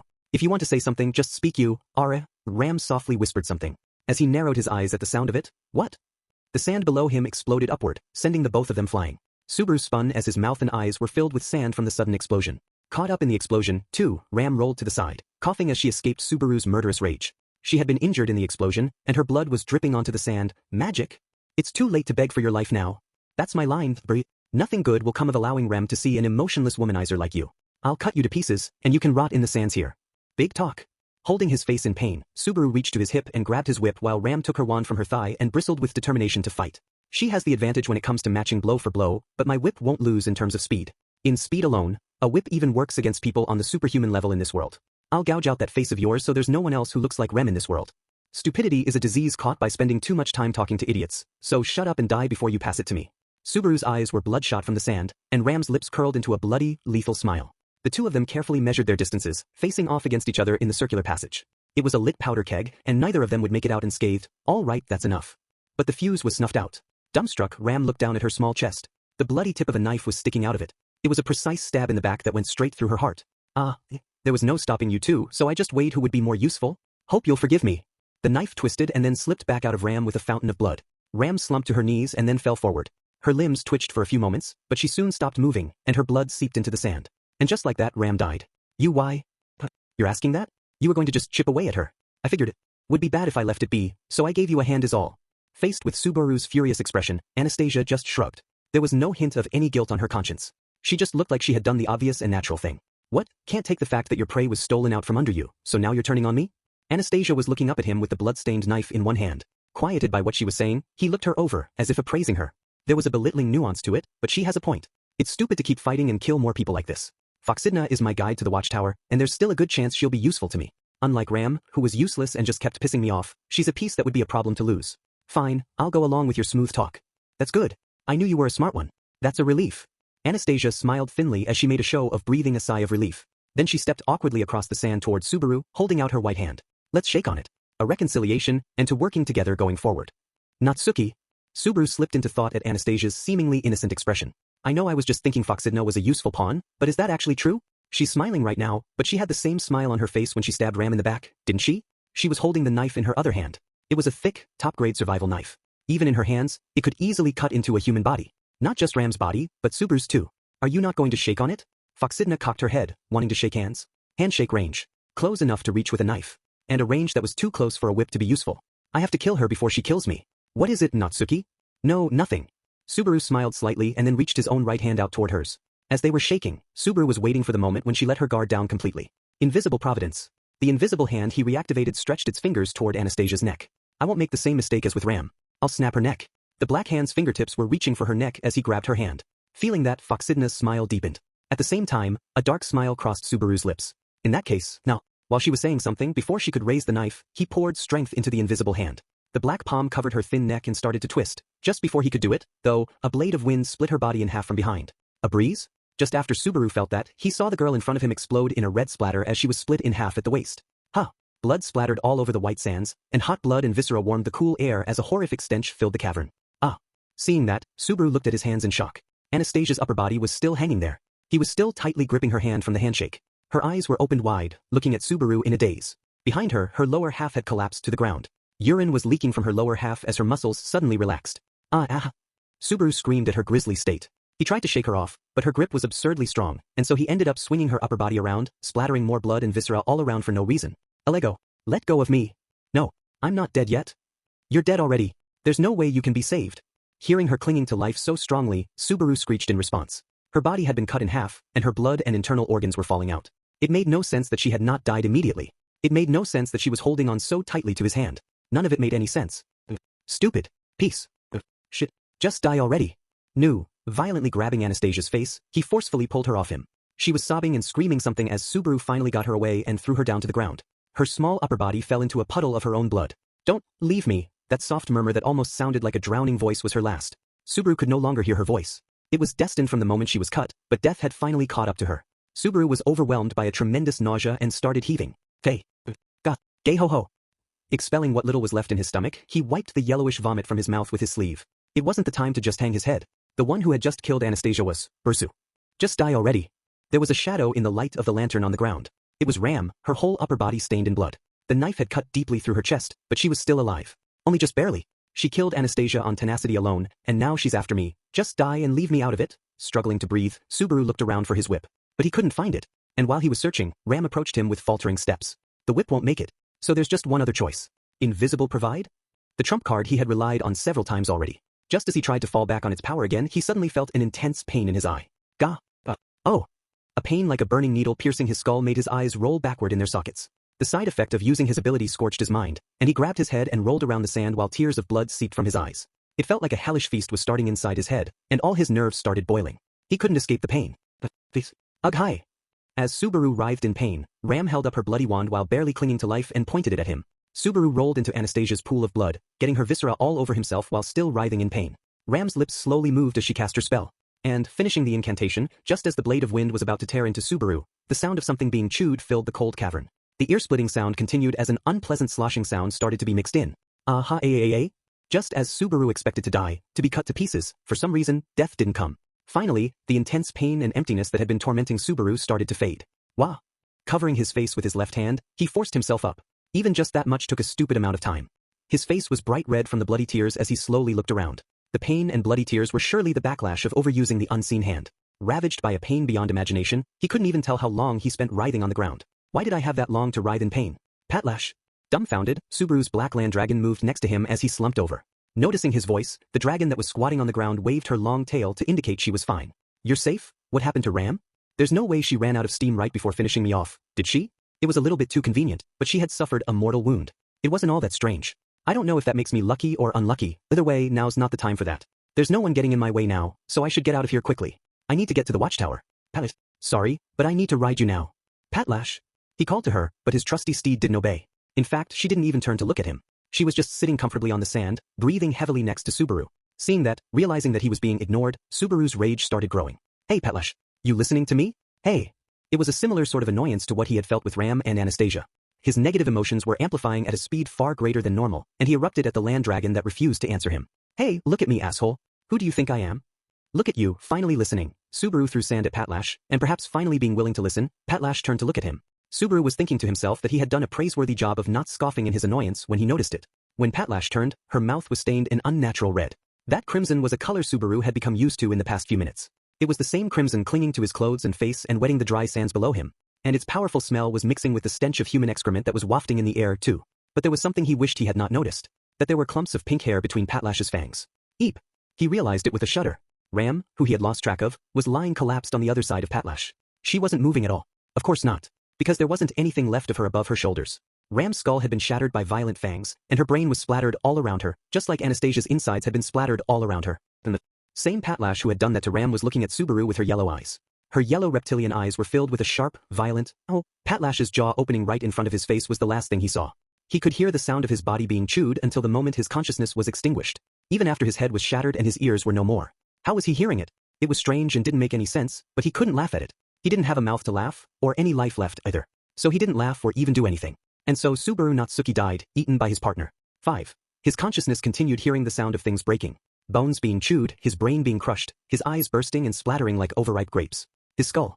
It was his skull that shattered. And inside, all those important things jumbled together. It all combined as his consciousness and memories turned into the color of flesh and transformed into vomit. It was a head-splitting pain. As he thought that, his consciousness sneered at him. Your head is already split, and everything inside it is already splattered. You lost the part that lets you feel pain a while back already, so what are you talking about? His brain for storing memories was crushed, his organ for thinking destroyed, and all the crucial bits for just maintaining vital functions had burst. What was there other than death? People who ended up like that died. So naturally, Subaru Natsuki had also, Rusu. Get a hold of yourself. His untethered consciousness was grabbed by the root and forcibly dragged to a bright place. When he got back, the first thing he sensed was someone else calling his name. It wasn't just a voice. He could feel a gentle slapping on his cheek, and the gravelly feel of sand in his mouth. Barusu, wake up already. Don't make me burn away your eyelids. Enjich. Hearing such a frightening threat as the first thing upon waking, his consciousness quickly surfaced. Guided by that voice, his consciousness rose from a sea of darkness, breaking the water's surface. Are you up, Barusu? Right in front of him he saw Ram's face, her pink eyes narrowing. Dangerously close. Close enough to feel her breath. Close enough their lips might accidentally touch. Of course, Ram had no intention of something like that. It was just that the surroundings were dark and they couldn't see each other's faces without being that close. One breath. As Subaru exhaled, Ram slowly moved away. The darkness coloring the world felt unreal, and Subaru grabbed a handful of sand to double-check that he was really there. And also, he could tell that he had died and reset again. Confirming his heart was beating, he took his time remembering what had happened. The moment of death was always intense, and the perfect memory of it was as unpleasant as ever. Stepping through it, though, he traced the steps he had taken leading up to his death. The vivid memory of the insignificant argument that had set him off, that had turned into a shouting match and then a murderous spree suddenly reared its head. Barusu. Ram looked suspicious of Subaru's condition, but he didn't have the mental capacity to answer her. His eyes were spinning in nausea. When it came to his own death, he was a veteran. He had experienced more times than he could count on 2 hands. But that didn't mean he was used to death, either. That applied to his own death, too, of course, but it was the same for others as well. For his comrades and friends or anyone else. He was scared of dying himself, but the thought of someone he knew dying was enough to tear at his heart. All the more so with how gruesome Ram's death had been. That was the worst shock of all, and something he had never experienced before. Gay ho ga. He desperately tried not to remember it, but that was no different than trying to remember it. Ram's gory fate, Trusty Patlash's vicious act. The more he tried to forget them, the more vividly he saw the clumps of pink hair sticking out of the land dragon's fangs and the remnants of her head lying on the ground. As a result, he couldn't hold back the nausea welling up inside him, and he vomited into the sand. But his stomach and throat couldn't recover from the shock of that death. He just hunched over, spasming as drool slipped from his mouth. All that after waking up? How pathetic. A cold voice fell on Subaru as he bent over on all fours in the sand, desperately gasping. Ram was right beside him, looking down at him. Her cold attitude just reminded him of their argument right before he died. Remembering the rage and murderousness that had swelled in him for no reason, the argument that had turned into a fight to the death, the way he had been overcome by his impulses, his chest ached, and he got scared. What if something like that happened again? Don't you dare bite down. Enjich. With that one preface, Ram held his chin with her finger. Subaru froze in surprise, but paying that no heed, Ram opened his mouth, and looking bored, she stuck her white finger down his throat. Oh yuff. I knew you were a bungler through and through, but if you can't even do this much, how are you any better than a baby? Subaru's throat was violently assaulted. But because of that, his stomach and throat that had only been spasming adapted to that new shock and naturally ejected the nausea that was welling up inside him. All that came out was gastric juices and saliva, but it made Subaru feel far better than before he had been able to get anything out. Sorry, I'm okay now. Oh? Well, I'm glad you were able to feel better. Why? Subaru wiped his mouth on his sleeve as Ram shrugged and responded with baby talk. He had his complaints with that attitude, but it was true that his inability to perform that natural bodily function put him on the same level as a nursing baby. He didn't have any ground to stand on to argue with Ram's hand still gently patting his back. It was a hard-to-understand, awkward sort of thoughtfulness. You can stop with the hand. More importantly, you remember the light from the watchtower and the crack in space shattering, right? We were swallowed up in that fissure and ended up thrown out here. Ram gestured at the surroundings with her chin as Subaru escaped her hand on his back. Hearing that, Subaru was struck by a surprise that was late to register. Subaru had already died 3 times while trying to clear the Auguria dunes. But his restart point this time was different from the previous 2 points. It had moved from right before they had faced the flower garden above ground to the starting point of the sand labyrinth after being separated from Emilia and the others. You look pathetic. Subaru's face had stiffened as he realized what had happened when Ram's finger suddenly touched him. Looking toward that warmth, he saw Ram nodding, her expression unchanged. Don't get flustered. Just calm down. What happened? Happened. Right now, we have to keep our heads about us and accept the situation we are in. Though that might be asking a bit much of you. Ram's soft voice and the warmth of her finger gradually helped him get through the panic that hit him as he kneeled on the cold sand. Ram's thoughts and Subaru's internal confusion were not quite in alignment, though. Ram was thinking of the fact that they had been seemingly warped away and separated from their companions, while Subaru was dwelling on the combined facts of his previous death and that the reset point had changed, but they were both coming to grips with heavy shocks. Finally, Subaru digested what Ram was saying, and her thoughtfulness, and slowly exhaled. Ram, what? Your finger feels nice, beast? Don't push your luck, Ubersu. Could you please not use my name like it's some kind of insult? Subaru ate a slap as payment for his careless comment and complained with teary eyes. But Ram was hurriedly wiping her finger with sand, ready to shoot that request down immediately. Just when I think she's being oddly nice, suddenly this is the treatment I get. But Subaru experienced a heartfelt sense of relief at an exchange with her that was like normal. It had not improved the situation at all, but even so, it felt like a weight off his chest. Because of that, though, there was one more thing he wanted to say, before the scenario started moving again. What? Seeing Subaru looking at her, Ram furrowed her brow dubiously. Looking into her pink eyes, Subaru took a deep breath. Ram, the reason I grabbed you when this happened is because I was holding on to you before the world started shattering and because in that moment you were the weakest person and the person closest to me, and why did you grab me and not Ram? Hearing his explanation, Ram's face merged with that of the Ram who had interrogated him earlier. It was very clear that none of them were in their right mind when that unnatural fight broke out. They were not calm, and all sorts of little things amplified and turned into a murderous rage. It had been an impossible situation, the worst sort of thing that could happen, caused by such extreme densities of miasma. But Subaru didn't believe there wasn't some lingering truth spoken in that moment, either. In the moment, I wasn't weighing you and anyone else in the scales. I didn't have the composure to do something like that, and my lackluster ability to act in an extreme situation is idiot. Huh. Subaru was desperately trying to explain himself when Ram interrupted him with just one curt word. Subaru looked up at that unexpected response only to have Ram's finger touch his nose. Or rather, she had pointed her finger, and he had stuck her finger into his nose by looking up. A sharp pain hit him. Gah! I'm sick and tired of your driveling excuses, it's pointless to keep blaming yourself. There's no meaning in searching for someone else to blame, either. You have things you should be doing instead of wasting time like that. Heaving a sigh, Ram picked up the lantern next to her. She tapped the side of it, and the ragmite or inside started faintly glowing, breaking the darkness of the labyrinth. We already wasted enough time with you spilling your stomach all over the sand. I know. What about the others? They are separated for the most part. Other than you and me and, looks like they're back now. He wiped his mouth with his sleeve while hating himself for the shamelessness of asking a question he already knew the answer to. Looking up, the light of the lantern Ram was holding ran into another lantern's light. Anastasia and Patlash had come back after looking around their surroundings. Subaru's heart shuddered at the gallant and menacing visage of the land dragon that appeared in the light. How stupid can I be? Gripping his own chest strongly, Subaru gritted his teeth, swallowing the weakness that was welling up inside him. There was no reason for him to let himself be held back by that crazy friction now. The fact that he had been killed by Patlash had left a deep, deep scar on his heart. Still, he had come face to face with people who had killed him plenty of times before. Right, it was the same with Ram and Ram too. At this point, Ram had even shown him a bit of kindness, even if it could be a bit difficult to understand. And Rem had done so much to support him, had saved him from despair. Their relationships had been bad at first, and they had both not only tried to kill him, but even actually killed him before. Compared to that, what had just happened with Patlash wasn't even a result of her real feelings. Thank goodness. So you're awake, Natsuki. Thank you for going to look around. Did you find anything? Ram and Anastasia started talking. They were going to start discussing what to do going forward and how to get through the sand labyrinth. He needed to join in and let them know. To make sure that tragedy didn't happen again. I'm past the fact that I died and the effects of what happened leading up to that. So the pain and sense of loss I'm feeling are just my imagination and not real. Winning out against all of that is my battle, and I have to get through it with everyone safe. In order to do that, he needed fight, Subaru Natsuki. You don't have time to be trembling in fear. He swallowed his fear and took a deep breath. In order to correct the mistakes he had made in his previous round, in order to change things this time. The Black Land Dragon was looking at Subaru with concern in her eyes. Chapter 5 The Watchtower Guardian 1. Anastasia, watch out, the ceiling is low here. Got it? Thanks. Ram, the footing here is a bit rough. It should be okay for Patlash, but be careful. Understood, right? Are you getting cold, Ram? You can take my cloak if you need it. Subaru stopped and took off his cloak and held it up to Ram on the dragon, worrying about her body's condition. Faced with his concern, Ram fell silent and stared at him. It was uncomfortable standing there beneath her gaze as she seemed to be trying to read his mind. What is it? I could ask you the same question. What is with your weird sense of chivalry? Are you plotting something? I'm not plotting anything. I just want the two of you to be healthy. How lewd. It's not lewd at all? He raised his voice a bit at her scornful gaze, but seeing how poorly the suggestion had been received, he put his cloak back on himself. And then he scratched his head and turned away from them. Honestly, Ram's suspicion was entirely reasonable. Subaru was confused by his own actions too. It wasn't as if he was trying to butter them up to avoid what happened the last time he died. He could tell that was the sort of abnormality that wouldn't just happen out of nowhere. But he was genuinely worried about them. This feeling is probably not unrelated to having just seen them die before my eyes. Why are you making such a bitter face? If there's something you want to say, then say it. No, it's nothing. Just the sand in my boots feels bad is all. If you want to hide it, then do a better job of it. Don't trouble a woman because of your awkwardness. Subaru's mouth turned down at the corners at that retort. It was obvious what Ram meant, but what was he supposed to say? You are important to me, and I'm worried about you, so please just let me escort you as best I can? How lewd, I didn't say anything. Don't put your own weird interpretation on silence too, you paranoiac. Putting yourself up on a special pedestal saying that? You are incorrigible.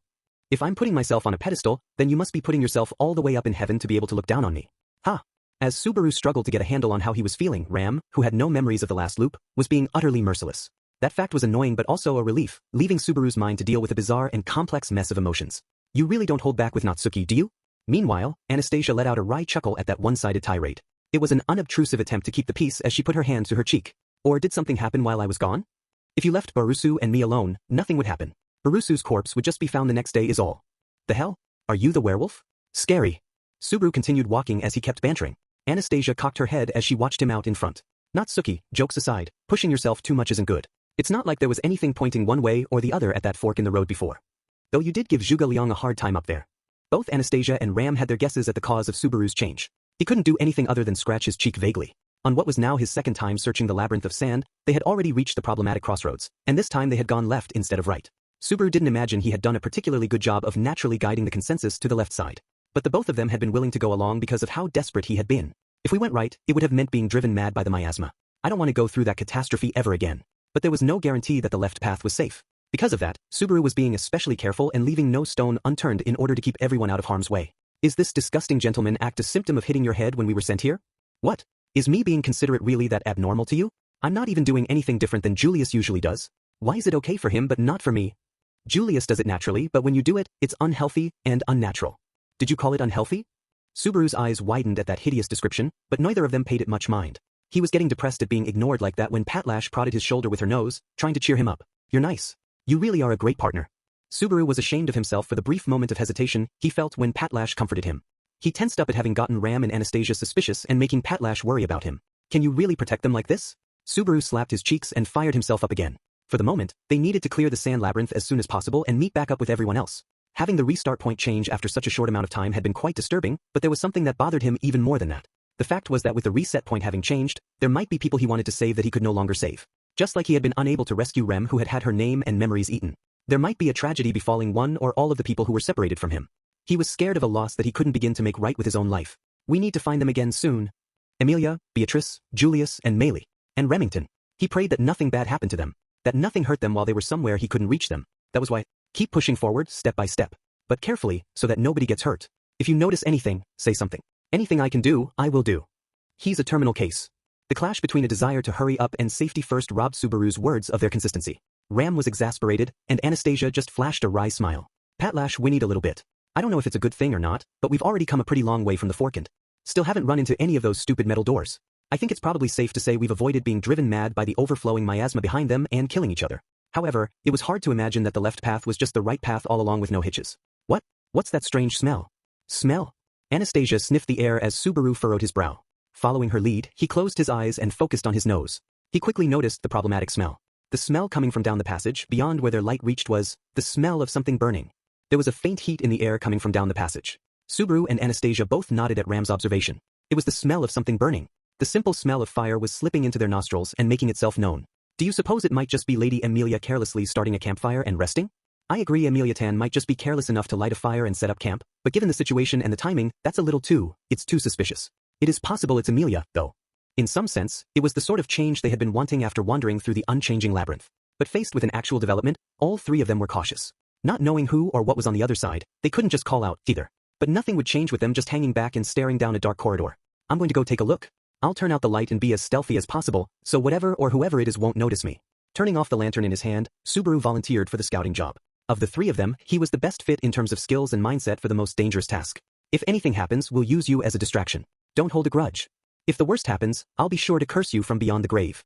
Ram would never say anything so cute as actual encouragement, but Subaru still found it reassuring. Subaru left them behind and slowly moved forward in the darkness, walking as stealthily as he could.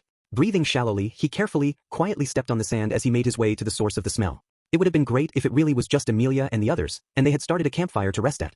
And even if it wasn't them, it would still be a relief to find some trace of other people. Even if it was just the sage making some barbecue, he wouldn't mind that. Subaru was praying for some sort of development as he stepped forward a little bit more solidly. Just then, the ground under his foot crumbled, and his body was swallowed up in a shifting mountain of sand. Wah! Subaru could do nothing as he was pulled diagonally downward by the sudden collapse of his footing. Rolling a dozen yards, he finally stopped when his head slammed into a mound of sand. Blah. Sand again. No, more importantly, why did? Tasting some sand again for the first time in a couple of hours, Subaru spat out what he could as he got himself up, and the grumbles that had started to slip from his lips trailed off as his pupils widened. He found himself in a wide space, and a dozen or so yards below where he had been standing before. There was a faint orange light illuminating the big space. It had a high, domed ceiling that seemed to connect to the surface of the desert. The ceiling was a natural trap hole, and sand from above ground and any poor prey that got caught up in it fell through. The poor prey in this case were the adventurers who tried to challenge the Auguria dunes, as well as wandering demon beasts who lived in the dunes. Rhea Arg. There was a thunderous roar as an Oiran bear that had been sleeping on the ground in the room woke up. It had probably been on the surface before it got caught in the trap and fallen through the hole. The demon beast that camouflaged itself as a single bed of flowers had heard Subaru's scream when he fell and had leaped up in a furious mood. Its eyes robbed of life by the flowers in its back focused on Subaru, who was sitting in the darkness. There was only one enemy, but just like a bear, it was impossibly menacing for Subaru to face alone. Enjich. Gritting his teeth, Subaru frantically tried to stand up as it approached him. There were two choices that flashed through his mind. Fight or flight. If he climbed the mound of sand he had fallen down, it wouldn't be impossible to get back to the previous passage. It was a shallow slant, and it was just sand so he could find a way to get up it. But that would expose the others to danger. That brief moment's indecision ended up robbing him of either choice. He didn't have enough time to grab his whip or to climb the mound of sand. The demon beast charging at him raised its arm as it got close. The Oiran bear's fiendish claws were about to shred Subaru, Jai-Thai-I. But at the very last moment, something big and bright pierced the Oiran bear's torso from the side. Rarg. The attack had come hurtling at great speed. The Oiran bear howled as a sharp, spear-like object pierced it. It was a howl of rage and pain, but it didn't last long. Because without any warning, the Oiran bear's whole body burst into flames. The demon beast was burning so intensely that it made it pointless to wonder where the flames had even started. The pathetic Oiran bear didn't have even a moment to resist as its life was burned to ash in the blink of an eye. As a result, Subaru was still alive, but he wasn't fool enough to breathe a sigh of relief at that. The thing that had burned the Oiran bear was even more menacing. In the back of his head, what little bit of his mind was still thinking clearly recognized that the scent of burning flesh filling his nostrils was the source of the burning smell they had noticed in the passage. And the rest of his mind was entirely overwhelmed by what had appeared before his eyes. Jai-Thai-I. The odd-looking demon beast made a noise like countless babies crying as one. Two, Jai-Thai-I. As he heard the demon beast's roar echo in his ears, Subaru was struck by a desire to avoid the reality in front of him. Why does every demon beast have to have a cry that grates on the nerves? The piercing, high-pitched cry like a multitude of babies all screaming at once washed over him. And the source of that piercing cry was a being with an all-too-profane appearance. Subaru had encountered far too many demon beasts for his liking, but every one of them had had a regular, animal-like sort of form. They were all grotesque in their own way, but there had been a sort of natural morality, a set of rules defining their appearance. Even the white whale and the great rabbits had seemed to follow that simplest and most fundamental of rules. But the being crying in front of him didn't fit into any of that. Jai-Thai-I. If Subaru had to find something to compare the crying demon beast to, it was vaguely close to a horse. It had 4 legs with sturdy hooves for feet, and a thick torso supported by those legs. It had a long tail extending from its rear, and at least to that extent it resembled a horse. But where a horse's head would be, it had what looked like the upper body of a human. But there was no head on that body. Instead, there was a twisted, giant horn growing out of the humanoid shoulders. From what Subaru knew, it sort of resembled the mythical half-human, half-horse centaur, but it was a twisted imitation, like whoever had been creating it gave up halfway through. It was twice as tall as an Oiran bear, over 5 yards of grotesque monster. Subaru couldn't speak as he looked at the profane creature that seemed almost like it had been modeled out of clay by a child. Jai-Thai-I. The centaur let out an ear-splitting screech and crushed the Oiran bear's ashes beneath its hoof. The being didn't have a head. Its cry was coming from its upper body, the part that looked like a human torso. There was a vertical slit from what would be a person's chest to the stomach, forming a mouth with sharp fangs on either side. In addition to its grotesque figure, the centaur's upper body had a brilliant red mane of flames at its back. It burned the sands of the cavern at an unbelievable strength, making its surroundings glow red. Eep. As the illumination of it filled the space, Subaru squawked in shock. He had already realized that the burning smell was the stench of demon beasts being incinerated. But the space he was in served more purpose than that. All around him were far more ashy corpses than he could have imagined, scattered wildly everywhere he looked.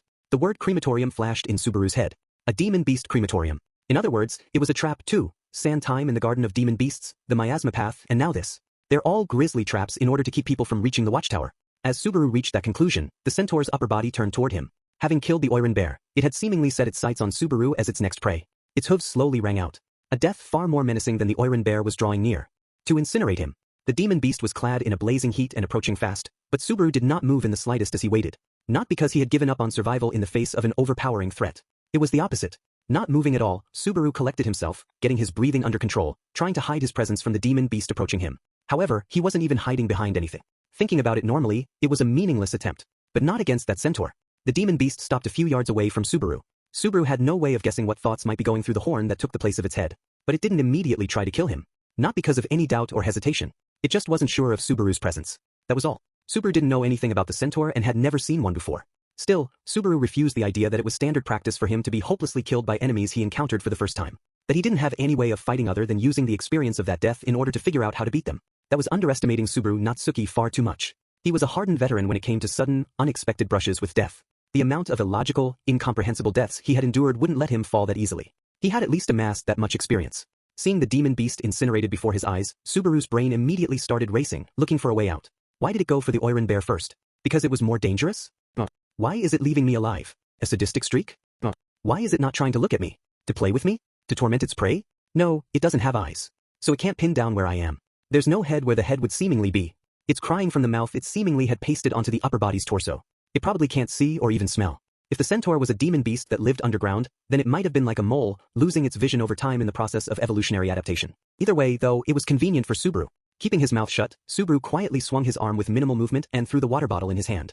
It was an individual-size, empty water bottle. It traced a gentle arc over the centaur's fiery head and hit the mound of sand behind it with a thud.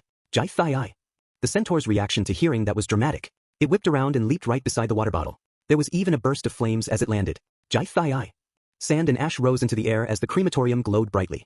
The centaur stamped its hooves over and over, tenaciously crushing the water bottle. Having done that, the cry of countless babies filled the labyrinth. It was an absolute horror show of a demon beast, and there wasn't anything at all to like about it. But because of that excessive reaction and attack, Subaru was able to prove his hypothesis. The centaur didn't have sight or smell. It was relying on its ears in order to attack. Its shrill whine filled the air as Subaru carefully turned just his head to look up. The top of the mound of sand he had fallen down, the opening to the passage, was a dozen yards up, and he met the gaze of two sets of eyes looking at him. Ram and Anastasia were leaning out ever so slightly beyond the slope, looking down at the crematorium, holding their breaths as they watched Subaru's bold experiment. Fortunately, the two of them were far wiser than he was, and they had seemingly noticed the centaur's peculiarity, so they had not done anything dangerous like calling out to him. However, they were still stuck in the vexing position of not being able to do anything from where they stood. Meeting their gazes, Subaru silently pleaded with them to just watch in silence. He couldn't really convey much detail like that, but judging from the anger in Ram's pink eyes, he could guess he had successfully made himself understood.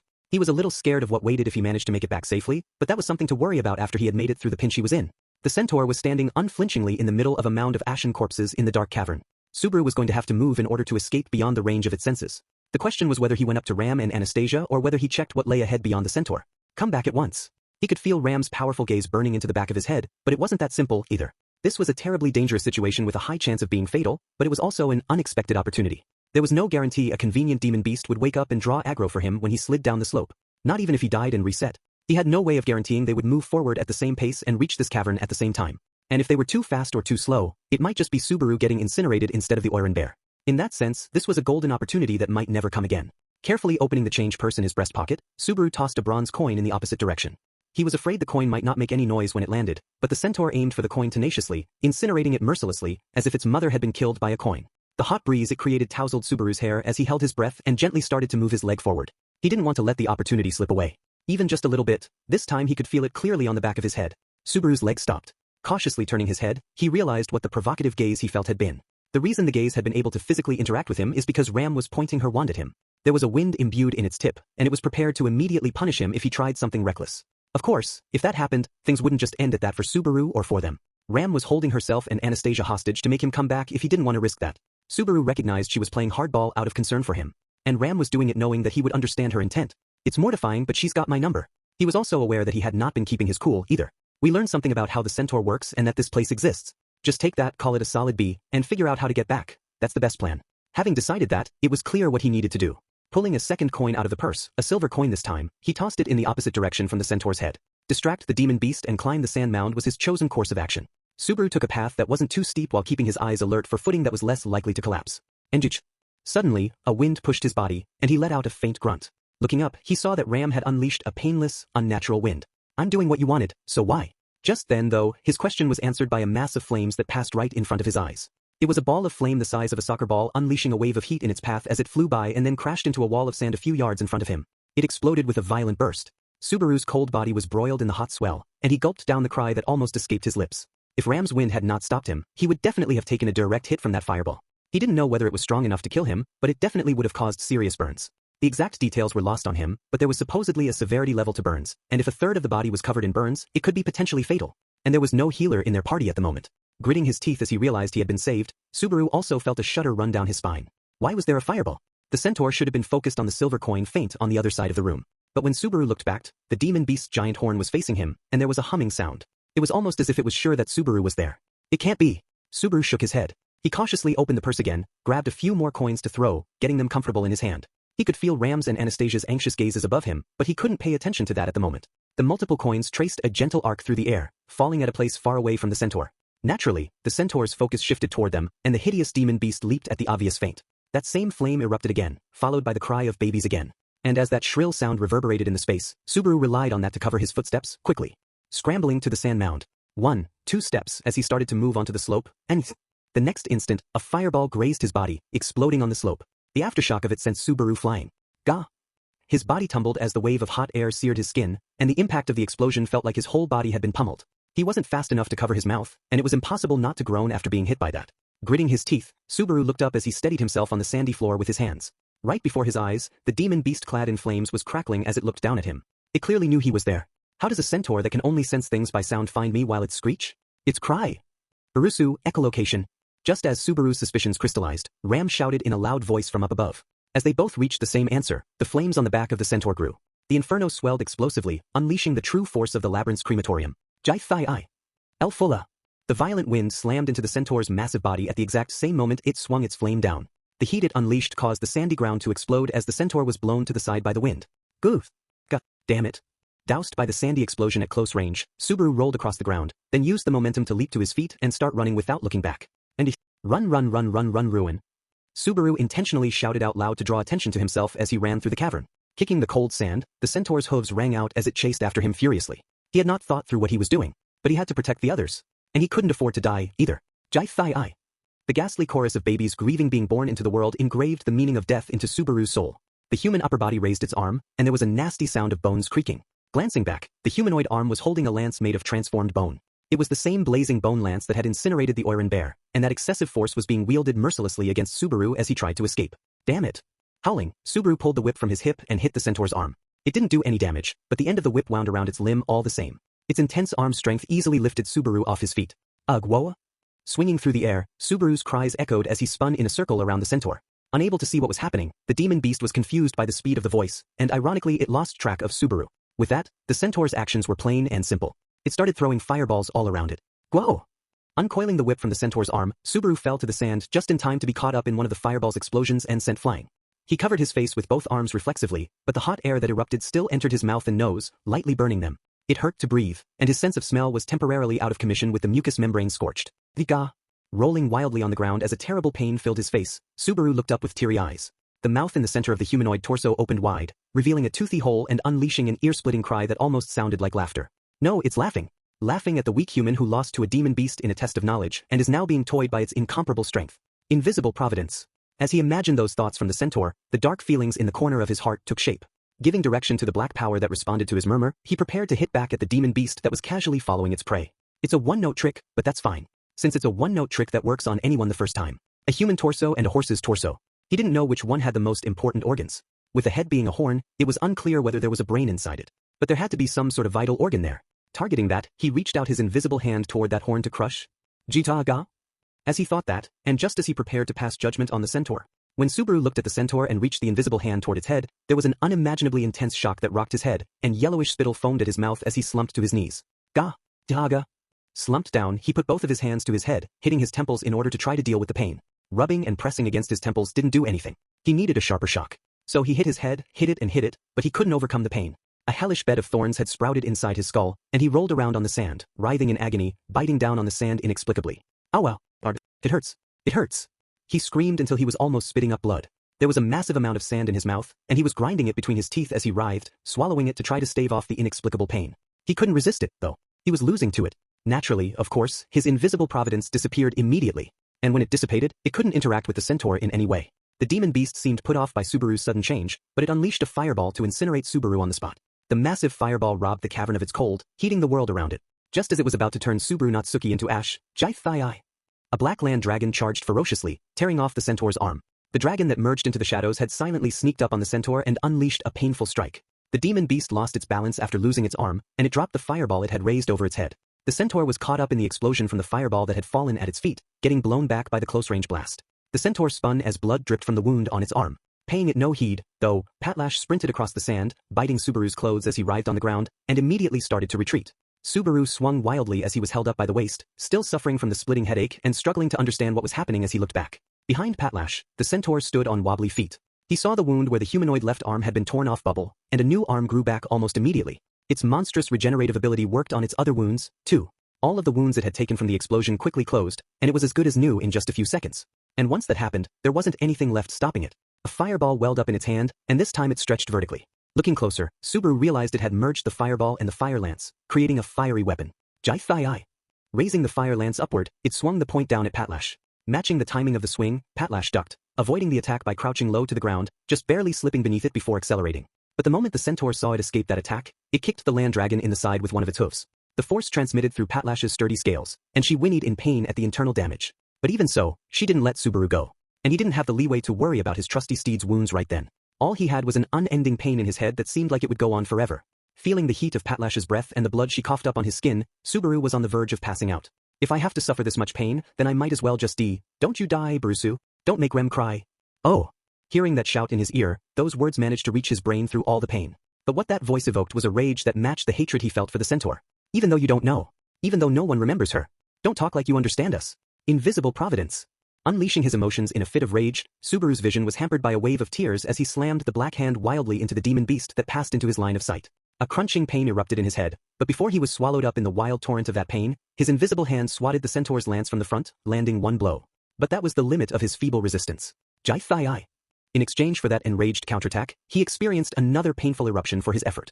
The centaur slammed its front feet into the sand, and using them as a pivot, it forcibly rotated itself before unleashing its hind legs like a catapult. Those hard metallic hooves gained speed and weight, flying straight at Subaru and the rest, Patlash and Ram and Anastasia, who were all probably close by as well. It was an explosive leg strength that blew away a whole segment of the cavern, and everyone caught up in it was sent flying all around.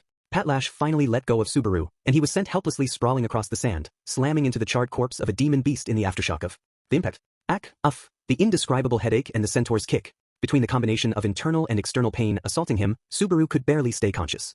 But as his consciousness flickered aimlessly, he could sense impending death approaching. Destruction, a party wipe, death piled on pointless death. Those emotionless thoughts swirled in his head, but, with his lungs seemingly having forgotten how to breathe, Subaru saw someone standing in front of him. A small, delicate figure. His consciousness was fuzzy, and he couldn't make out the silhouette. But it was such a familiar figure that he quickly realized who it was. She was standing there unsteadily, her arms raised in order to protect Subaru. Dumbass, it's hopeless. There's nothing you can do, so stop it. Subaru wanted to tell her to stop, but his throat wasn't working and he couldn't speak. It was like it was filled with sand. No, it actually was filled with sand. He couldn't speak now because, like an idiot, he had swallowed mouthfuls of sand to try to stave off the head-splitting pain. Hi? The only voice he managed to force out was weak, barely as strong as a mosquito's buzz. It was all because of his mistake. He had been impatient. He had been uneasy and unsure too. And as a result of all that, his judgment had been off, leading to the situation they were in. Ram and the rest had been caught up in it all because of his stupidity. So why are you? It'll make Rem cry. That quiet answer was all Ram said. Ram was standing there for the sake of the little sister she couldn't remember, to protect the person her little sister who she couldn't remember loved. Subaru couldn't understand what drove her to go that far. But even so, there was something he did know. At this rate, Ram would die. And Subaru would too. There was no escaping that. The centaur roared and created 2 new flame swords in its hands. Or since they didn't look like swords, maybe they were supposed to be hammers or axes or something. Either way, it was wielding 2 flame weapons. It would use them to cut through Ram, who was so small in comparison to it, and then it would scorch Subaru too. See, come on. There has to be something, right? In the face of impending death, he reached out his hand from the depths of his pain. Rebelling against the pain, he scraped the bottom of his barrel. It was unrealistic to expect any help from someone else. Berating himself for those sorts of fantasies, Subaru looked for some sort of plan within himself. That was also obviously not very realistic, but there was at least some possibility to it. Come on. Get your ass up. Slipping inside himself, he reached out into his murky body, pushing his way through the writhing, dark thoughts, seeking a way out of the hopeless scenario from inside himself. Not the invisible hand that he had overused, something different, something new to get through the pinch. But his determined resolve was, Before his desperate struggle could yield any results, the centaur raised its swords.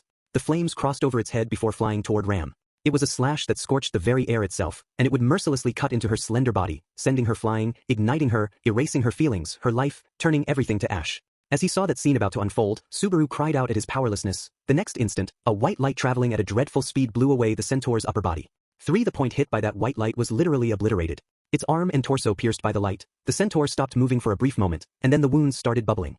As it regenerated its lost body parts, its appearance changed. The humanoid segment changed shape, and its 2 arms increased to 4 while sharper, long fangs projected from the mouth on its torso. The horse lower body gained more legs, too, doubling to 8. In addition, its charred skin gave off a black glow as it hardened. At a glance, it almost looked like it was wearing armor. And in its newly added arms, it was holding a flame sword, lance, hammer, and axe, undergoing an unbelievable evolution in such a short period of time, changing itself so much for the master of that white light. Raising its 4 forelegs, the centaur let out a thunderous roar, clacking its front hooves together to create a screeching sound before it charged. With its transformation and its size, it was like an armored train car. With its weight and speed, anyone it hit would be turned into mincemeat. With its flame to seal the deal, the being that humiliated it would be utterly erased. Jai Thai. Sand scattered, a white light pierced it, and a wave of heat emanated from its swelling mane. A white light pierced it, as the demon beast furiously charged, a white light pierced it.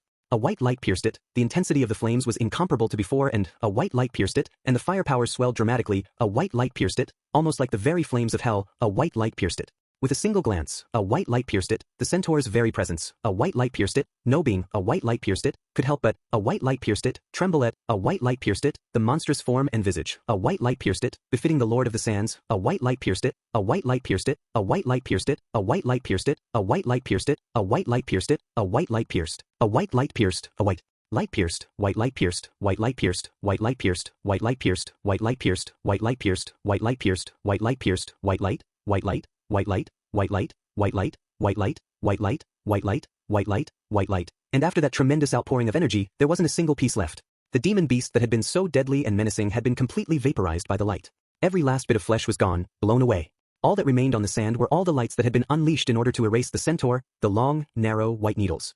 And those, too, soon disintegrated and crumbled away. Watching all of that in shock, Subaru forgot about the pain in his head. Looking down, he realized he was holding a hot, slender body in his arms. It was Ram. He couldn't remember it, but he had apparently grabbed onto her in the last moment. It was a meaningless thing to do, and Ram was already unconscious as well. His ears picked up the sound of someone walking on the sand. Slowly, ever so slowly, but whatever it was clearly moving toward them. The cavern's air was cold and quiet as always, and the usual darkness had fallen again. The only faint source of light was the remnants of the fire the centaur had spewed all around. There was a fragment of smoldering flame right next to Subaru, letting him see a little of what was going on around him. And at the edge of his vision, he saw someone's leg come into view. Raising his head, Subaru looked at the leg's owner, at what was probably the source of that white light. Even through his blurry vision, he could tell this was a human as he raised his head. Her thin lips were turned up in an animalistic smile. I found you. At least we can communicate. But just as Subaru thought that, his brain reached its limit. Feeling the cold sand beneath him, Subaru slipped into unconsciousness without saying anything. All he could do was hold the girl in his arms tightly, so as not to let go of her. That was the limit of the willpower and obstinacy he had left. For, Subaru's consciousness was drifting in an inky, dark, stagnant pool. It had been a long time since he had been there. He had been several times back then, almost like he had been forcibly summoned there when he died and reset. There was no ground or sky or edge, just an unending sprawl of darkness. An illusory space like an ephemeral dream that wouldn't remain when he awakened. In the deep darkness, Subaru didn't have a body. His consciousness was just drifting along helplessly, but it didn't make him feel uneasy or scared. But the swelling affection, the love, brought some amount of satisfaction to his heart. However, awareness of that powerful love was, you seem to be enjoying yourself. This isn't a joke. Do you think I'll stand by while you get proud of yourself just because you got a little bit lucky, and then get ahead of yourself immediately after? You know, you should learn to view yourself objectively. If you did, you would realize just how shameless you are. This is the result of a terrible, shallow, self-satisfied love. Aha, what a sinful and corrupt way of life. Worthy of hatred and scorn and nothing more.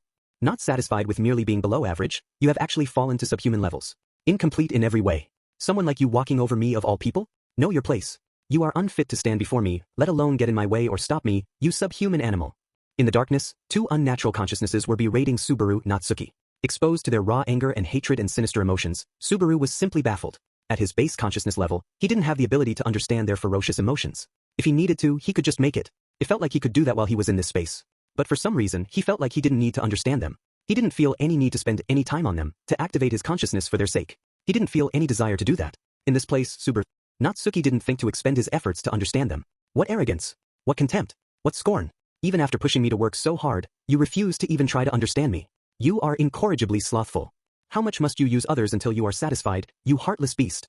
I was a simple man who wanted nothing more than to simply enjoy his trifling, normal happiness. But you infringed on my rights, your evil calumny stole that away from me. Even if you can only live by trampling others' happiness, you should have some limits. Sensing that there was no development that was going to happen, he removed them from his consciousness. After trying to do it, surprisingly, it worked perfectly well. It seemed like they were still saying something, but fortunately, he couldn't hear anything. Couldn't feel anything. It was incredibly calming. And after calming his heart, finally, he was able to genuinely face the place he had come in the realist sense. In a pitch-dark blackness where it should have been impossible to see anything, the figure clad in even purer black was all the more brilliant. Two hands with long, slender fingers that at times froze Subaru Nagatsuki's heart and at times caused him to shudder. Slender limbs that seemed somehow soft and a dress the color of darkness made manifest. As always, there was a thick fog covering her from the neck up, but Subaru Nagatsuki's soul understood that there was someone there whose heart bore love for him. Her figure was clearly more distinct and closer at hand than in any of his previous encounters with her. Before, he had only been able to see her hands and the rough outline of her body, but now he could see the decorations of her dress and her white shoulders and neck. The majority of her body had become visible from the shadow. The only part left hidden was her visage shrouded by darkness. It was frustrating, but he was okay with that for now. He could feel her presence more intensely, more profoundly than before. But Subaru Nagatsuki's preparations to greet her were insufficient. All he could do was be satisfied at being able to be so close to her presence. Someday, he would be able to touch those unreliable fingertips, to wrap his hands around her slender waist, and speak his love to her. I love you. I have to prepare lips to be able to answer those words the next time. I'll prepare a body that lets us touch each other, feel each other. With that final thought, Subaru Natsuki's being left the Garden of Shade. 5. Subaru's theory was that ease of falling asleep and ease of waking up were inversely related.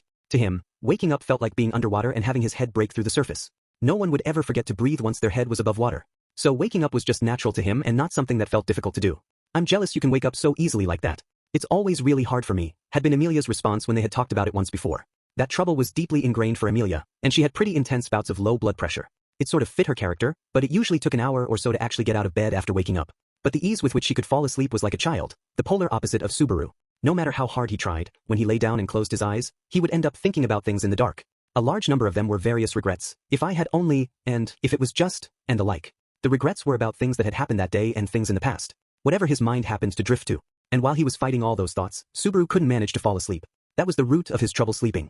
As more regrets piled up, Subaru Natsuki's sleep became worse and shorter. So the events in the sand labyrinth would surely disrupt his sleep in the future. The moment he woke up, Subaru realized it wasn't just resetting because of a death. First of all, his surroundings were bright, unlike the darkness at the starting point that had been set in the labyrinth. The settings had changed. The feeling of skin on his body and the chill air were gone too. In fact, it was a familiar feeling. The nice firmness and height that he had experienced sleeping in the carriage so many nights on the road already. I'm in the carriage? He was sleeping in the carriage that he had been separated from when everything was swallowed up in the rift that had opened up in the sky. Realizing that, Subaru scrambled to sit up when he felt something holding his right hand. Looking to the side, he stared in wonder. What greeted him was Amelia sleeping peacefully as she held his hand. She was kneeling beside the seat he was sleeping in, holding his hand tight. The warmth of her hand and the faint breathing caused Subaru's shoulders to untense. It's really Amelia, right? Then he touched Amelia's cheek with his free hand. Her pale, warm cheek was unbelievably smooth and soft. Just touching it made the emotions he felt for her seem like they would explode, and he wouldn't have minded just staying like that forever. Yeah, there's no mistaking that's Amelia. So cute, so warm. You should not play around too much with her. Amelia didn't sleep for 2 nights. She was up worrying about you. Whoa!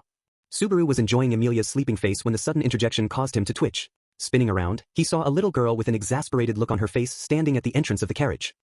Shoo, Betty doesn't like it when you don't listen. Subaru was about to shout in joy at reuniting with Beatrice before she stopped him. Quickly closing his mouth, he checked to see if he had woken Amelia up. She just mumbled softly and seemed to smile ever so slightly.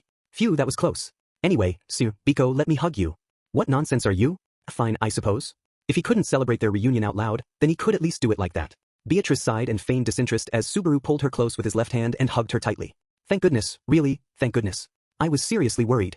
That's Betty's line. We were terrified when you and the elder sister disappeared. Really? Beatrice looked away as she responded, rubbing her forehead against his chest. Stroking her head, the two of them assured themselves that they had safely reunited. Looking refreshed, Beatrice lifted her head from his chest. Anyway, I need to let everyone else know that you are awake now. Right, is everyone safe? The ones who were with me and everyone else, too. You can relax. Everyone has reached this place safe and sound. Easy. I see. Subaru's anxiety eased a bit at Beatrice's confirmation. Hearing that everyone was safe was a relief. But the next moment he felt a terrible sense of déjà vu and looked up. Wait, Biko. I don't want to suffer a premature celebration again. Is everyone really okay? How rude. Do you think Betty would lie about something like that? This isn't a joke. I understand the annoyance, but I'm not doubting you. I know you wouldn't lie about that. But we just had this same thing happen in Pristella. That is true. Realizing why Subaru was on guard, Beatrice's expression hardened as she nodded. After they had finished the fighting against the witch cultists in Pristella, Subaru had gotten the same sort of report that everyone was safe. And as far as everyone else knew, that was true, but me, Amelia, Ram and Patlash, Anastasia and Maylie and Joseph and Julius. All of them, right? Then it is fine. There is not anyone that you remember that Betty has forgotten. I see.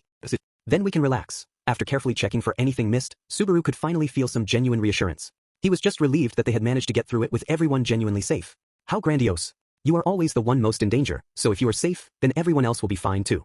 That's not what I meant. And you were crying in relief when you found out I was okay, too, weren't you? Betty wasn't crying. Betty was hiding her face in your chest, so you couldn't have seen anything. You can't prove it. Beatrice puffed out her chest, pretending to be tough, but she had dug her own grave with what she let slip. On top of that, there was evidence of someone other than him having slept on the other half of his seat. Then what are these traces of someone sleeping here with me? Aren't they proof that you were worried about me? Those aren't Betty's. Trying to frame Betty. How rude. Who other than you would do something that improper? No need to be shy. You've got it wrong. Arg, you're going to wake Amelia up. Beatrice forcibly changed the topic as it gradually drifted into their usual banter. Smiling at her red face, Subaru let out a long, deep breath and slowly got out of the seat. He gently slipped his hand out of Amelia's so as not to wake her up, carefully laid her on the seat, and put a white blanket over her. All right, that should be good. Just to check, where are we, Biko?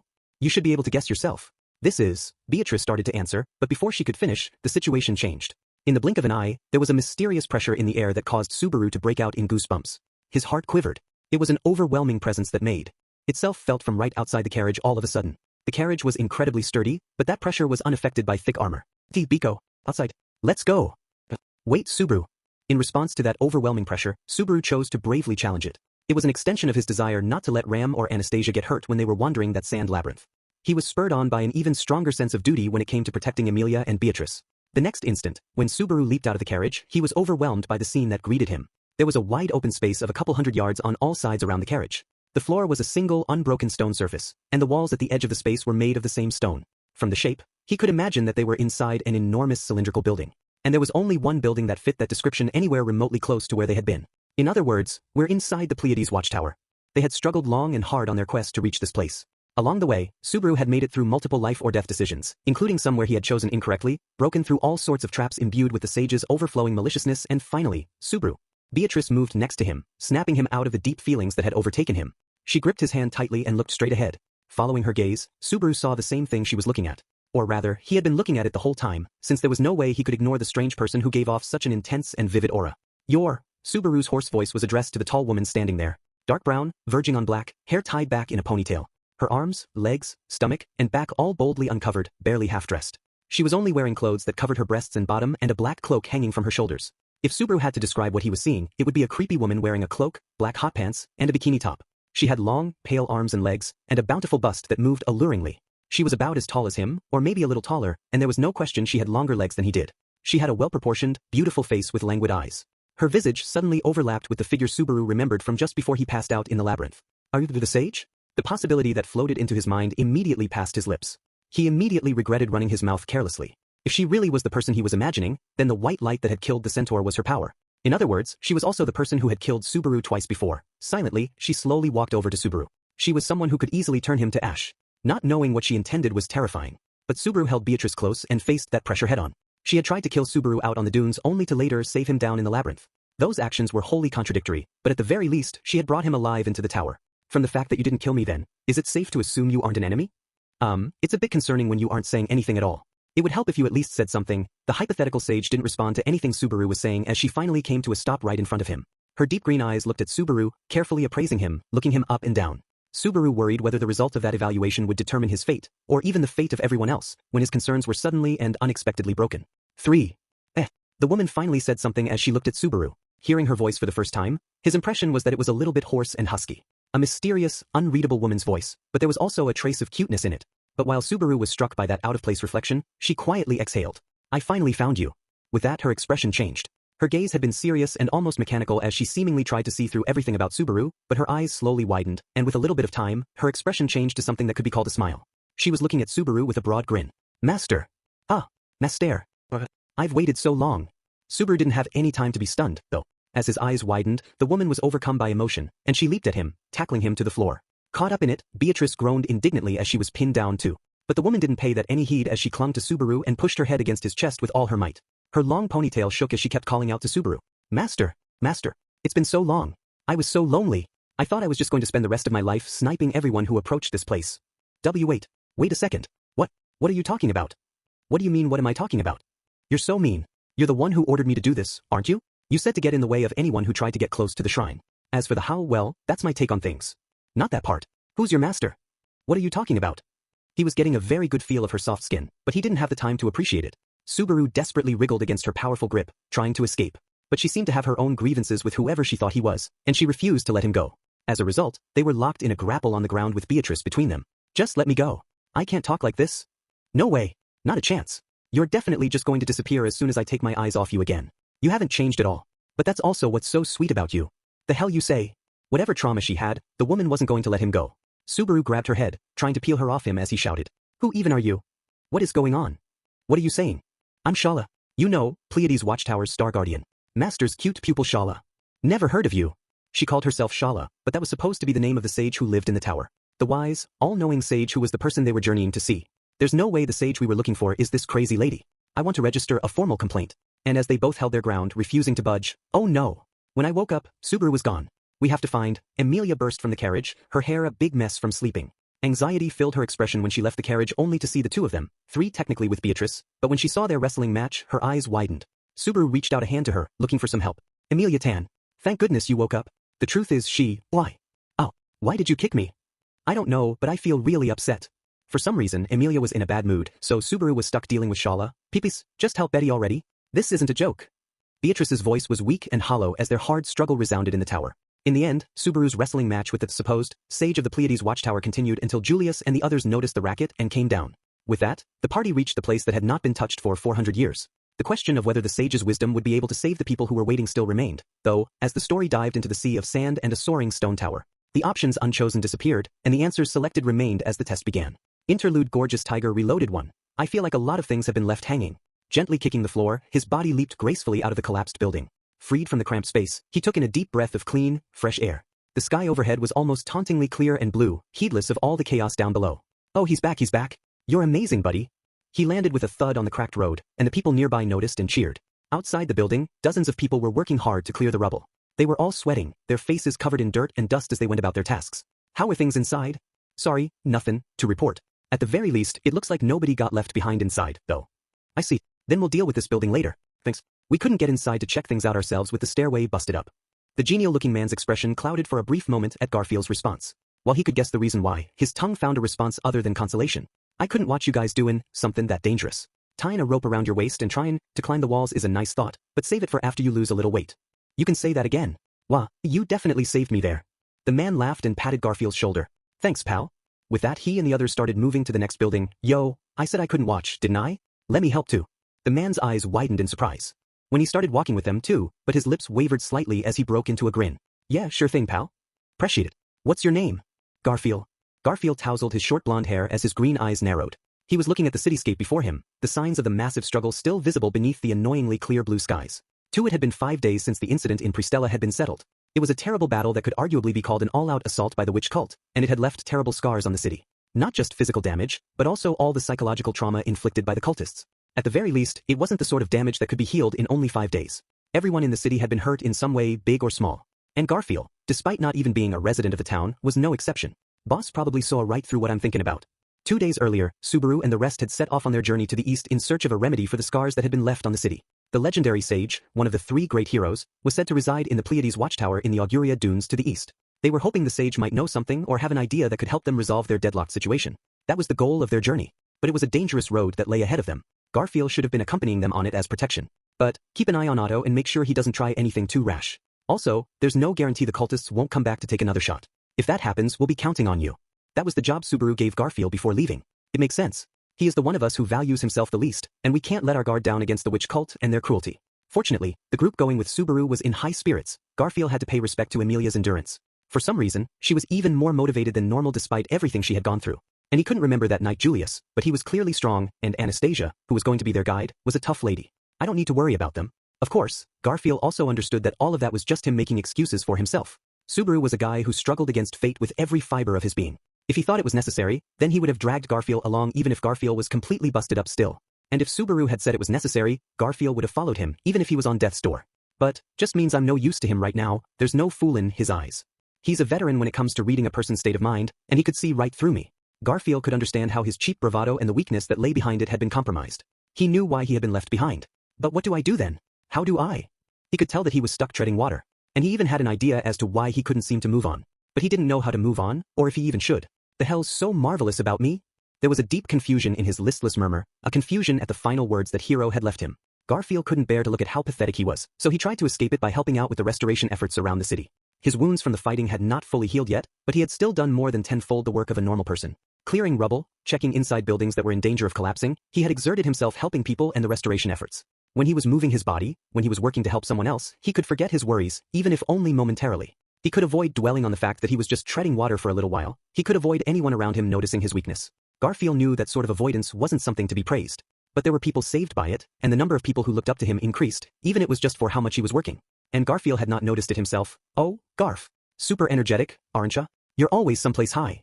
But if he was not so aloof and wanting to be left alone with his worries, it wasn't as if he was unloved. 3. You're awful happy.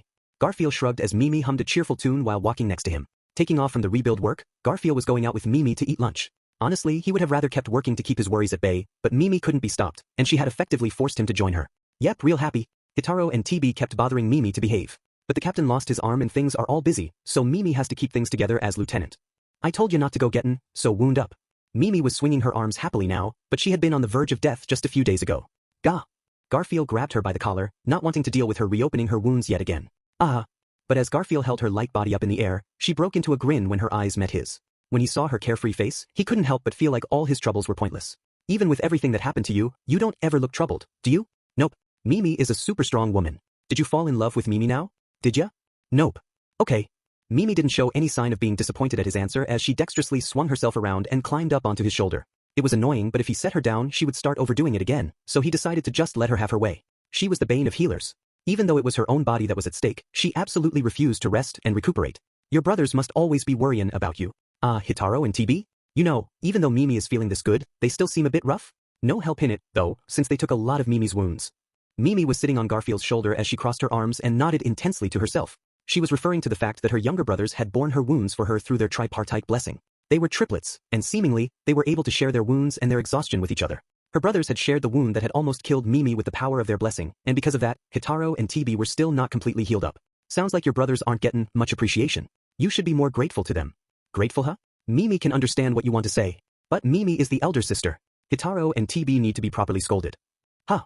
Mimi really appreciates the feeling, but if they died after getting caught up in Mimi's problems, that would be sad. Everyone's life is special, but their lives are really, really special. So it's not okay, right? Garfield's eyes widened as Mimi leaned over and looked at his face. He had half expected one of her usual incomprehensible twists of logic. That's a surprisingly logical thought for you. Of course. Gorgeous Mimi is smart. The prime catch. Did you fall in love with Mimi now? Did ya? Nope. Too bad. Garfield responded indifferently again, but Mimi still smiled, utterly undaunted. Averting his eyes from her unreserved smile, Garfield sighed. But your brothers probably feel the same way. If their older sister's dying, they're not gonna just not do anything, right? They do whatever it takes. He could understand Mimi's logic too, of course. It was nice knowing that people that you cared about were desperate to help. But it was also scary. Garfield couldn't ask someone he loved to die with him. It wasn't something he could ever imagine himself being able to say. What about Ram? If it was her, I feel like she could accept dying with someone she loved or someone she loved dying with her. But if that ever happened, there was only one person Ram would be looking at, so it was also a really annoying thing for him to imagine. No, it's still not okay. Mimi is still really mad. It's settled. While Garfield was lost in his own thoughts, Mimi finally reached her own answer, hitting her hand forcefully. I'll thank them and then wham. They knew what Mimi would say when they did it. So if they did it anyway, then that's just how it is. Mimi is just too beloved. But if they risk dying with me, then that means they want all of us to live, right? Then Mimi will just be the older sister, and Hitaro and TB can just be themselves. She really hits on answers like there's nothing at all to worry about. It might sound shallow to someone hearing her without knowing her relationship, but Garfield was struck by how it was a manifestation of absolute faith and love. Then, why did you protect me? Garfield struggled to get that question out. His heart had been strung out badly by the fact that she had covered for him and taken such a life-threatening wound for his sake. Why had she done that? What let her do something like that? Even though she was so upset at her brothers for risking their lives to protect her, why had she risked her life like that for Garfield, who she had only known for a few days? Even though he had not thanked her for what she had done or expressed any gratitude for her saving him. Because Mimi fell in love with you, so it couldn't be helped. It's embarrassing. And what are you talking about after only a few days? Garfield clenched his teeth at Mimi's embarrassing response. It had just been a few days. It was far too short of a time for feelings like that to develop and become this strong. It had been almost 10 years that his feelings for Ram had grown, an attachment that lasted more than half his life. He had spent all that time with only that one girl reflecting in his eyes. And even after all that time, he had never once thought of giving up on her. That was how much he cared about her, doing and saying everything he could for her. So he couldn't understand how a girl who was loved by her brothers enough that they would risk their lives to protect her could think to use her life for his sake after just a few days. A long time ago, Rashi said it. The requirements for a couple. Wait, what? It was an unfamiliar word to Garfield. The next instant, Mimi leaped gracefully down from his shoulder. Turning around right in front of him, she held all her fingers out toward Garfield. A couple are always together, for years, decades, even centuries, right? There aren't any that last centuries. If feelings are forever, then a century is nothing. And they're always together, but they still get in arguments or fight over food or stuff like that, right? So Rashi said to pick someone you can enjoy all those arguments and fights with. Also, Rashi said you can tell someone who would be a really good partner because there's an electric shock the moment you see them. A shock the moment you see them. When Mimi saw you, she got that feeling and could tell we would be good like that. So a few days or a few hundred years is just a rounding error. Just an advance on what's to come. Like Mimi learned from the lady. The VIG's 10%. Mimi puffed out her chest with a smile as Garfield heaved a sigh. He was dumbfounded and taken aback. He had no idea what she was talking about. Does she mean an advance on a couple centuries worth of bond with someone who is going to couple up with you? But if you died, then it doesn't mean anything, Is your head okay, Garf? Mimi tapped her head as she twisted it in confusion as Garfield challenged her interpretation. If we might die together, then that means we want to live together, right? And Mimi and Garf are both alive, so why are you going on about that? Worrying will just make you go bald. Kate. Oh, you smiled? Hey, did you smile, Garf? Garfield looked away as Mimi's cute, round eyes peered into his. He touched his mouth, feeling for himself that he had actually cracked a smile. There was definitely a faint impulse to laugh. Mimi gets it. The lady is always saying she can't help but smile when Mimi is around. Mimi's a goddess of good fortune. Saying that when you clearly don't get it at all. No, she's not the one who doesn't get it, is she? She can't put it into words, but she actually gets the most important thing. She was clear on something that Garfield couldn't express in words, on something that he couldn't be satisfied with. So as much as it pained him, he couldn't help but smile. It's been a while since you smiled, Garf. Did you fall in love with the Mimi who made you smile? Did ya? Nope. But Mimi is in love with you. So don't worry. Yeah, thanks. Mimi was standing beside him, seemingly ready to tackle him at any moment. Taking advantage of her perfect positioning, he gently rubbed her head as he looked forward together with her. What she said wasn't enough to clear up all of the issues bothering Garfield. There was a chaotic mess still swirling in his heart like always. He had not come to peace with all of the regrets he had from his time in Pristella, but it was a light for him. A guide to follow in order to reach the answers he needed to find. Ahoy! We've reached food. Garf. Mimi is starving. I told you before, don't go running around like that. You'll reopen those wounds. Garfield chased after Mimi, ducking under the curtain as she dashed into the restaurant. They called it a restaurant, but it wasn't running like normal. Pristella didn't have enough people or supplies, so the interim council of 10 led by Kuretaka was providing food rations. The place they had come to was one of the distribution points, and it was filled with people involved with the reconstruction of the city. It was just around lunchtime, and it looked like it would be difficult to find a seat. But just as they were looking around, Sir Garfield, Miss Mimi, if you would like, oh, someone raised a hand and called out to them from farther inside. Garfield raised an eyebrow when he saw who it was. A white-haired, blue-eyed old swordsman was offering to share his four-person table. Wilhelm van Astria cut an imposing, dignified figure as he sat there. For the rations provided were surprisingly generous considering the city's current state. That went for the food and the clinics too, but it made Garfield wonder where the city had the money to spare to cover it all. It is not spare capacity, it is surely just carefully choosing where to exert what little they have. If the quality of life drops dramatically, then people's hearts will waver in the face of the monumental task of reconstruction. Sir Kuretaka has thought it through more carefully than I had imagined him capable of. That naive guy, huh? Garfield's fangs flashed at Wilhelm's comment as he started into his food. Because of the battle with the cultists, Garfield's opinion of Kuretaka had changed dramatically. He was unmistakably one of the people who had done everything he could to protect the city. He usually looked unreliable, but when push came to shove, he worked twice as hard as anyone. On that point, he had a bit in common with Subaru. That thought caused Garfield's chest to ache a little bit. Delicious, delicious. A tasty meal is bliss. Mimi is moved. It is wonderful that you are in good spirits. I am sure that is a relief for Sir Garfield as well. Aya. Wilhelm's expression softened cheerfully as he watched Mimi's energetic display. Garfield's green eyes twinkled as he responded to the old swordsman. The two of them were comrades who had set out to take back Lust's control tower together during the fighting.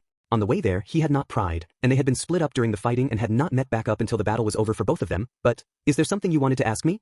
Garfield was at a loss for words as Wilhelm seemingly read his mind. Seeing Garfield's eyes waver, Wilhelm nodded slightly. Of course, there are some things I cannot say, but I am in your debt for allowing me to face my wife. If there is something these old bones can answer for you, then I will gladly do so. Face my wife. Garfield had heard him say a similar thing before the battle as well. And if he was still saying that afterward, then that was how it was. The opponent Wilhelm had fought really was Teresa van Astria. In which case, the opponent Garfield fought really was I really fightin' 8 arms Kurgan? I mean, to be the strongest. I need to be the strongest. That's my job. That's my promise with the general. But this ain't it. This ain't the summit I was looking for.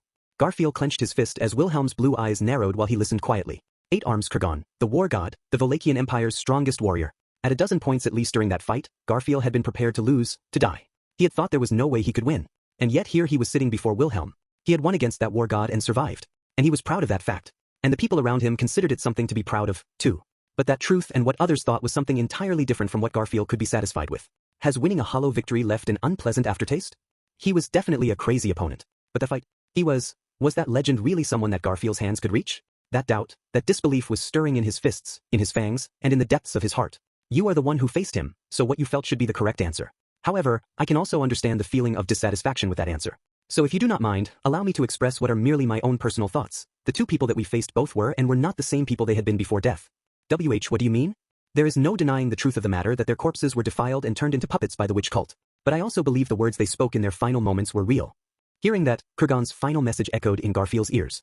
The war god had left a single word for Garfield, who had expended every last drop of his energy. In his last moment, he did say one word. You should keep that word in your heart. That was the praise that 8-armed Kurgan offered up to the warrior who defeated. It is not for an outsider to hear. But are you sure? Was that really him? He was manipulated and dead to boot. So even if that was fake, if everything between them was meaningless, then did that mean that the fight between Garfield and Kurgan wasn't real either? Garfield's breathing sped up at that unease and fear. Garf, don't go there. The old man looked a little lonely just now.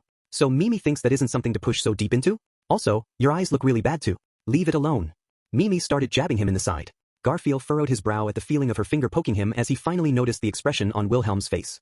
Finally, he realized that he had been unconsciously and rudely prying at Wilhelm's own wound. Sorry, I couldn't see anything going on around me. He apologized. He had been kicking mud all over the Sword Devil's one-night rendezvous with his wife. He had been forced to see his dead wife against her will and then ended it with his own sword. And Garfield had been trampling on their parting words by suggesting it might all be a lie. I'd have no right to complain if he cut me down right here and now for that. But Wilhelm just shook his head. You needn't trouble yourself. At your age, it is only natural that you would be impatient to find your answer. Indeed, that you could bring yourself to apologize proves you are far more adult than I was at your age. It's hard to believe you were ever like that. Not at all. I was a fool. Then, and perhaps even now. Wilhelm looked down as if in thought, and Garfield felt a sting of awkward embarrassment. Wilhelm was famed as the Sword Devil and the stories about him were legion, but it was hard to imagine with his genteel manner now. If anything, his words sounded like the merciful consolation of a kindly older man. I've got a lot of things I've screwed up since coming to Pristella that I need to think about. But either way, sparing the roundabout phrasing, the two people we fought regained themselves only in the very moment of their death. Before that moment, the skill of her sword was false. Were it not, if I had truly fought my wife in her prime, there would be no way that I at my age would have returned alive. And I can say the same for Kurgan. If we fought them in their prime, we wouldn't have won.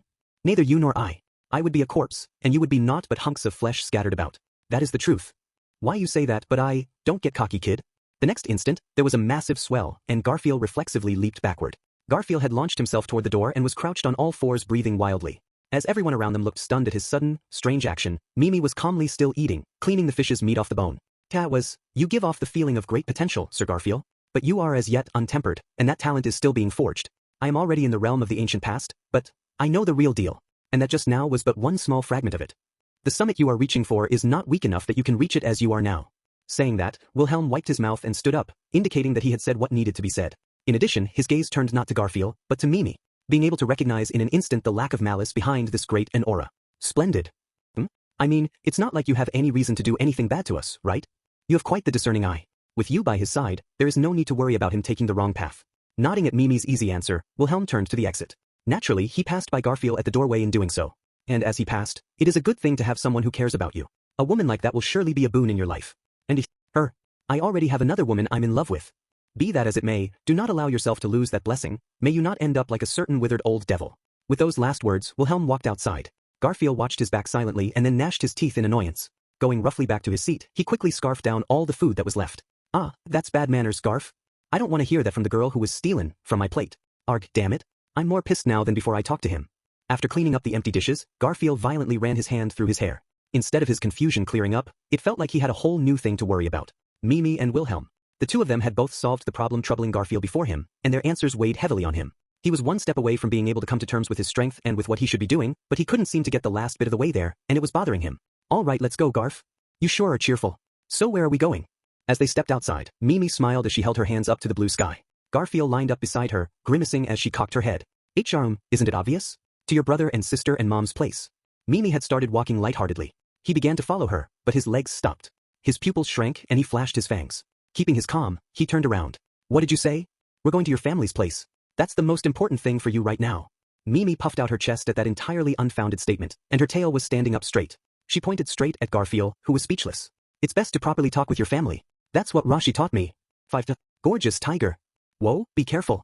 When he saw Garfield had come to visit, the boy's face lit up and clung happily to Garfield. Quickly catching him, he breathed a sigh of relief and concern. Watch those feet when you run. Don't be the idiot who trips over his feet and hurts himself. Oh, does it hurt to fall down? When Mimi was small, she was always splatting on the ground. Whenever it happened, Hitaro would wince. But it didn't hurt Mimi that much. It's a mystery. That ain't a mystery, it's just your brother Codlin, you too much. And as a result, he had a big sister who still didn't pay enough attention to her footing even after growing up. But setting aside Mimi's story, have things calmed down a bit here? It's okay. Mom and big sis are okay too. Setting the boy, probably his younger brother, down on the ground, Garfield looked up at the home in front of him. Galek Thompson, the boy's father and the head of the Thompson household, had not returned home. It would have been better if it was just that he was so busy with his work that he didn't have time to come home. But unfortunately, the reality was something else entirely. Galek had been transformed into a black dragon. Garfield had confirmed that fact himself. Unlike the people who had been transformed into flies, it had been possible to communicate with Galek, so there was no mistaking it. But Garfield was reluctant to accept it on face value as something fortunate. Hey, gorgeous tiger, Dad will come back home, won't he? Garfield couldn't do anything but pat his uneasy brother's head. He could have tried to comfort him with empty words. But he couldn't bring himself to put any emotion behind something like that. Children were ignorant, not stupid. He would be able to see through Garfield's clumsy lies soon enough. So Garfield didn't want to hurt his own younger brother, with false hope. Fred, don't keep guests standing around outside. Ugh. Hey. As they were talking, a girl poked her head out from inside the house, probably his younger sister. Seeing Garfield, her expression brightened, and then it shifted to an awkward, almost embarrassed look. The expressiveness of her face was adorable, but the complicated emotions on her face were painful for Garfield to see. Did you go out of your way to come here again? You must have a lot of free time on your hands. Yeah, I got the urge to see you guys, but if you're not in a visiting mood, then I can leave. Oh. Garf, look people in the eye when you speak to them. Garfield's lips twisted when Mimi pinched his waist from behind, but he quickly realized what she meant, because of how pained the girl, his sister, looked. Supporting your mom, taking care of your little brother. It must be rough being the big sister. Wise. So, if you want, I can talk with you a little bit. Adding one more person won't change much at this point. Not 1, 2. Adding 2 more people won't change much at this point either. The girl's face reddened as she shouted, and Mimi and the little boy's eyes were filled with anticipation as they looked at Garfield. Garfield couldn't bring himself to be cold enough to betray that youthful hope. Then I guess I'll come in. If it's a trouble for your mom, then I'll leave right away. That would never happen knowing our mom. The brother and sister looked at each other and flashed smiles brimming with confidence. And they were right. 6, I'm sorry, you came all the way to see us, and I don't even have any refreshments ready. Get some tea going right now. Saying that, Liara Thompson showed Garfield and Mimi to a sofa and then started boiling some water and getting cups ready. Watching her from behind as she made tea, Garfield scratched his head. Sorry for dropping by unannounced. I don't want to be a bother, it's not a bother at all. You don't need to look so anxious. Even just making time to see us is quite reassuring. When Liara smiled and continued her preparations, Garfield was at a loss for words. She had so easily read the worries he was trying to keep hidden, and he couldn't tell if it was just that he was that easy to read or because of something more special, like a connection between mother and son. Either way, Mom isn't trying to trick me. She was never that sort of spiteful. And even if she's lost her memories, it doesn't feel like that part has changed at all. Which is all the more reason why he ended up questioning himself. What did he even come there to do? Is it a bit more spacious here than before? It's so neatly cleaned up. While Garfield was questioning himself, Mimi, who had dragged him out there, was entirely laid back and at ease. Looking around the interior, Garfield cocked his head at Mimi's murmur. Now that you mention it, it's tidier than before. No, there's less stuff. I'm impressed you noticed. It doesn't even look that different from normal to me. Setting the tea in front of Garfield and Mimi, Liara answered them calmly. But hearing that, the little girl fired back vehemently. That's not true at all. It feels really strange to me. You're the weird one, Mom. You're always saying that, big sis. What did you say? Hearing her little brother's pointed comment, the older sister started chasing after him in a fury. Watching the two of them, he pressed Liara about what they were talking about. What are those 2 shrimps talking about? It's nothing too special. It's just that everyone in town needs to support each other. I've just been giving away some things, sharing a bit of what we had stored up, that sort of thing. And because of that, you lost a bunch of different things? There were too many things in here to begin with. I'm a bit of a hoarder by nature, so honestly it has been helpful to clear things out. Liara stuck out her tongue playfully, but it wasn't actually anything so simple as that. It was true the city was in a state where everyone needed to help each other. But the Thompson house wasn't exactly in a great place either, with their main breadwinner missing. If anything, they should have been one of those receiving help. It's not like you guys have that much to spare. I mean, my husband, Galek, will come back soon. I have faith. You don't need to worry about us like that. We will be okay. Liara slowly shook her head when Garfield tried to press her on it. I've thought this for a long time. The more I worried, the more happiness slipped through my fingers. Well, I say a long time, but it's only been maybe 10 years. I can't remember before that. Sorry, did I surprise you? I bet that always works, but sorry, I already heard from your husband. Is that so? I mean, he would do that. Liara smiled, just a little bit disappointed. It was apparently a staple for her to surprise people when she revealed that she had lost her memory, and if he had heard that without knowing already, it would definitely have been a catastrophe for him. Of course it wasn't that he didn't feel any pain hearing it now, but he could bear it. And also, even though she had lost her memories, he was stunned at how unchanged his mom's thinking was. Things will be better tomorrow had been the driving force behind almost everything his mom did. I was empty and had nothing, but Galek supported me these past 10 years. He even gave me a cute little daughter and son. If after all that I couldn't at least have faith in him, then what would I do? If it didn't bother him, he could have just come home like that. No, I think that would be a bit much for everyone else. Really? Honestly, he was pretty handsome like that in his own way if you ask me. Even after he was transformed, Liara still fully supported her husband.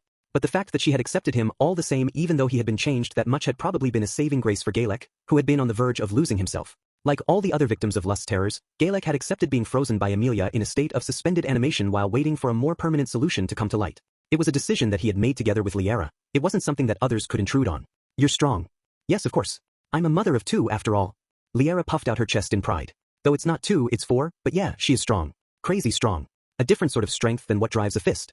The sort of strength that Subaru and Otto have. And that was surely a strength that Garfield couldn't gain through training. Right, while I remember, there was actually something I wanted to ask you, Mr. Gorgeous Tiger. As Garfield's eyes lost focus, Liara suddenly hit her palm. Seeing her casual attitude, Garfield nodded. Yeah, ask whatever you want. Though I doubt I know much to say. No, it's nothing too complicated. It's just about you. About me? Yes, why have you gone so far out of your way to take care of us? I couldn't help but wonder a little bit. He was rocked by a sudden, unexpected blow just when he had let his guard down. Liara right in front of him, Mimi beside him, and the siblings a little bit to the side were all waiting for his response. And as they watched him, Garfield's mind raced. Why did I come here? Had he wanted to tell Liara about the past she had forgotten? Had he wanted to at least tell his two younger siblings that he was their brother? Or had he been planning to just leave quietly after sharing his condolences for Galek? His resolve had been weak to begin with, and even that frayed as Garfield's fangs trembled weakly. I just can't look away for some reason, since you're kinda not all there. Well, that is quite harsh. There's some truth to it, though, so I can't really say much. Not all there? As in what? Mimi has that issue a little bit in fire season. But it's fine by ice season. The more you know. Liera and Mimi each responded in their own ways to his faltering, clumsy response. Partway through, a bald-faced sense of relief filled Garfield's heart. Knowing their two personalities, they wouldn't push any deeper. He could escape the situation. Right, I need to take more time to think this problem through. Are you okay, Mr. Gorgeous Tiger? To his shock, when he exhaled, Liera had put her hand gently on his head. Leaning forward, she was caressing his head. Her hand was gentle and kind, filled with parental love, as if he were her beloved child. Why would she? Why is it? Just now, you looked almost like a child who was about to cry to me. Answering the question in his eyes, Liera looked almost surprised at her own reaction, but her lips softened as she answered. The Liera who couldn't possibly remember and the memories that Garfield had almost forgotten began to fuse together. Hers, Liesha hand had soothed him like that before in the past. The corporeal memories of that time were constricting Garfield's heart in the Thompsons' living room. And before he even had the chance to try to resist, his feelings burst out. Mom. As he let her fingers run over his head, he called Liera Mom. His eyes teared up, his voice trembled, and his small body shrank down farther as he weakly gasped for air. He couldn't endure every weakness. It was just natural. No matter how strong someone acted, no matter how much they fought it, when faced with their mother, everyone was still a child. No matter how tough they tried to act in front of their mom, it wasn't anything more than a child's stubbornness. Mom, there were mountains of things he wanted to say. As many things as there were stars in the sky. The number of feelings that Garfield had given up on, thinking that he couldn't convey them, were still gleaming radiantly inside him, exploding in rapture at the long-awaited opportunity. They wanted to be shouted out from within the safety, the comfort of his mother's embrace. Garfield was in tears, averting his eyes, struggling to speak. Beside him, Mimi suddenly said his name. But he didn't know who it was directed at. But he felt the presence in front of him inhale when Mimi said it, and he felt the fingers touching his head pull back. Garfield, come here. Looking up, he saw Liera in front of him, spreading her arms, smiling. When he heard her say his name, his head stopped. But even though his brain froze, his body, his soul understood what he needed to do. Mom. Sobbing like the child he still was, Garfield leaped into Liesha's arms, burying his head in her chest, clinging to her. Her gentle, kind hands caressed Garfield's head as he cried. There we go. You're a good boy, Garf. You were always doing your best. Yeah, I always went all out, always did my best. But I made so many mistakes, but even then, everyone. They were not complete thoughts. Even as he shared his incoherent story, Garfield clung to Liesha. Garfield's 15 years poured out of him. Losing his mother, separated from his sister, his stubborn refusal to lose any more family, the 10 years that had been shattered by Subaru and the rest, all the times that Garfield had broken and grieved. The love that he had lost, becoming frantic to never lose it again, everything he had trampled underfoot along the way. And all of that was, it's okay, Garf. Mom is here with you. Her kind words, her affection, the mother's love that he had never been able to get no matter how much he wanted it, all of it consoled Garfield. He knew that he was loved by his family. He knew that his sister and his grandmother loved him. And he knew in a removed sort of way that his mother had loved him. But this was the first time he really experienced a mother's love and the warmth that accompanied it. He was sobbing. He didn't yet know the name of the emotion that was making him do that. He didn't yet know the name of the feeling that everyone experienced as a child. But this burning hot feeling is enough of an answer. 7. Oh, did you stop crying, Garf? Is that enough? Huh, you're a crybaby, aren't you? Garfield looked embarrassed when Mimi opened the door and came back, pointing at him and grinning. She was always so blunt and straightforward like that, but she had seemingly taken the two kids outside to leave Garfield alone with Liera for a while. He couldn't snipe at her after she showed that much consideration for him. Are you okay, gorgeous tiger? For a boy, you sure were sobbing a lot. I can't believe it. You're as bad as Fred. The brother and sister who came back with Mimi both had their own ways of showing their concern for Garfield. He had been crying loud enough for it to resound around the house. His younger brother was worried about him, and his younger sister was feigning normality for his sake. They were both siblings who were wasted on him. Sorry for making you worry. More importantly, Mimi is curious whether you were really satisfied. Also, a bit curious whether there would be something sweet for a snack. So that's all. Sheesh. When she said it like that, looking like she had not been thinking about anything, it made the strength leave Garfield's shoulders. But he was grateful for her, and he patted her head gently. So how was Garf? You should ask him, I think, Ms. Gorgeous Mimi. But he's probably fine now, back to the same Mr. Gorgeous Tiger who you love. Well, maybe. Garf gets things done when he needs to, after all. Garfield couldn't bear to listen to their sympathetic conversation, so he didn't join in. Instead, he rested his hands on his siblings' heads and put all his spirit into clearing his mind of all distractions. In doing that, he felt an even deeper love for the two of them, who were so comfortably interacting with him. Because the part of him that had not come to terms with it, had not felt a real connection, was now subsumed by the reality of it all. When he realized it, a new worry started to grow. Why did you freeze up? It's not because of some strange disease or something, is it? His siblings looked worried when Garfield froze as that newfound unease grew explosively into its full form. Even as he heard his sister's question, he was desperately racking his brain. The cause of it was simple. He didn't know whether the two of them would acknowledge him as an older brother. He could tell them at any point now. But the possibility of doing that and the actual act of doing it were two entirely different things. Are you okay, Garf? Did something happen? I'm fine, obviously. Borf. That's the first time Mimi's ever heard you bark. He couldn't regain the composure to snap back at Mimi when she pointed out his unending worries. Garfield's concerns swirled in his head as the people around him worried about him. Again? Weren't you going to stop worrying about stuff all by yourself like that, Garfield? Mum. Looking disapprovingly at Garfield as his eyes spun, Liara gently chided him. Seeing that, he reflexively called her mom, and hearing that, his younger siblings looked shocked. Why did you call her mom, gorgeous tiger? No, she's not your mom, she's our mom. It's okay, you two. Liara gently hugged both the stunned brother and the sister who snapped at Garfield. The two reluctantly fell silent at her soft restraint, and explaining things to them, she looked softly at Garfield. Garfield has apparently been separated from his mother, and it seems like I look similar to his mother. He was lonely, and that must be why he was crying. You look like his mom? What's with that? How embarrassing. Liara's 3 children all had different reactions to her explanation. Garfield was dumbfounded as Liara confidently stated a completely wrong explanation. In other words, it sounds like you didn't say nearly enough, Garf. Bluntly, Mimi was right. Even though he had been crying that pathetically and that shamefully, Liara had not realized the crux of the situation. I guess, that's kind of expected, isn't it? What is that? Suddenly, the strength drained from his fangs and from his body. Was that feeling relief or disappointment? Garfield realized himself that it was probably about half and half. Feeling a bit of disappointment on multiple levels, and with it debatable whether he had even actually gotten anything done, it was still time to go. Judging that, Garfield and Mimi left the Thompson house. I'm sorry again for not being able to provide anything. It's fine. Also, sorry I guess, for Garf crying like a baby. Who asked you? Don't go bringin' that back up. Lifting Mimi by the collar as Liara saw them off, Garfield sighed and looked at Liara and his 2 siblings hugging onto her. You two don't need to worry so much. I ain't gonna steal your mom away from you.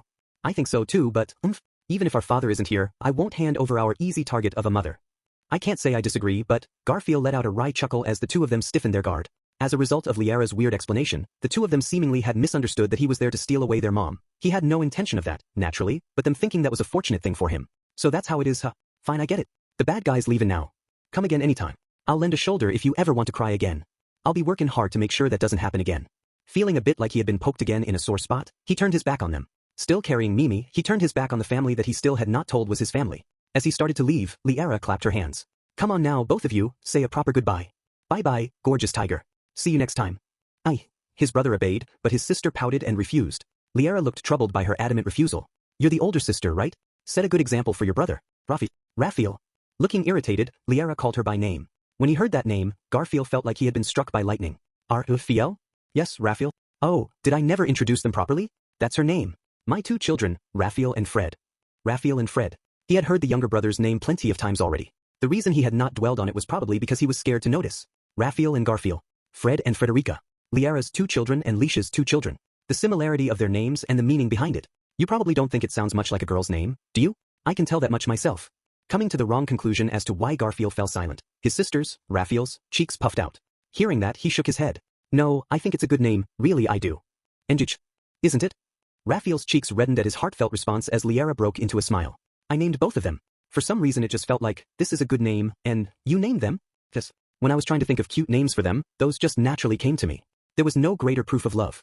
Even without her memories, without knowing anything from her forgotten life, his mother had not lost her kindness or generosity, and she had provided the love for the children she had forgotten to the new children she brought into this world.